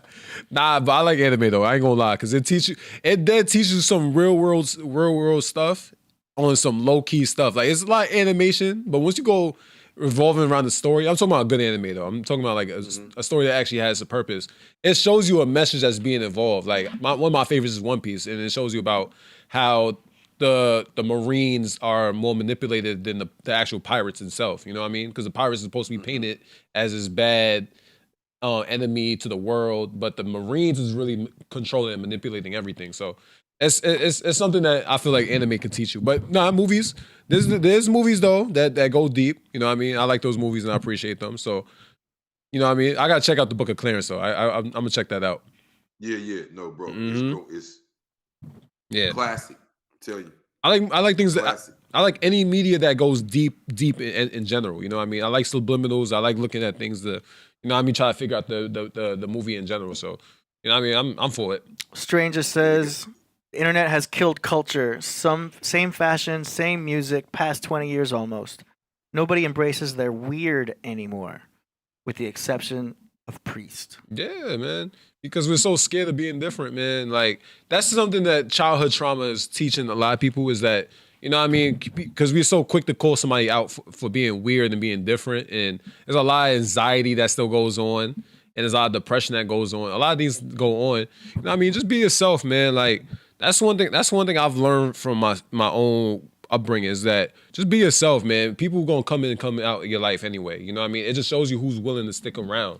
That's really the truth is, you know what I mean? You get a better read on other people based on how you can truly show yourself. Because think about it, your friends are your friends for a reason, right? You know what I mean? So it's crazy how we think like that. Embrace it, man. We gotta brace ourselves as weird. You know what I mean? Because we are all different. Yeah. Yeah. And social media makes it like you put yourself under this microscope. So I do feel you. It's like fitting in before, maybe you fit in over here and over there, and you go over here and over there. It's like now it's like I'm this thing 24 hours. No. Right? It's like No, I mean, like, I'm this one thing. You know? I'm a sports car fit businessman that does everything like that. Not like, yo, man, like we got like, look, there's a level. There's a reason why I have my hair the way I have my hair. It's not because of. Well, I do like my hair, right? But like, it's not because I don't like Caesars or anything like that. It's just that it expresses freeness for me. Like, you know what I mean? Like wearing my hair the way I want to wear it. You know what I mean? You know, some people might not like the style. That's okay. That's okay with me. I like my hair. That's all it is. I like braids. I like twists, all that type of stuff. But I wear my hair the way it is because it's just unique to me. That's my personality. It just reflects personality for myself. You know what I mean? But it's okay if you it's okay if you like cutting your hair and stuff like that. I think your expression on what you do with your hair and style explains kind of how you are as a person. Word. Even your fashion, obviously your fashion too. You know what I mean? Godfather 3000 says Andre 3000 and his flute said the earth is flat. That's very interesting. I ain't gonna say nothing. I heard his flute. I dang what I got from the flute, but I mean, it was saying something. Kurt Cobain says you can be right and miserable or wrong and happy. What? You can be wrong right. Makes him happy? You could be right and miserable. Or wrong and I think it's another way of saying ignorance is bliss. Okay. But why you can't be right and happy? Yeah. Yeah, you could be right and happy. Or happy that you're right. Miserable and wrong. I will say this though, in the world, in the way that it seems now, what he said really does hit home. It goes back to that club I was just talking about. So when she came throwing it like a hula hoop, I could be right. I could be right? I know the type of time she on. I could just go home miserable. Or I could be wrong and happy. Yo, you just made that come together. That's funny as hell. Nah, she's throwing it like a hula hoop. Look, can you blame me in the moment? Shaking it like a salt shaker. Yo, man. Can't blame me in the moment, man. Okay. I'll say this, though, just taking it beyond even sex. Mm-hmm. When you think of physical health, working out, when you think of educating yourself, there's always a part of the process that is not quote unquote, instant gratification, so-called, happiness. You know what I'm saying? There's a part of those processes that are considered, very masculine and rough and, strong. The struggle, the jihad, going through what you got to go through, doing what you don't want to do to get what you want. You feel me? So with that science, I see that apply all the way. Like you could be right, but I don't like the miserable part. Right. You could be right and go through what you need to go through to get what you got to get. You could be wrong and just be happy, sitting around. Hey, I'm happy. Right. Smoking weed all day. Exactly. Yeah. Hey, don't knock the weed, man. No, I don't knock the weed. I've got months without it and months with it. The problem is when you're smoking weed all day and you off your Pornhub and you just want to be happy. You feel what I'm saying? Yeah. No, you got to know your happy. You got to know your dosage. Yeah, you can overdo it easily. Oh, easily, Get happy. You know what I mean? You got to watch your dosage. Just like anything else, water, broccoli. You don't want to overdo it. Yeah, no, nobody wants to overdo anything like that. I'm not even knocking alcohol. I'm just saying that people could abuse it based on how they are in terms of like not chasing themselves, not chasing their purpose, and everything like that. Because I feel like life is about chasing your purpose and being who you are. Because and I think what my own thing is you could see where things could get abused, and I think that's the problem now is that people are running away from themselves and not going. That's what I always preach. That's why I always say go deep into the darkness because you're gonna discover some light. You know what I mean? You just got to be able to look at it and not be scared of it. That's the only thing. People are very scared of themselves. So what they do is the weed, the drinking, that could get all filtered in. The Pornhub and all that type of stuff could get all into their mind. And now it started becoming an addiction. You know what I mean? You gotta break yourself out of that by actually looking at yourself with a very vulnerable eye, but also accountability eye, and be able to be like, yo, how can I grow from this and be better as a person? And what is keeping me from chasing my actual purpose in this world? You know what I mean? Instead of just being just a consumer. A consumer. You know what I mean? Really, honestly, that's really it. That's really what it is. You got to be a producer. So you gotta I think everybody in general, I'm not just talking about men and women, but everybody in general needs to focus on, like I said, the journey to have is mental, physical, and spiritual. And once you get those down, you know what I mean? However you want to get them down, you'll be good. I just think you got to take that journey, though. And it takes a lot of self-reflection. Yo, we give you a little round of applause for that one right there. Good looking, man. Hold on, I got to get to it. It's all the way in the front. Thank you, man. Kurt Cobain says he reiterated that in a relationship, you can be wrong and happy or right and miserable. So thank you for clarifying, Kurt Cobain. Okay. Stranger says This Is America by Donald Glover was the last real magic spell in a song and video done by us or US. This is This is America by Donald Glover. Yeah, I remember. Yeah, I remember the video. I had to think about it for a second, but yeah. Childish Gambino.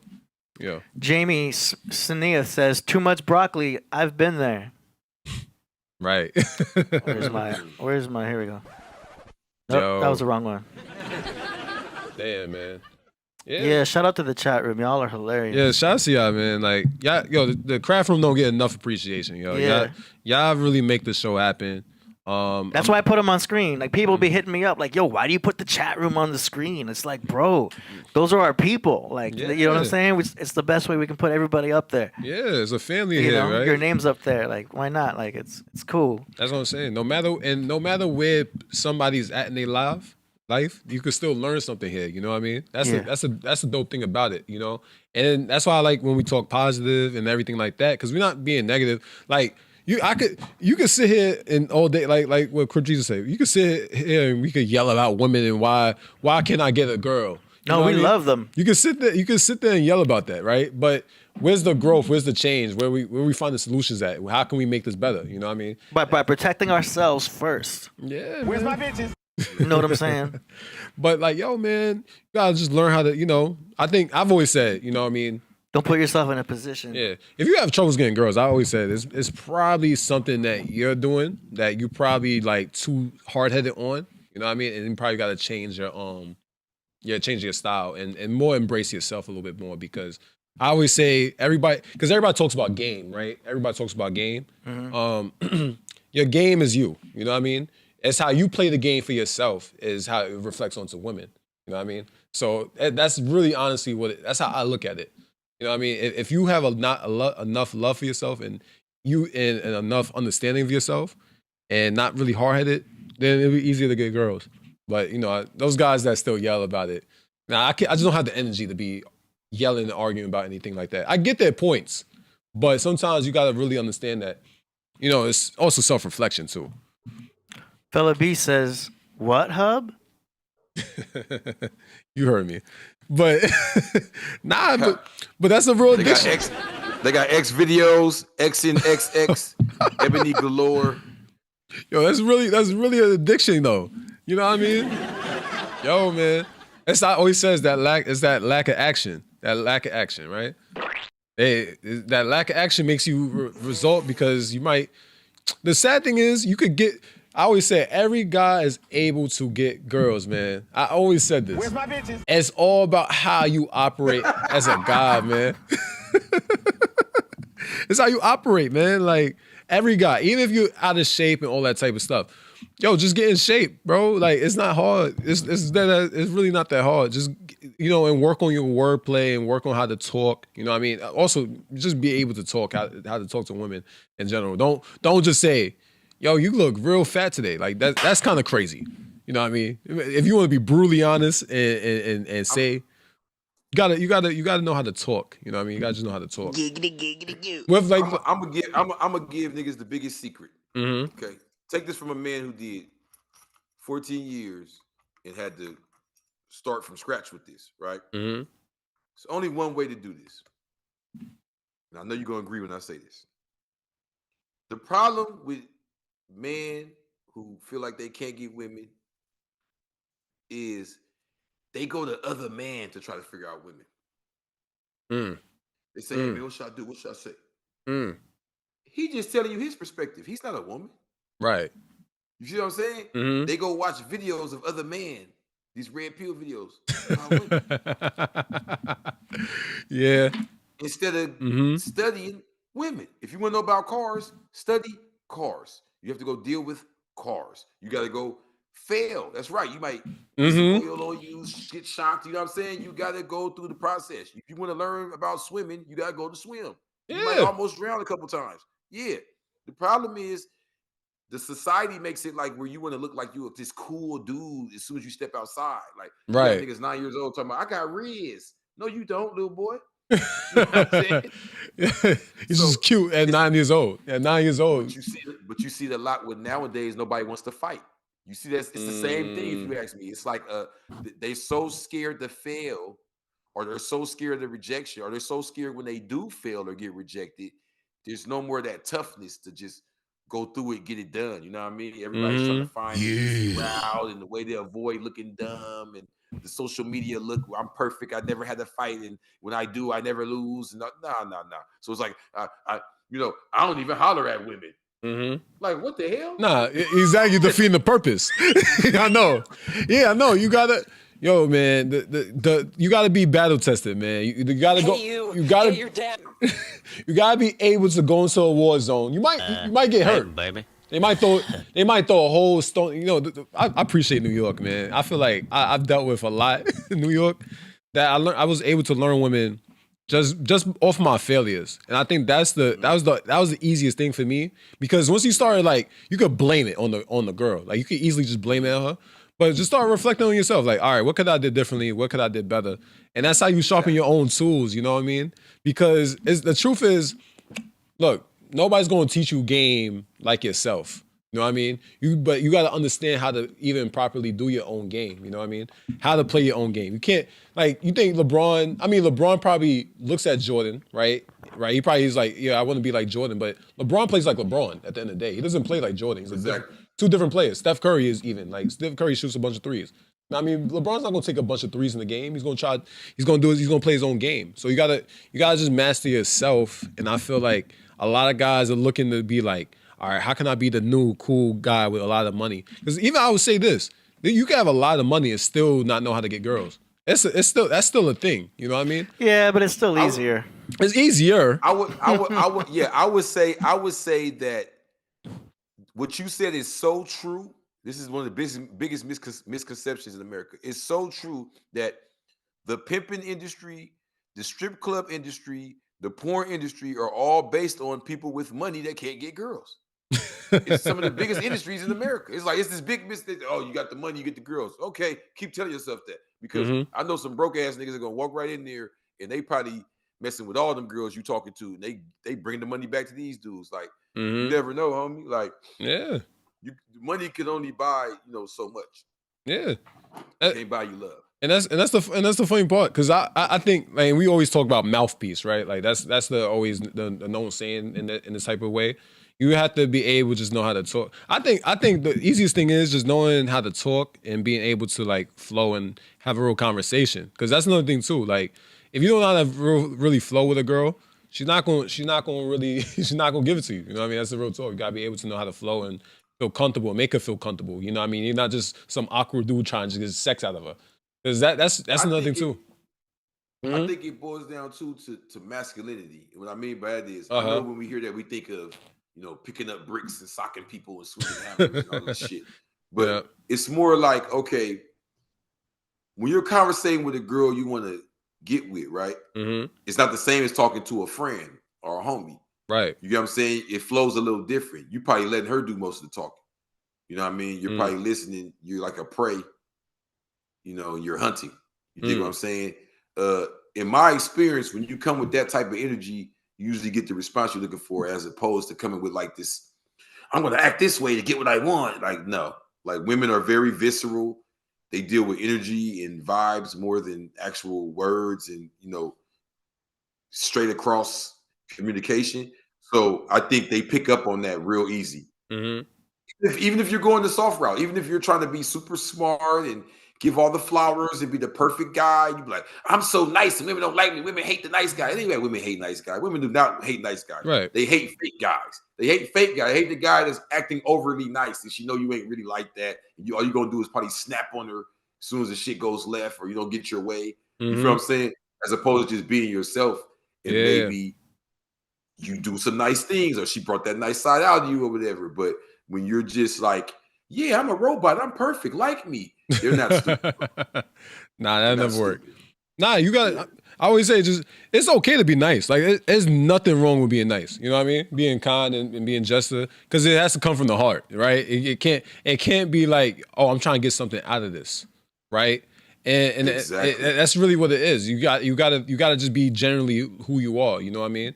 And not everybody's gonna like that. That's fine. You know what I mean? Just, you gotta learn how to just take injuries. You know what I mean? Because, yo, man, you want to keep it cordial. I always say until you've fully analyzed the situation. But dudes are damn near like, it feels like when you're in prison and they be like, don't take no candy from the big homies. You know what that might mean? They're gonna want some exchange later on and all this old weird shit, right? It feels like now that's what women go through, because it's like you will come up and act like you being nice. I'm gonna show you what I mean. A homie will be quick to tell me, hey man, you wanna go over here with me or you wanna go over there with me? I'll be like, yeah, for sure. I hop in the car, we smoking weed, the food's on him, all that. He's not expecting no cheeks from me. Right. You don't want no cheeks from me. Right.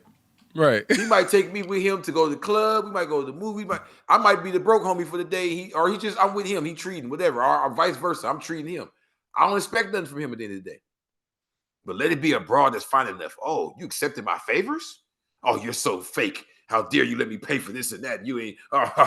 These hoes ain't nothing. I'm finna go make some videos about it. Talk to some like, come on, bro. If you nice, you nice, Mr. Nice Guy. Yeah. See, dudes be faking. No, they be nice until they can't get, you know what I mean? Let's tell the truth and shame the devil. You feel what I'm saying? And that's where it always goes left. The fake nice the fake intellectual, the fake I like Thundercat too. Yeah, I like folk too because I want to get them draws. Then, Right. and you sitting here listening to shit, you know. Yo, the Mojito, man. Hold on. Yo, son.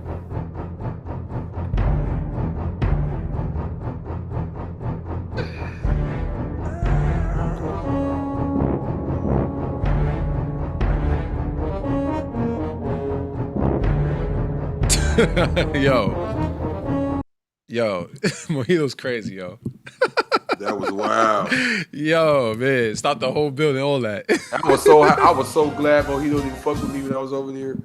Yeah, nah, Mojito got an attitude problem. That's all it is. You know what I mean? We love him though. Godfather 3000 says the Bob Marley movie shows a lot about how life is. I heard it was bad. I heard it bad. I heard the Bob Marley movie is. I gotta check it out, but I heard it was not good. I gotta check it out though. Please let me know if it's a good movie or not. You know what I mean? But maybe because they couldn't get past the acting. But what was I saying? Yeah. I'm sorry. Stranger says real hair and real eyes get real guys by Common. Pre-Erykah Badu era. Pre-Erykah Badu era. Nah, yeah. Yo. After Erykah Badu, he on some other shit. Yo, man.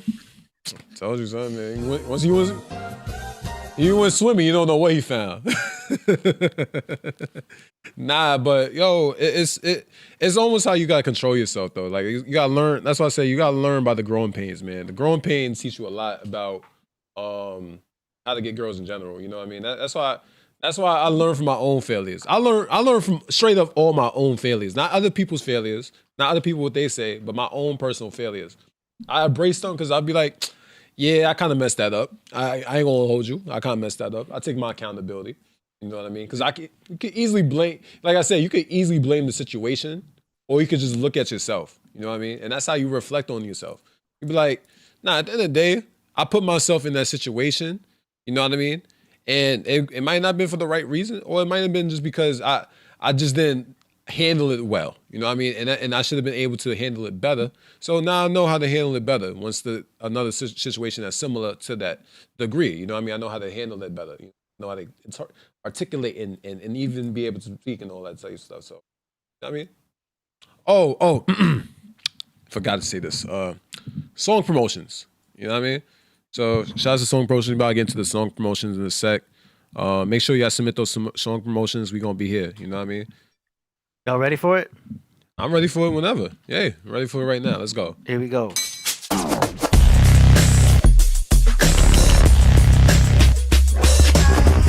Song promotions. Hey. You here? Yeah. Jesus here.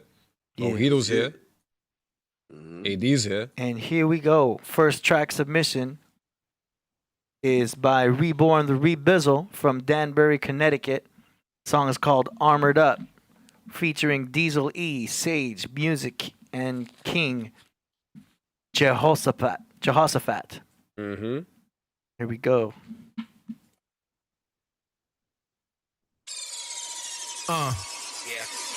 Always under attack by satanic forces. Principalities always battle me to enforce it. The prince and power of the air can't handle what my force is. Ain't no time to hide, Satan, you are getting forced in. In my transformation, I am always being formed in. To a soldier in the fire, always being forged in. I will elevate the Father higher than a forklift. It is all for Jesus, not the fame or the fortune. If the path is narrow, your road should not be forked in. We eating off the word of God, so we brought our forks in. Psalm 91, he's my refuge and my fortress. This is due season, can't just give up and forfeit. Spiritual warfare can't be settled with a forfeit. Devil wants a mind to explode like July 4th did. Still will drive you crazy, burn the Hondas and the Fords in. Christ paid the penalty, my flesh can't afford sin. 10 toes down for the Lord, we stayed armored up. Oh, shoot. And the Holy Spirit's That's the working in Bronx? us. We stayed armored up. Devil, Yo. get behind me, you're defeated. We stayed armored up. We stayed armored up. We stayed armored up. 10 toes down for the Lord, we stayed armored up. And the Holy Spirit's working in us. We stayed armored up. Devil, get behind me, you're defeated. We stayed armored up. We stayed armored up. We stayed armored up. armored up with the flow game. Ops pop turn John Doe, they got no name. Beef better fall back, hairline or Rogaine. Feet planted up on the rock, but not cocaine. Spirit man get hype, he the type to black out. Demons want a war, we not the type to back out. Hit the booth, hood fight, gonna rip the tracks out. No cap flow, rappers better bring the facts out. We don't do the mumble rap, homie, bring the balls back. Bandwagon, no ride along like after a car jack. Lying to the people, man, we came to park that. I got a lot on my mind, I wear a large hat. Yeah, I'm going in like a kid with a curfew. Truth be the extra work, we came to serve you. Christ died for sinners, gates bring the worst through. Big end to end of time, man, the word is true. 10 toes down for the Lord, we stayed armored up. And the Holy Spirit's working in us, we stayed armored up. Devil get behind me, you're defeated, we stayed armored up. We stayed armored up, we stayed armored up. 10 toes down for the Lord, we stayed armored up. And the Holy Spirit's working in us, we stayed armored up. Devil get behind me, you're defeated, we stayed armored up. We stayed armored up. Hey, yo, these generations cursed, plus it's also perverse. Righteousness has gotten stole the light, snatching the purse. I rap on my hurts because the situation's adverse. Destroying our children innocence with lust, that is the verse. America's a reflection of Psalms 9:27. It has truly turned its back on the God of heaven. The wicked would be thrown into hell and for real. And all the nations that forget God, and that is the deal. I'm on for this country because it's lost its way. More relief to pray, plus it's on its way to the grave. This is Sodom and Gomorrah. Y'all are sexually out of order, and now it's time for slaughter in this new world order. I'm calling all believers to stand your ground for Christ. No matter how dark this world gets, we ought to be the light. Pandora's box has been opened, and now the end is approaching. Many are called, but only a few chosen. 10 toes down for the Lord, we stayed armored up. And the Holy Spirit's working in us, we stayed armored up. Devil get behind me, you're defeated, we stayed armored up. We stayed armored up, we stayed armored up. 10 toes down for the Lord, we stayed armored up. And the Holy Spirit's working in us, we stayed armored up. Devil get behind me, you're defeated, we stayed armored up. We stayed armored up, we stayed armored up. Out the door, ready for war when it go down. On tour for the Lord to cover more ground. Just takes a spark to set it off on the whole town. And this flaming sword to guard the led off a whole round. Demon bullies with fullies, aiming at the whole crowd. You ain't know before, pretty sure, I bet you know now. God is good, he gave his all, so we going all out. Aggressive with the message, confessing Christ with all clout. With no doubt, we're here to fulfill prophecy. Styling while we demolish all apostasy. Profiling, arms raised for my pops to see. More fire, let it rain for all the ops to see. Glorifying, advancing the kingdom properly. Busting cold crust the altars of idolatry. Flip the tables in the temple cause of robbery. We strangle demons, it's a strong arm policy. Yeah. 10 toes down for the Lord, we stayed armored up. And the Holy Spirit's working in us, we stayed armored up. Devil get behind me, you're defeated, we stayed armored up. We stayed armored up, we stayed armored up. 10 toes down for the Lord, we stayed armored up. And the Holy Spirit's working in us, we stayed armored up. Devil get behind me, you're defeated, we stayed armored up. We stayed armored up, we stayed armored up.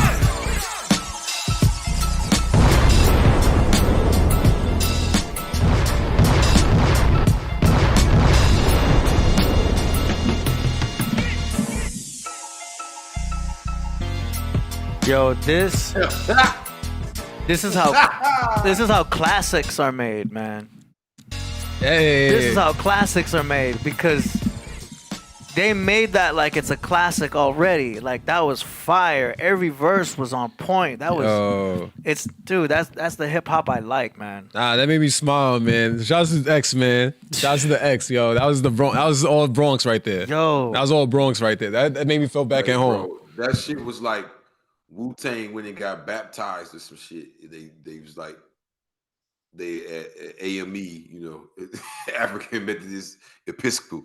Like, bro, I had never heard Christian rap like that, like barred up battle rap type. Like, I didn't know if they was gonna shoot me or hit me with the Bible. I didn't know what was gonna happen. Like, that shit was crazy. Man, yo, clean. Yo, I saw the 2 train. I was like, oh wow, yo, it was on the 2 train. It was on the 6 train. Yo, man, that made me feel back at home. I ain't gonna lie, that was a dope track, but that made me feel back at home watching that whole video because I was like, geez, they all around, they all around, and that, you know, that's closer to where I'm at. I live in Co-op. Well, I'm from Co-op, so that's kind of closer to me. You know, Gun Hill Road, Pelham Bay Park. So I mean, that was dope. That was dope seeing that. Shout out to him, man. I know that was all the X. You know what I mean? Clean production, good mix, great beat, good mastering. That's a professional team they got. That was perfect. That was great. Yeah, man. Good video.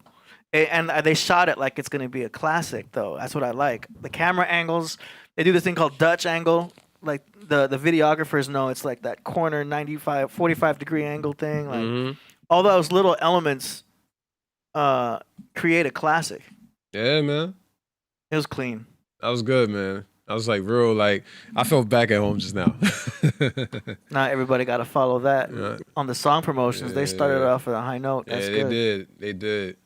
Well, next up, we actually got a track submission from Coverboy. Hey. Coverboy. The song is called Church. I think it's an instrumental.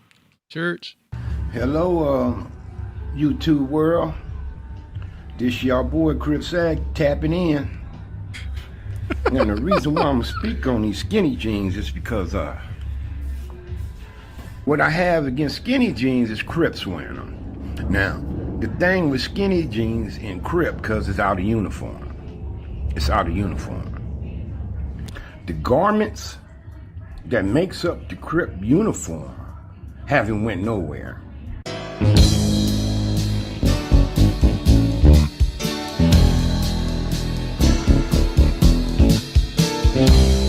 Oh, no. Oh, wow.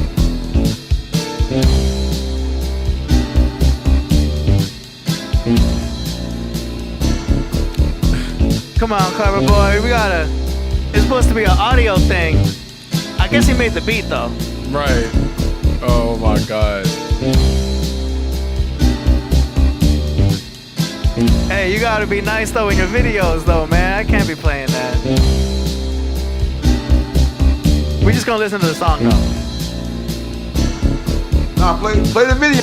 Play the video. Nah, Crew Cheese want to see it. Yeah, I want to see it. You want to see it?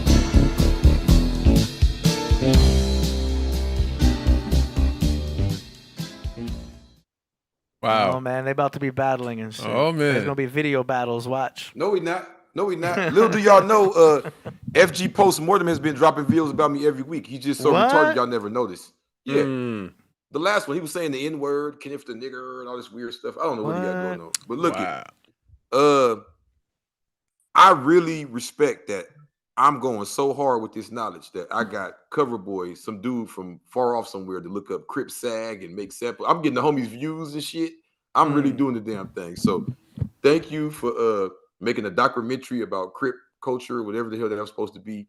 Then you showed a picture of me with regular jeans on, some 501 Levi's, looking fly as hell with one of the biggest Crips in LA. So that was all good promotion. Thank you. Then he said nightgown. I don't know why he said that. That was obviously a thobe. So I don't know. But hey, man, I know this, bro. It's a fun robbery. No, hold on. You got to be really doing bad with your music that you got time to sit around all day and make videos about Crip Jesus every week. For all the fans, go back. Every time I'm up here, these dudes drop videos every week, and they got pictures of me, video clips of me. These dudes really go through the internet and find like clips of me and pictures and videos. Be like, yeah, this is gonna be cool right here. Yeah, put this right here. Yeah. Oh, Crip Jesus is so beautiful. Oh wait, get the one we got his pants like this. No, get the one with Crip Jesus looks like this. Get the one with Crip Jesus like this. Look at his haircut. Look at this rag. Look at this turban. Oh, look at his jeans. Look at his Louis belt. Oh, look at his shoes. They're so nice. And oh, look how he dances. I know, bro, but go get a girlfriend, bro. Like that shit getting kind of gay, bro. Like straight up, go get a girlfriend. You got it. You don't like me. You don't like me. If you actually had a girlfriend, you wouldn't have time. No, I'm gonna be real. Even if you had a girlfriend, you might have time to do that still. But the opinion that she would have gave, she would have told you not to do that. She'd be like, babe, come on, like get this ass or something. You over here always talking about Crip Jesus and making the videos. Come get some head or something, baby. Come on, man. Go get a life, bro. Go get a life. Go get a life, bro. Man. All right, we're going to keep them moving. Coming up next now, we got a track from David J. Blazer from San Pedro, California. Song title is called Special Delivery. Here we go.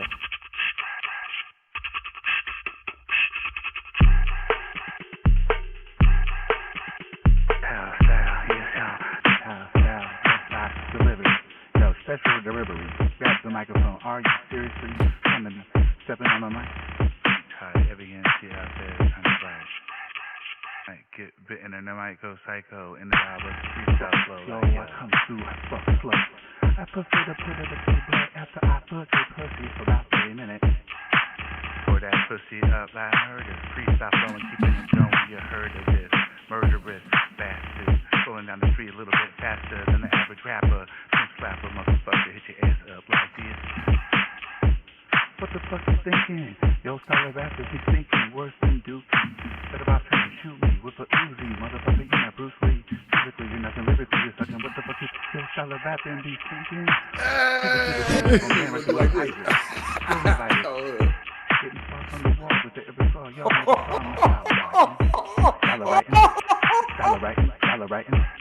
dollar writing. Jump into the cipher.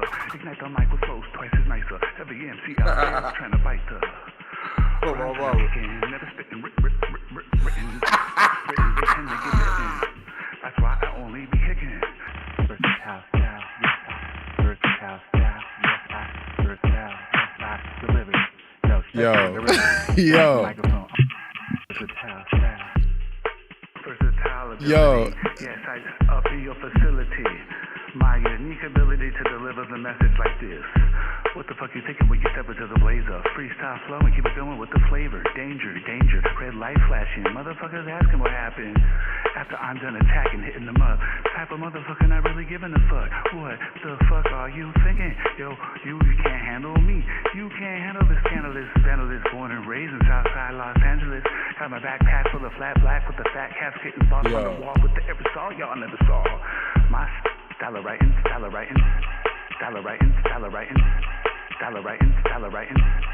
Round two, bitch, I thought you knew. Me and my crew been down since 92. Getting spots on the wall, but they ever saw y'all never saw my style of writing. Versatile style, yes I deliver. Yo, special delivery. Versatile style, yes I. Versatile style, yes I deliver. Where you from, SA? I come through, I spray Yo. like a AK. Yo. Sunny day in LA, hey, get the fuck out of my way, okay?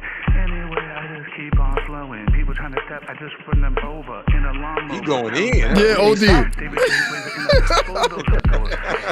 You don't even know he has low-key a banger right now. This is low-key a banger. Hey, this shit going crazy. Yo, they'll play this in the club. People go crazy. Yo, this is funny as hell. Put back and see up in the hospital. Situation is critical and it's pitiful how quick you get dizzy. Motherfucker, we just I hit you up so fast there's no time to react. Way too fast. Yo, word. Uh-oh. Let's get it. Uh-huh. Versatile style, yes I. Versatile style, deliver. You can do this to the Charlie Brown dance too. Stepping on my mic. Tired every MC out there trying to flash. Might get bitten and I might go psycho. Hey, all right. Yo. David J. Blazer. Yo, that was fun. I ain't gonna lie, that's a fun beat. You could blow up a TikTok off of that. You know, he likes to record freestyles, and I get it. Do you know what I mean? I told him like, yo, you gotta just write, but he just likes to and I get it. That's cool. Mm-hmm. I'm just gonna say that you had a lot of effects on your vocals, man, which kind of tucked you under the beats. I love a good solid snare, but I think you're a little bit low. I think it's just the mix. If you fix that mix a little bit, go back, start taking out the parts you like the most. It'll take some editing, fixing up a bit, and you've got a little freestyle track going on. You know what I'm saying? I think that was fun though. I think I'm up for it. I think I'm for it. I'm okay with that. I kind of made a video out of it. That was a fun thing. I think you try to blow up. You could blow up on TikTok or whatever. Come up with a dance. Find a dance for that. I ain't gonna lie. You blow up. I got you right there. Yeah. That's my idea right there. All it has to do is be catchy. Yo. Do you know what I mean? Like you create a catchy part and loop it, even if it's silly. Yeah. You know. No, people go crazy with the. I swear, I know the setting for that. That's at the club. You know what I mean? And everybody's going crazy. You know what I mean? You could probably play that for like good, strong 5 seconds in the club. Everybody dance to that. Yeah, I like it. I mean, it's all right. Do your thing, David. Do your thing. Do your thing, man. Listen, David. I know you take this as a joke and you like to do your little freestyles and shit, but you're working with something, my nigga. You are. And what AD's trying to tell you is if AD didn't like you, he'd just be like, oh, yeah, it's cool. Yeah, next thing. Is that you're working with something, bro. You need to take that shit a little more serious and not, bro. If you actually had that song mixed, I'll bang that shit. But you playing though. Go get that thing mixed, man. Hey. Write a hook or something up in there. Hey. Make a real video or something, man. Put that thing out there, man. You working with something, bro. Right. Right. Go. There we go. Let's see. Next up, we've got a track from Evolver from Dana Point. Song is called Heart and Soul. Here we go.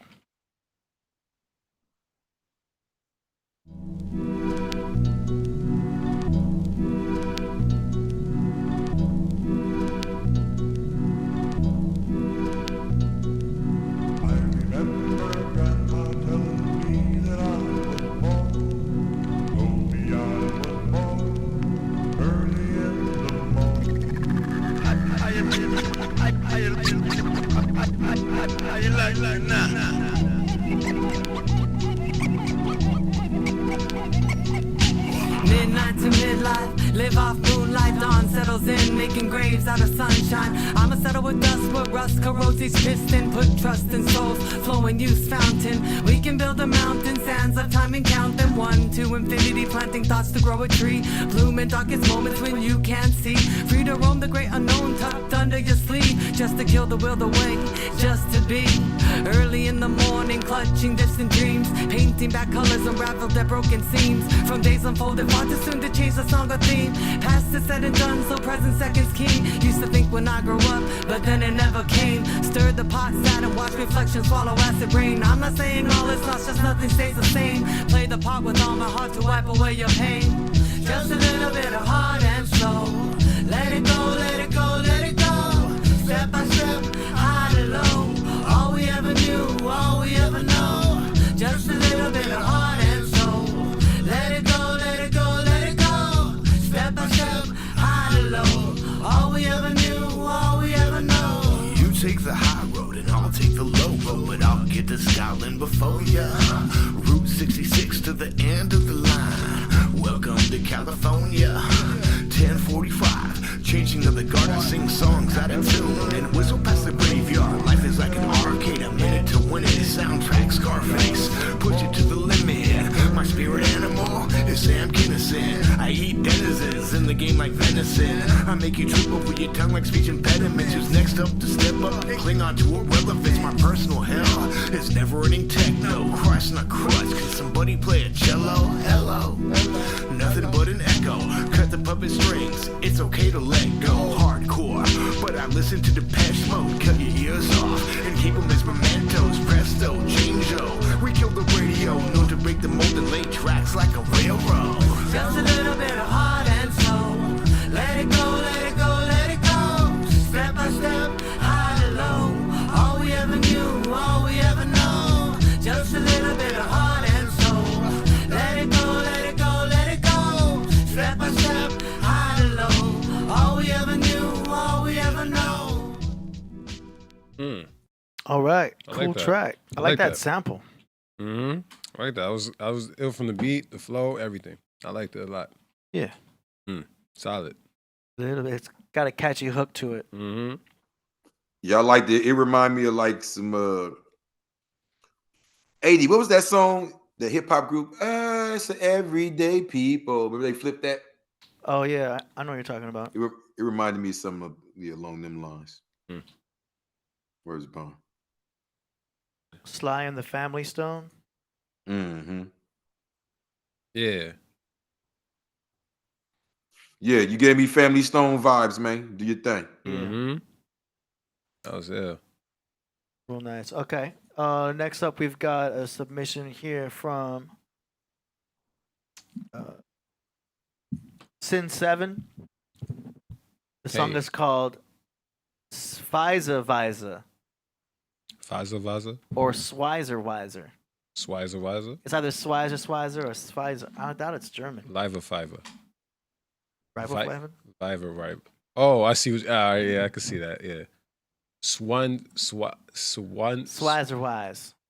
Swizzer Wise.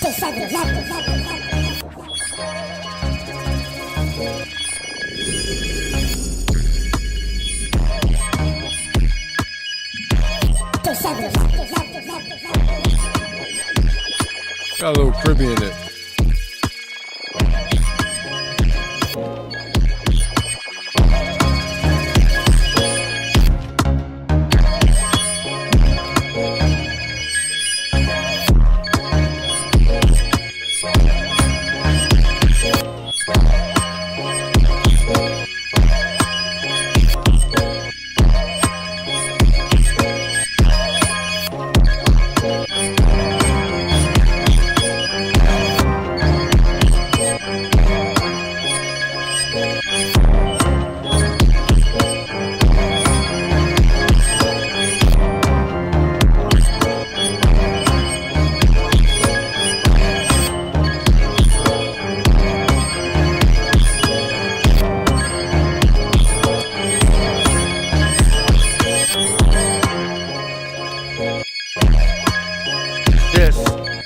That's a good sample in the background. Just need some different kicks and different snares. That kick is distorted.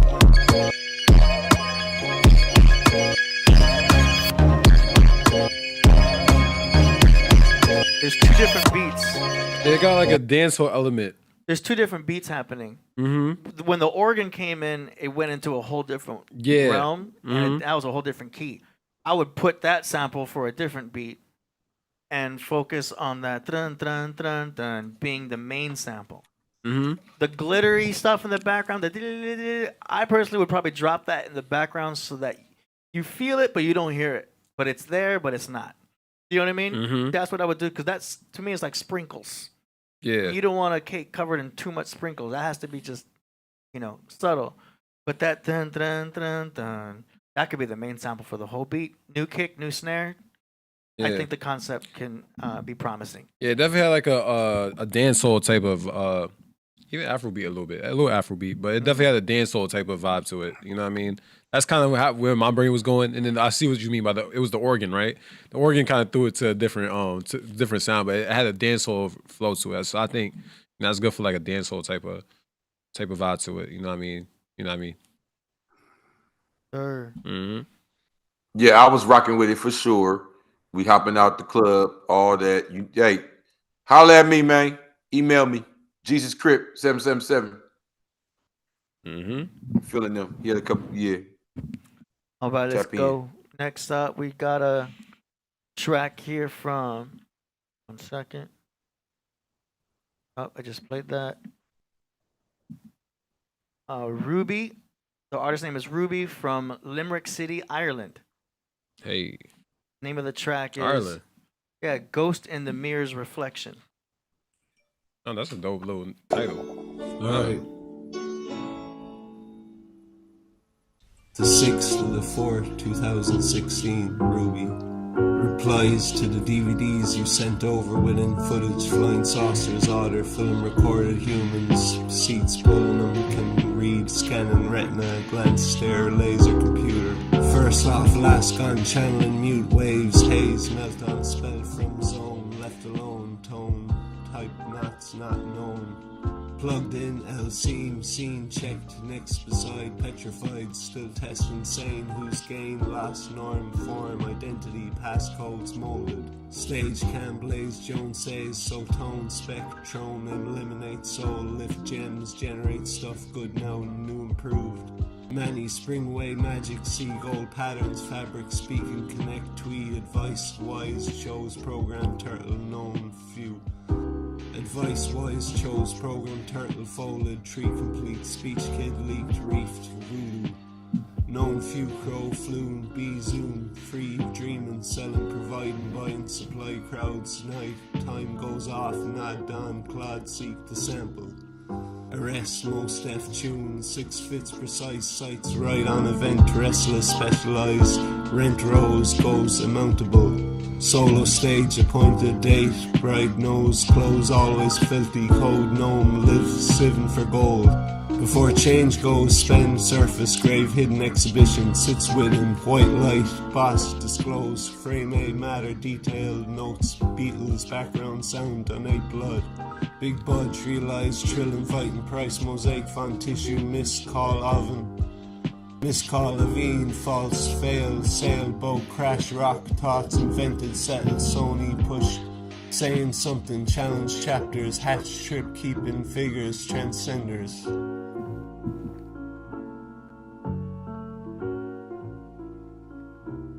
Wow. That was Ruby from Limerick City, Ireland. Ghost in the Mirror's Reflection. Yeah, just like Demetrius said in the chat, it's like spoken word. Yeah. It's great to hear that genre being submitted. Yeah, definitely. Do you know what I mean? And of course, he would be a fan of Priest because it's very much in that beautiful word type of artistry, lyrical artistry. Yeah. Just leave it at that. Yeah, very poetic. I liked it a lot. You know what I mean? I was scared for a little bit, but I was fine with it because I liked it. You know what I mean? It was cool. It's like trying a new food. Yeah. No, the video was tripping me out. Yeah. The video was tripping me I out. see. Yeah. But I liked it though. You know why? You know what it was? Yeah. What happened? It's a ghost in the window's reflection. Yeah, that's what it is. I mean, like I'm scared. You know what I mean? I'm a little scared, but yeah, shout outs. That was dope. I like the track. You know what I mean? Yeah. Yeah. And obviously that's all done theatrical and on purpose. So that's why I said that. You know what I mean? It's to give the props that. Yeah. You know what I mean? It made me feel that way, and I like that. You know what I mean? And I have a very big appreciation for poetry, and it was very poetic. So and artistic. There we go. Yeah, for sure. Coffee shop, Leimert Park vibes. Freestyle fellowship, you know what I'm saying, type vibes, you know what I'm saying, Diggable Planets type vibes, you know what I'm saying, Soul Assassin, DJ Muggs type vibes, you know what I'm saying. Yeah, I rock with it.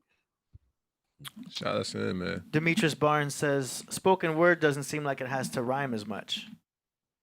No, that's kind of true. Like the rhyme patterns switch up a lot. Like we're kind of used to the standard 4 stanza, 4 bar type of 16. Exactly. You know what I mean? Yeah.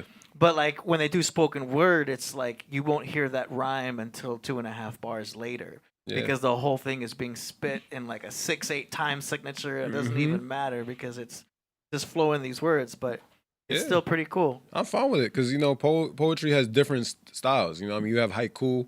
You got different levels of it. That's why I say it doesn't always have to rhyme. It just has to sound like it flows. You know what I mean? Yeah. So it's that's how I look at poetry in general. You know what I mean? Not every word has to rhyme. It just has to flow. Well, Yeah. You know what I mean? I like the compound syllable rhyme. Yeah.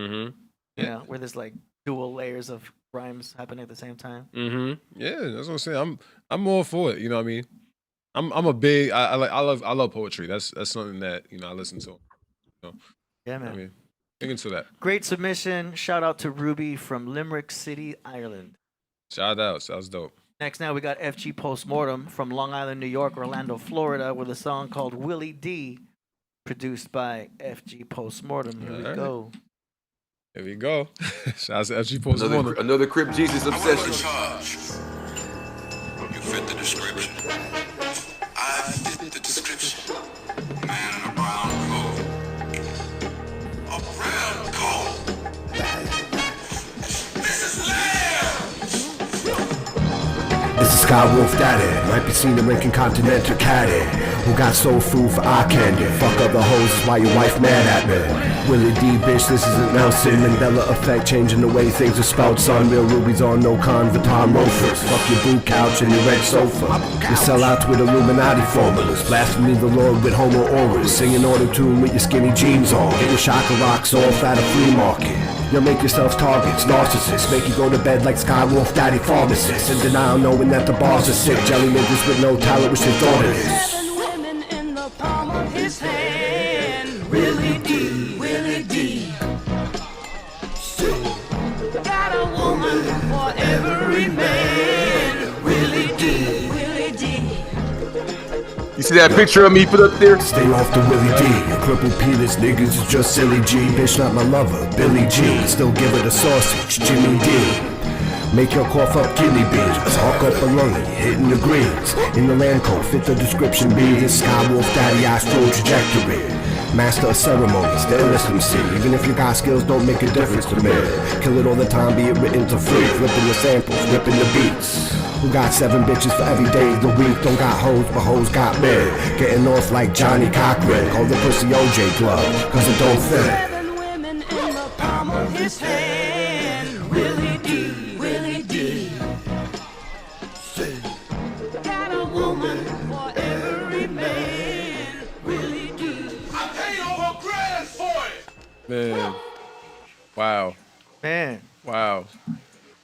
FG postmortem doing his thing. Yeah. Cover boy, you got. I said cover boy. Yo, Jesus, you got anything to say about that? Yeah, I mean, this was the most congratulating diss I ever seen. Are you saying I'm Willie D? Like, I don't know, FG postmortem. I know you're not black, but in the black community, that would be actually a good thing for me to have 7 girls every day of the week and be Willie D. So I don't know if that was supposed to be a diss, but I want to say thank you. You know what I mean? Yeah. I might even play it back and check it out. I was surprised because when he would start talking about all the women and all that, it sounded like a compliment. So I didn't say, oh, he must not be talking about me. But he had a little picture of me there. How do you find these pictures? Like, do you sit and go through the internet looking for pictures of me? You were in that video? Yo, yeah. Word is bond. I didn't see it. He had a picture of me right there. It's like, your name's Willie D. Your name's Willie D. You have all the women. Oh, you're Willie D. Oh, I love you so much. There's oh, many you're Willie ways D. these fans will show you homage, man. But it was dope because it correlated with the show, though, what we was talking about. It's funny as hell. That's dope. Man. I'm okay with it. Shout out to FG postmortem. You know, good looking, baby. Yeah, Willie D. I like the beats. You know, I like his flow on it. To me, he sounds muffled, and I think that could be fixed in the master. You know what I mean? I feel like there needs to be more treble, like not even on his voice, but the overall track. So I feel like if you do some mastering, that'll work. And the first one's free. Submit your track. First track is free, mixed and mastered services. $100 a song. First one's free. Go to studioad.pro for more information. Fill out the form. Yeah. But yo, I'll hook that up. Hey. It just sounds muffled to me. Almost, you know how like you listen to a song on your phone. Imagine if you cover it with a sock. It's gonna be kind of muffled. To me, that's what I'm hearing. And I know if you turn up the Exciter, they have this plugin called the Exciter in mastering. That'll kind of fix things up. It's not like it's bringing the treble all the way up. It's just making it more sonically less muffled. I'll just say it like that. Right. Yeah. But everything else was cool. I think the mix was cool. You know what I'm saying, FG? I'm giving you props on the rest of the production. I'm just talking about the master, not the mix. Not bad on the mix. He's like, that shit was compressed and clean. Man, oh man, yo. Okay. Chat room is lit up. Hey, I have a request. I have a request though. Yeah. Can he make me Bishop Don Magic Wand next time? Can you make me postmortem? Do one with Crip Jesus as Bishop Don Magic Wand. Man, go ahead, hit me with that one. And say something about No, just make it similar to that one. That was a good diss. I've never heard diss that good. That was a very congratulating diss. I didn't really I didn't see how I mean, hey. Oh man. Next up, we got a track submission from an artist named Blue Sleeves. Blue Sleeves? The song is called Blue Sleeves. That's what he put. Right. Whatever y'all put in the form is what I'm gonna say. Right there at the edge. Oh, Kurt Cobain. Oh, Kurt Cobain.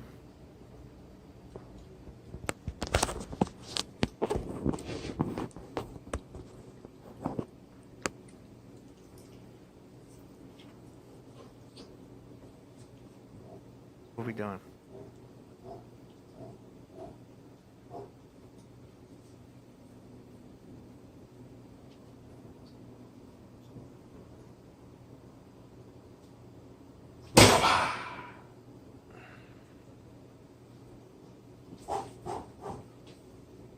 He's stunned.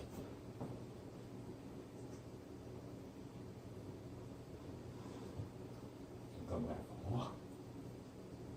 Let's move.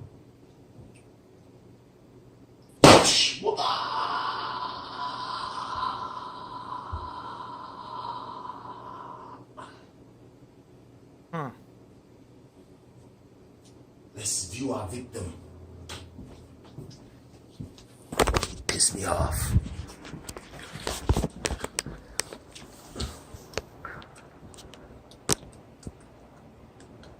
I'm waiting for the beat drop. See if I can get a better view. They have a screwed up camera. Yo, he paid $25 for this. Hey, man. This is the victim.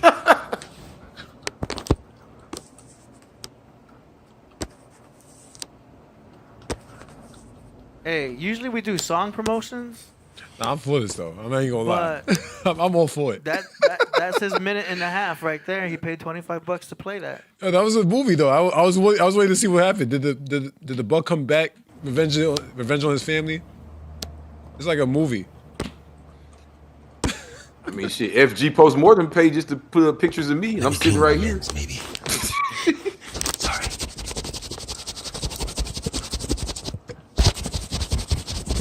Yeah.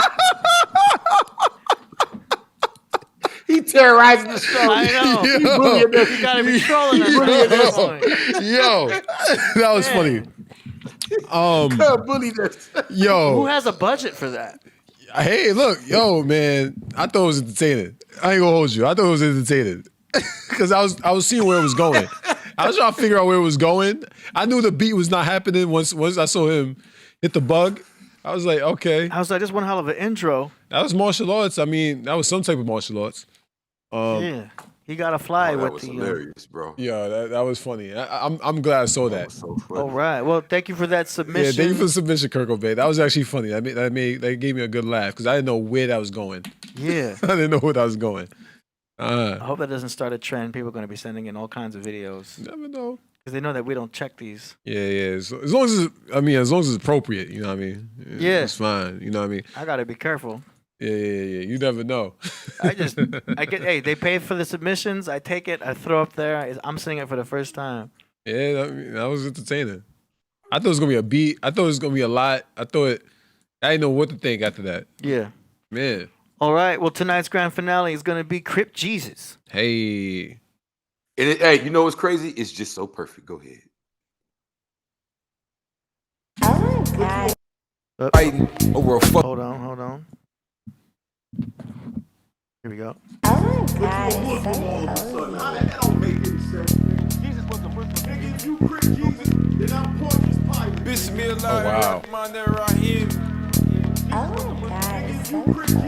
You know they gonna Z-Rocks, they gonna copy and paste cause you know we original. They gonna big flex, and they gonna stick this, and they gonna shoot the subliminals. And they go back and forth till it escalate, end up in boxes like cereal. Then we go back and forth for this murder time and all the killings be serial. You know we really imperial, way I spit you can see it sound like a visual. I've been doing this since back in Egypt, implication chemic with the chemicals. Like Illuminati, I'm into my Anunnakis, aliens and god bodies. Radioactive, I'm really outside with the masses, no this not a non-profit. Got a couple witches in the kitchen doing dishes while I'm outside handling the business. They be inside doing all the witches, sending all the prayers, making all the wishes. My lyrics like hieroglyphics, hidden from man's vision. Under the sands of the Egyptians, written in pyramids. It can get serious. Yeah, we can get furious. You can come see if you curious. This a loud package, you hearing it? Yeah, I'm a pirate for Barbary. I'm the blue guy, can't change history, baby. I was meant to be. Started off in Memphis, Egypt, then we ended up in Memphis, Tennessee. They know they can't get rid of me. They wanna hate and sentence me. They wanna hang and finish me. Never. You know what I'm saying? But we got Mr. Crip Jesus. We got Mr. Crip Jesus in the building with us. You know what I'm saying? Wow.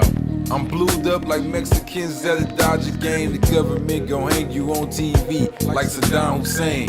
In 9/6 Pac died, and it changed the game. I still can't believe that he was fighting over a fucking chain. I fell off and bounced back twice.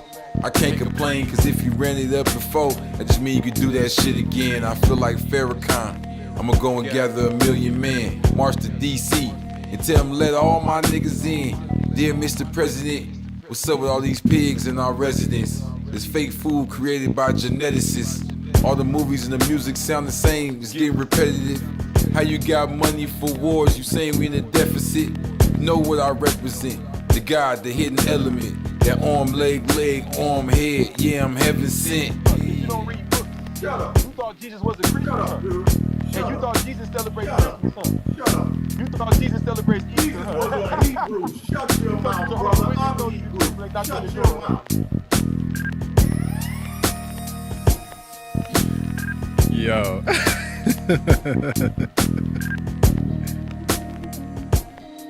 Man. I'm telling you, this is gonna create more content. Yup. Yo, this is the funniest thing ever. Fuel for the fire. Oh yeah, the Blue Bible, man. Look, listen, it's only 3 days left in this month. All they call this Black History Month because history is his story. That's right. That's FG Postmortem story, but mystery is my story. The That's story right. that my people wrote that got erased from history. You feel what I'm saying? So I came to bring it back. The Blue Bible is going for $20 all the Black History Month. That means you can send 100 and get 5. We're doing this so we can pass them all out. I've been selling like hotcakes all this month. I'm kind of mad I did it because it kind of fucked the budget up. But whatever. It's the point of it. You feel what I'm saying? So we've been getting them out all month. You got a limited supply or what? You got enough? Oh, I got enough. You can tap in and get 100 of them. But it's to the 28th. You get what I'm saying? After, when March come, I'm going back to regular price. But yeah, all month we're going crazy. You feel what I'm saying? Yeah. Make sure you get that Blue Bible. Make sure you get that Blue Bible. CryptJesus.com. They hot right now. Yo, we just got a couple last minute submissions. We got a couple last minutes. Yeah. Go ahead. This one. Shout out to Aurora. Much thank you. He said Crip Jesus is the best rapper next to God. Oh Lord. Damn. Oh wow. Oh man. Next to Killah Priest, he's saying. Yo. Man. Yo, the chat room, man. Y'all make my day sometime. Y'all just don't even understand the chat room. We got a couple submissions from a producer named Coverboy. Uh-oh. Y'all ready for this? Uh-huh. I don't know what this is yet. I'm curious what this is going to be. But we're going to find out. Hold on. I'm trying to make it so the screen, because this was a MP4.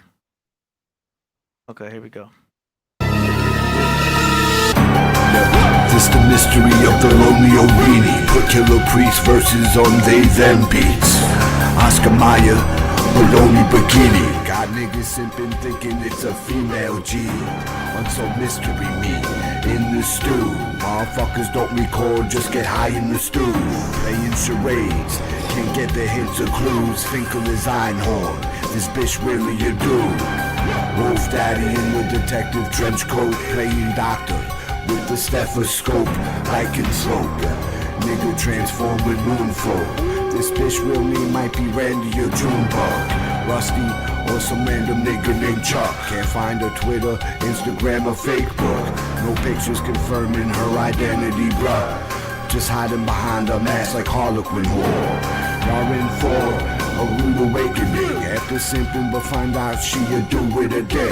Got y'all seeing your food again after you ate it sick. Don't get catfish going out on dates with him.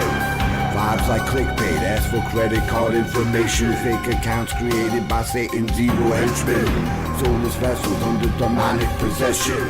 This unsolved mysteries, leaving niggas with questions like who, what, where, when, why, and how. You wanna fuck around, then you will find out.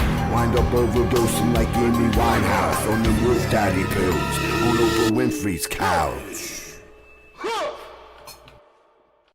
All right. Wow. Man. What y'all think of that? That shit feel like I just went to hell real quick. and came back. Man. I do dig that beat. I gotta Why say you be cussing so much? Lord have mercy. Yeah. I like the way it's the vocal sound as far as his EQ. It's a lot better. I can hear his voice a little better. I still would turn up more, mid to treble, because he's got like a lower end voice, almost like a baritone. But the mix was good. I like it production wise. You know what I mean? I like that beat. Mm-hmm. It was cool. Yeah. Dun, dun, dun, dun, dun. I love it. I love the beat. But that beat was, I guess, Coverboy. Mm-hmm. Unsolved Mystery and FG Postmortem, obviously. Man, yo, y'all going back and forth is funny as hell. I ain't gonna hold you. I'm not going back and forth with him. He was talking about me on there. He just did 2 other ones about me. That was No, I think that one was just.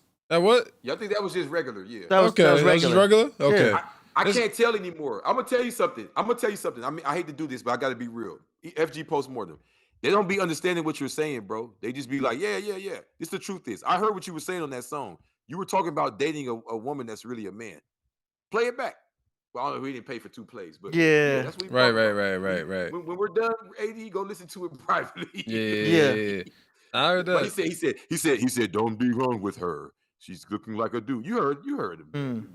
And I guess it's the 3 faces there. I don't know if it's like that's her and it's cracking open and it's him inside peeking out. You know what I'm saying? Like, I don't know what's going on there. I don't know, bro.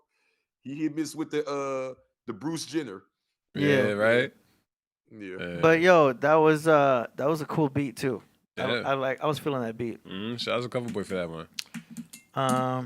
Okay, we got another one from Coverboy. This one is called "For Whom the Gong Tolls."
It makes me think of Drunken Master. Mm-hmm. Do you know what I mean? Yeah. Oh, like the beat in general. Well, that sound effect in the background, it sounded like somebody was hitting like Drunken Master style. You know, like okay. You know what I mean? And then like that gong is a little bit, for me, it's one too many gongs. Mm-hmm. I wouldn't mind one simple, minimal one. You know what I mean? Yeah. Shots. I think it's a lazy beat. You didn't do anything to it. You literally found a weird like kung fu movie loop and looped it. You literally did nothing. Like, bro, you don't know who you're talking to. I used to do beats. Mm-hmm. Okay. Before I did my prison term, I did beats. I had an MPC, all that old school shit. So he took a loop. He basically found like a part in like a Chinese movie, like somebody walked through a door and went doom, doom, doom, ding, ding, ding, ding, doom, doom, doom, doom, doom. I'm very musical. That's how I remember the whole bass line and all that. Mm-hmm. He took that. Oh, that sounds good. Chop that part out. Let it play over and over. He didn't create anything. He didn't think of anything to go with it. He didn't add any drums to it. He didn't add no bass line. He has no creativity. He just loops shit and gives it to Wolf Daddy. And he talks over and goes, I am the weirdest weirdo of them all. And that's his style. You know what I'm saying? Coverboy, I want to hear you make a beat. Like actually make a beat. Like make a beat. Like make a beat. Like all them dudes who you be clowning about, actually make a beat. They actually make beats. Make a beat. And I bet you anything on my mother, you cannot make a beat without a sample. I can guarantee you that on your mother. Oof. You cannot make a beat without a sample. You can barely make an actual beat. And that's not have nothing to do with no dissing and none of that. That's what I heard there. That's what I heard in another one. All right. Just a loop, bro. Just a loop. Just a loop of some random shit. It's not even like a good loop, like an R&B song, like when I'm coming out tonight, when I'm coming out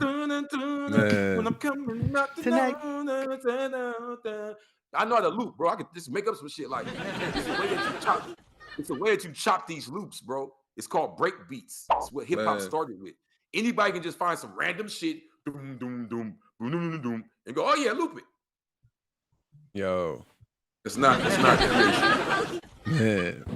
All right. Shout out to everybody who submitted for today's song promotion segment. We're going to have the links to everyone's tracks in the description. Peace, God. A couple hours after the show, so y'all can follow them on the socials. You know what I'm saying?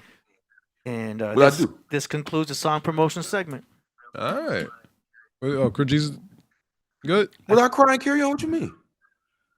I feel like. Oh, you gonna really laugh now? I'm on Killah Priest. I just talked about it. Oh, he's talking to his homie. Oh, okay. All right. Hey, CJ, we can hear you. Yeah. Oh, my bad. No, you good. You good. You good. We gotta get out of here though. We gotta get out of here soon. I cut the camera off. Think I was cutting the mic. No, we're here. We still hear you. Yeah, we heard the whole conversation this time. But But yeah, because we all about to get out of here though. Yeah. Anything else you want to say, Chris Jesus, before I end the show? I want to say, we do not promote violence. We do not even promote negative energy here. Even the little back and forth that we had with Postboard, it's all competitive. It's all fun. It's all, keeps us creating more and more. And I don't like this new hip hop where everybody's soft and scared to, you know what I mean? That's what hip hop was built off of. You know what I'm saying? So I hope they're not getting all in their feelings, which their videos kind of sound like it. Right. But yeah, it's all about creative competition, hip hop energy. And I love building what you got. And it's all about building, putting one brick on top of the other, not destroying it. You feel me? That's right. That's what's up. So I want to thank y'all for having me. You feel me? Man. Yeah, definitely. No, any problem, man. Anytime. It's always great having a conversation with you and seeing how we're building to a bigger and better society. You know what I mean? So that's all it really is. You know what I mean? Sharpening my tools. I hope I'm sharpening your tools. And we all learn it and we all trying to grow. That's all it really is. You know what I mean? And I'm for the competition, honestly. I'm all for it. You know what I mean? Like you said, it establishes people to be creative and be great. So I'm for it. You know what I mean? Shout out to this. But this is a great show though. Overall, I'm happy that y'all had me. This is my second time as your host right now. You know what I mean? Well, I did this before. You know what I mean? I can't lie. This is my third or fourth time. Yeah, man.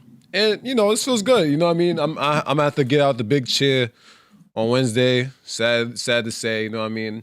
Go back in this little brown chair, and y'all gonna see me right there. You know what I mean? But it felt good hosting. You know what I mean? I felt like the power was in my hands.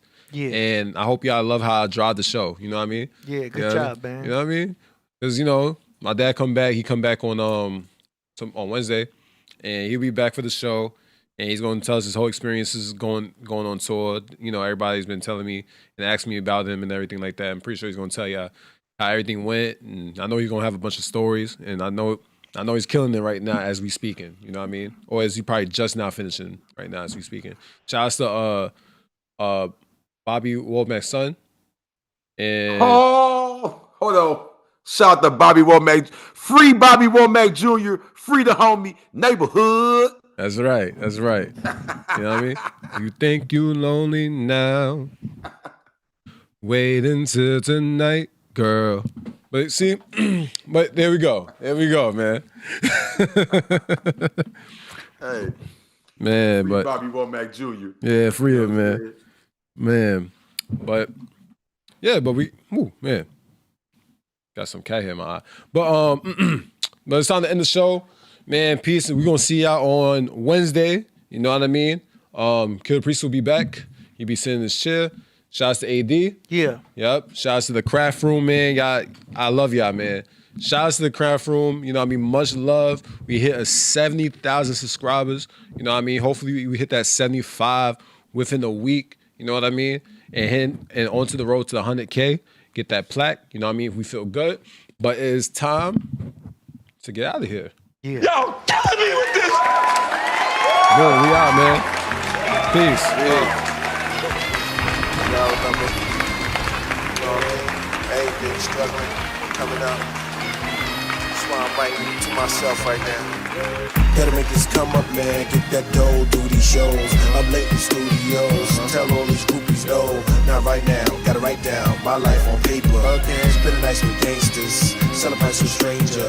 Gotta make this come up, man. Get that dough, do these shows. I'm late in studios. Tell all these groupies no. Not right now, gotta write down my life on paper. Spend a night with gangsters. Celebrate some stranger. Feel it's like I'm a razor. In my hood, niggas fight, then they make up. Shoot dice, then they blaze up. Pole lights come to chase us. Through the streets, flash lights in our faces. So many nights in the cages. So many fights outrageous. Niggas pulling out gauges. Bullets flying outrageous. Better run, better duck, hit the pavement. I'm out of luck, backed up in my payments. Patience, running out. I'm all alone with the gun in my mouth. Pacing, back and forth on the phone with my son and my spouse. Thinking of good times, jot down hood rhyme. From the tour bus to the corners, it's torture. Come up, man, get that dough, do these shows. I'm late in studios, tell all these groupies no. Not right now, gotta write down my life on paper. Again, spend a night with gangsters, celebrate some stranger. Gotta make this come up, man, get that dough, do these shows. I'm late in studios, tell all these groupies no. Not right now, gotta write down my life on paper. Again, spend a night with gangsters, celebrate some stranger. Feels like I'm in danger. Paranoid slip when I'm in the chamber. Had the gun in the rain cuz hunger pain of a thug, do you blame us? I came up through the gang stuff on the train with the chain tuck. Rings and a king tuck, 3-piece suits and a clean cut. On the job search, better not get robbed first. Situation gets a lot worse, participation is hard work. Lost shoes, no one to talk to. 16 years old, just jumped off the roof head first. Computer network, ghetto expert, devil network. Another peer is dead in the dirt. Another tear that I shed in my shirt. Another beer that we spread on the earth. Another year that I'm led by a hearse. Come here, I know that it hurts. Gotta make this come up, man. Get that dough, do these shows. I'm late in studios. Tell all these groupies no. Not right now, gotta write down my life on paper. Again, spend a night with gangsters. Celebrate some stranger.